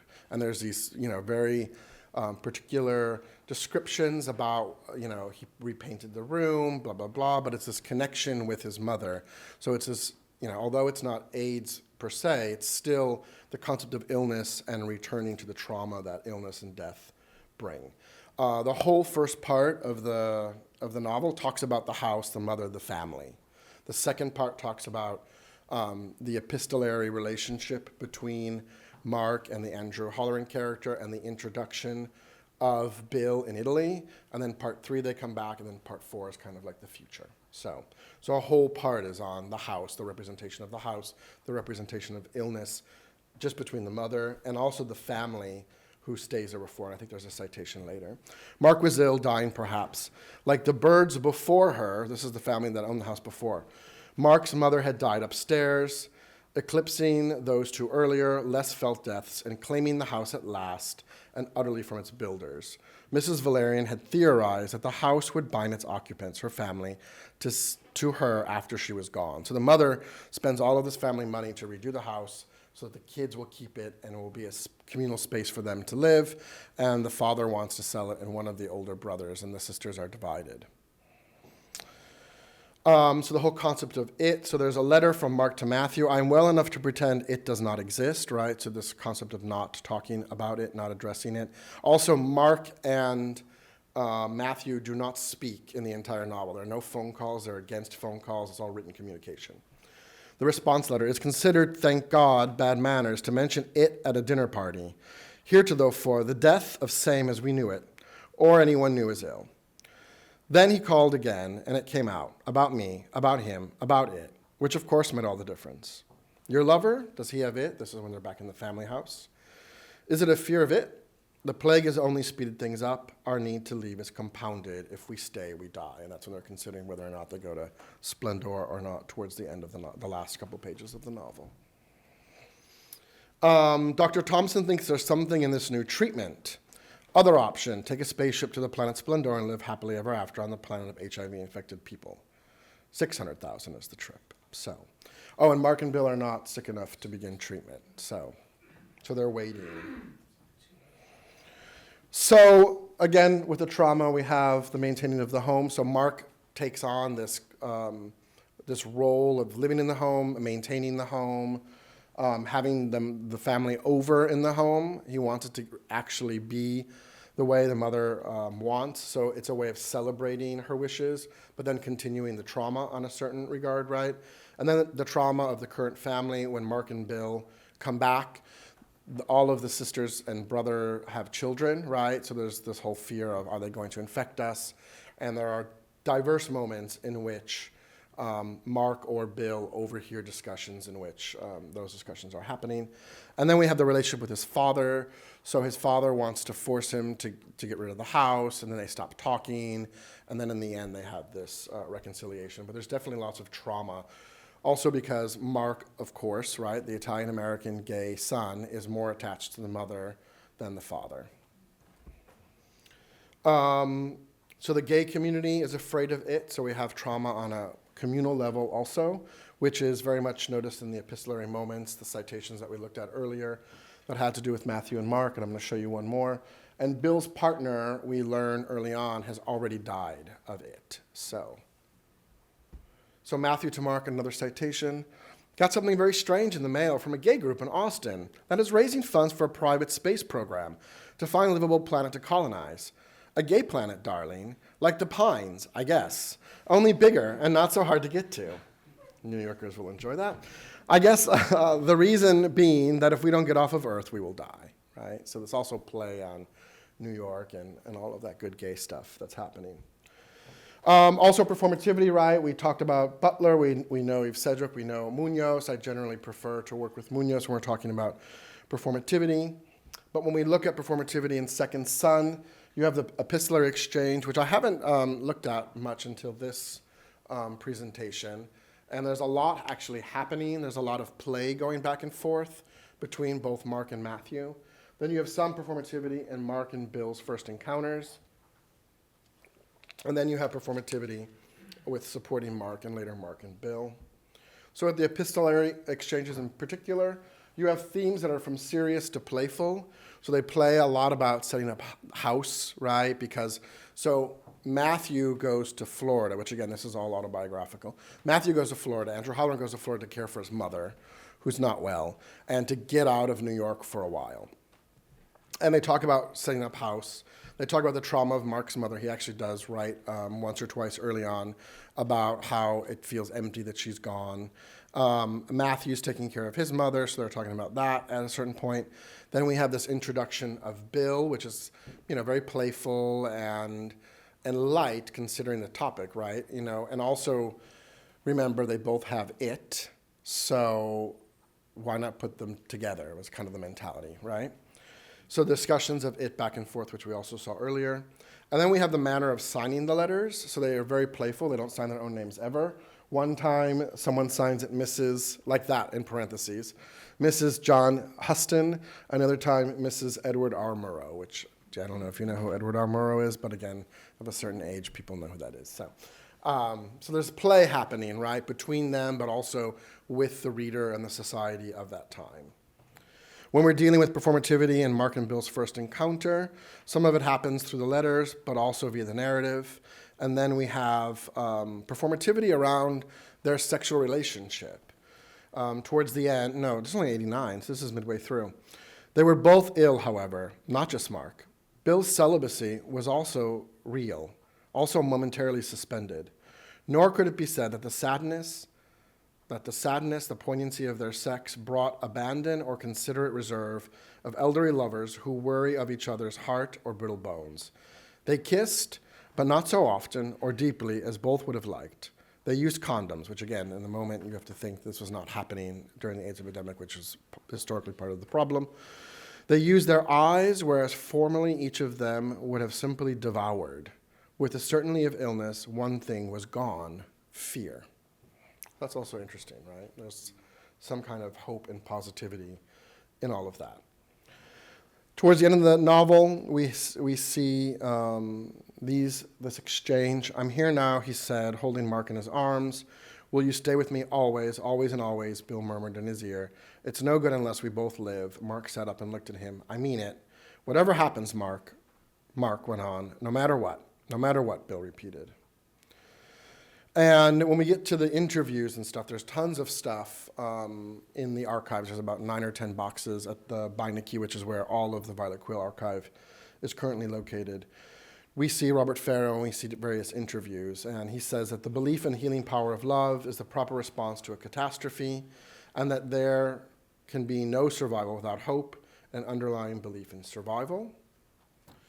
When we talk about queering time and space, it's very active, especially with the space of the house and the space of both the home. So they're from Jersey, right? So the father lives in Jersey, but they have this summer home in Cape May, and then they go to Italy. So when we talk about queering time and space, Elizabeth Freeman's Time Binds Queer Temporalities, Queer Histories, she begins by arguing that queer spaces do not have to revolve around gay places, and continues by stating that if we explore non-dominant forms of object choice, like coupledom, family, sociability, and as queer, then, quote, neither traditionalist concepts of history nor Marxist historical materialism are adequate ways to theorize queer histories. Chrononormativity, or the use of time to organize individual human bodies towards maximum productivity, is important. Temporal drag, which is the visceral pull of the past on the supposedly revolutionary present, and erotohistography, which is the conscious use of a body as a channel for and means of understanding the past. So as my students also talked about earlier, right, we have Sarah Ahmed and Happy Objects, and we talk about affect. When we talk about affect theory, we talk about how happiness functions, right, and how certain concepts, certain ideas, certain things bring back memories. And we talk about the Valerian house. The house had a soul, it had a history. After some time, he realized the house was speaking to whomever might be listening. This was Mark. He heard it in the wind through the porch, in the boom at the end when a door slammed, in the whine of the furnace when first engaged, sounds that held images of moments fractured in air, as when, turning at the banister at the top of the stairs, he saw his young niece tilt her head to listen to her vanity and just a gypsy earring, a languorous, emblematic moment of her magic childhood in an older, safer world. The house made this possible. He could see it in the air. So this connection that he in particular, but also he shows other people having connections to the house. After Mrs. Valerian's death alone in the beach house, Mark had moved into her room. Here's a citation of the room. Margaret Valerian's room with its large bay window on the ocean was long and handsome, running the width of the house with fine views up and down the coast. Outside the sea slapped the beach resolutely. But he would be awakened by the clamorous light. The green room had been Mark's. Now he slept in the blue. And then I also do a whole color analysis of blue and the concept of, you know, the Virgin Mary, the water, the connection of rebirth. Her dying 1 year before had overlapped in an ironic but intentional way with an extensive restoration of the house, in which a place for the abiding comfort of the spirit is prepared. She had theorized that the house would bind its occupants. There's a question of money. I like this also because it's not only Mark that has a relationship, but Bill also forms a relationship with the house. The feeling that I would be content with him, Bill, anywhere, enthralled even, I am thoroughly blissed by his reaction to the house. And I must admit, by the house's reaction to him, How dotty, darling, to think that a house cares. And that's obviously from a letter, and you can hear these playful language back and forth, this performativity that he and Matthew are doing. It had become, besides actually the sort of house that attracted people to it, in a daily ration of deliveries, the maid, plumber, carpenter, furnace man, the painter who never finished and seemed to work on his own, the alarm man, the gardeners. Mark would hear them on the gravel, or the too loud bell would ring, and he would see the futility of thinking it was a house to be alone in.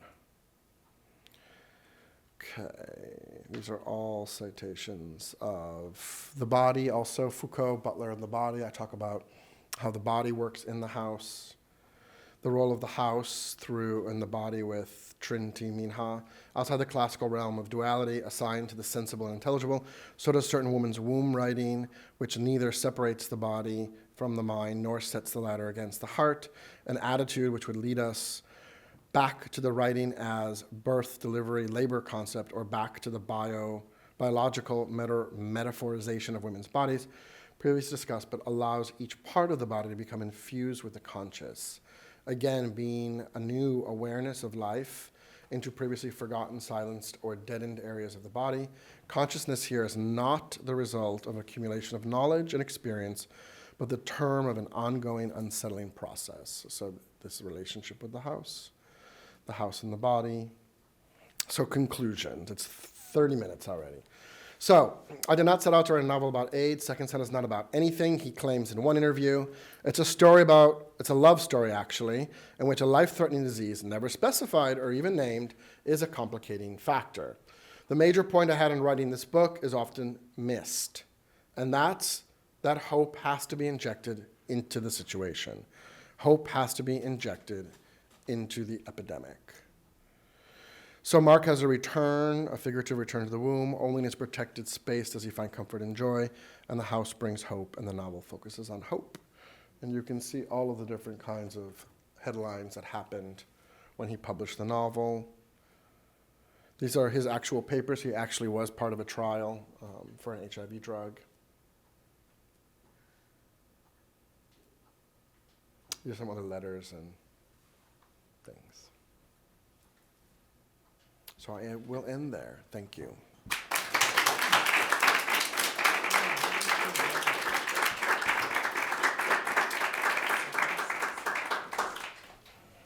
Questions? Thank you, Ryan. This was fascinating. I have two kind of, I guess, sort of basic questions. Thank you. Two very, hopefully, easy questions for you. One is a curiosity, Splendora. Is it a place where, is it a disease-free place where the disease can be cured, or is it just a way to kind of think of a place where you end up going and dying anyway? It's an exiled place. Okay. And then the other question is about Italy, actually, because at least two of the novels which you mentioned, possibly more than two, certainly Second Son, but also something else earlier on, you sort of included moments of sort of trips to Italy or some time spent in Italy. It was Florence in the first instance and then Rome. And I'm wondering what kind of queer, if any, view of sort of Italy comes through those experiences in Italy, because the idea of the grand tour seems to be kind of there in a way, and what do they make out of that sort of trope? So it's where he goes, where the main character always goes to have his first experience in Florence the Cascine. Surprise, no surprise. And in Rome, I don't remember exactly where. And in both novels, there's a boy that lures him, usually, but then there's some kind of a female, in one it's a contessa, and another one it's an American woman, who is the wife of an ex-professor of Italian studies, who was divorced and came back to Rome, who are their patrons, kind of, their fag hags, they're paying for them to live these lavish lifestyles while in Italy before coming back. So it's definitely an idea of adventure, newness, experimenting, experience, all that fun stuff, but also a different lifestyle that doesn't exist in the United States. Absolutely. Mm-hmm. Though, at one point they end up in prison, and the fag hag gets them out of prison, and then takes them and takes care of them. So it's interesting. Isabella. Do you want the microphone? I'm going to get yelled at by Julian, so. Oh, okay, all right. Yeah, because we're recording everything, so. Thank you. Thank you so much for this, Ryan. A lot of histories that I knew nothing about, so I really do appreciate that. I'm interested also maybe in delving a little bit more into the question of genre. You know, you're bringing up, of course, kind of these different like life writing memoir, different kind of. I'm also thinking about science fiction. Because, you know, you said what was it, The Others, where, I mean, first, there's The Search for Atlantis. I don't know if that counts as sci-fi necessarily, kind of like, you know. It very much is, though. No. Okay, okay, so there's that. There's The Others with the aliens, right? And then there's this kind of planet, like, what's going on there? How does this fit into the paradigm that you're kind of creating here? So I actually took this out because I gave a version of this presentation at Rutgers and Professor Vittori was here. So, so I blocked this out because I was talking to a class on genre, on autobiography. So this is how I look at autobiography and biography, right? So the fact that it's all, you know, fiction is the reason why he argues that it's fiction, even though, you know, it is very autobiographical. And it's the concept of it's not his quote unquote voice, it's other people's voices. There's a narrator the whole time. In all three of these novels, there's a omniscient narrator. So that's how I think he gets away with calling it fiction. Though, I mean, Splendora, I don't know exactly. I am sure. I don't know what it is, but I have a feeling that there's some kind of connotation that I don't know about, that I haven't discovered yet on what the actual significance of Splendora was in this context. But he does talk about these these extraterrestrial kind of feelings, sentiments, and things in the first two very clearly, and then in Second Son. So there's definitely some sci-fi going on there. I think you feel a lot more in the first two novels. It's much more direct. And in the others in particular, less in Atlantis, it adds this kind of postmodern philosophical rendering to it. In fact, a few critics really loved it and most really hated it. And I think it was because it's a difficult novel to really grasp because of this extra vibe that's going on. Whereas I think in Second Son, I think there is something that's missing contextually, but I think there's also this play between him and Halloran and the time. So. But I do think there's something more concrete that's there.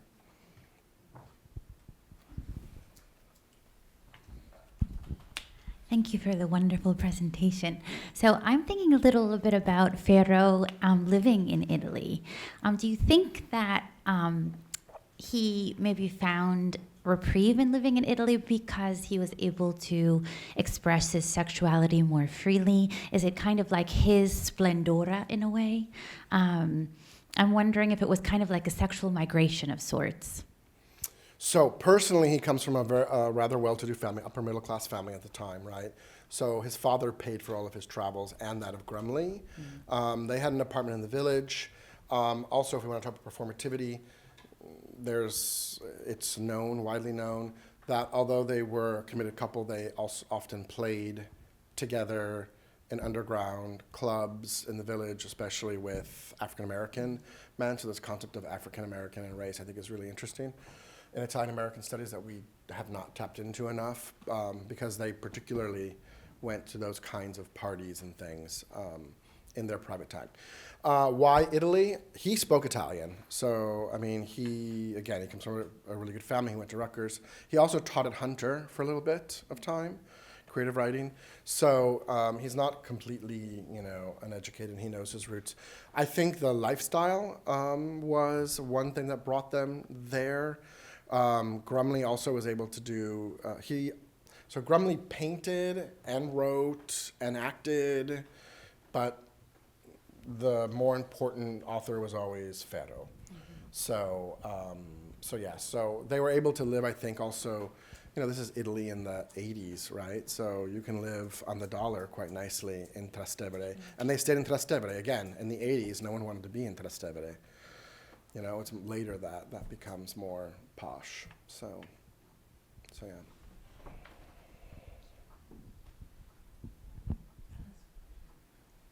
Quickly, Mm-hmm. I know because the kids I are know, the kids in the front are hungry. Yeah. Just real quick, is the fag hag you mentioned and the mother the only two representations of maternal figures? And No.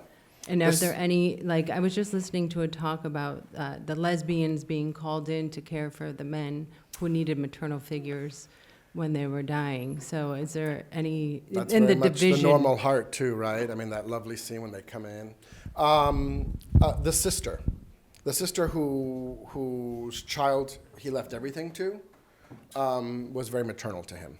Vida was her name in the second son in the last novel. The person who, she still lives in Jersey and everything. So the one sister who did not want to sell the house, also was very maternal to him and was not as nasty as the other sister and the brother. So yeah. Okay, I think we should have a glass of wine upstairs and keep chatting. Thank you. Thank you for sticking around.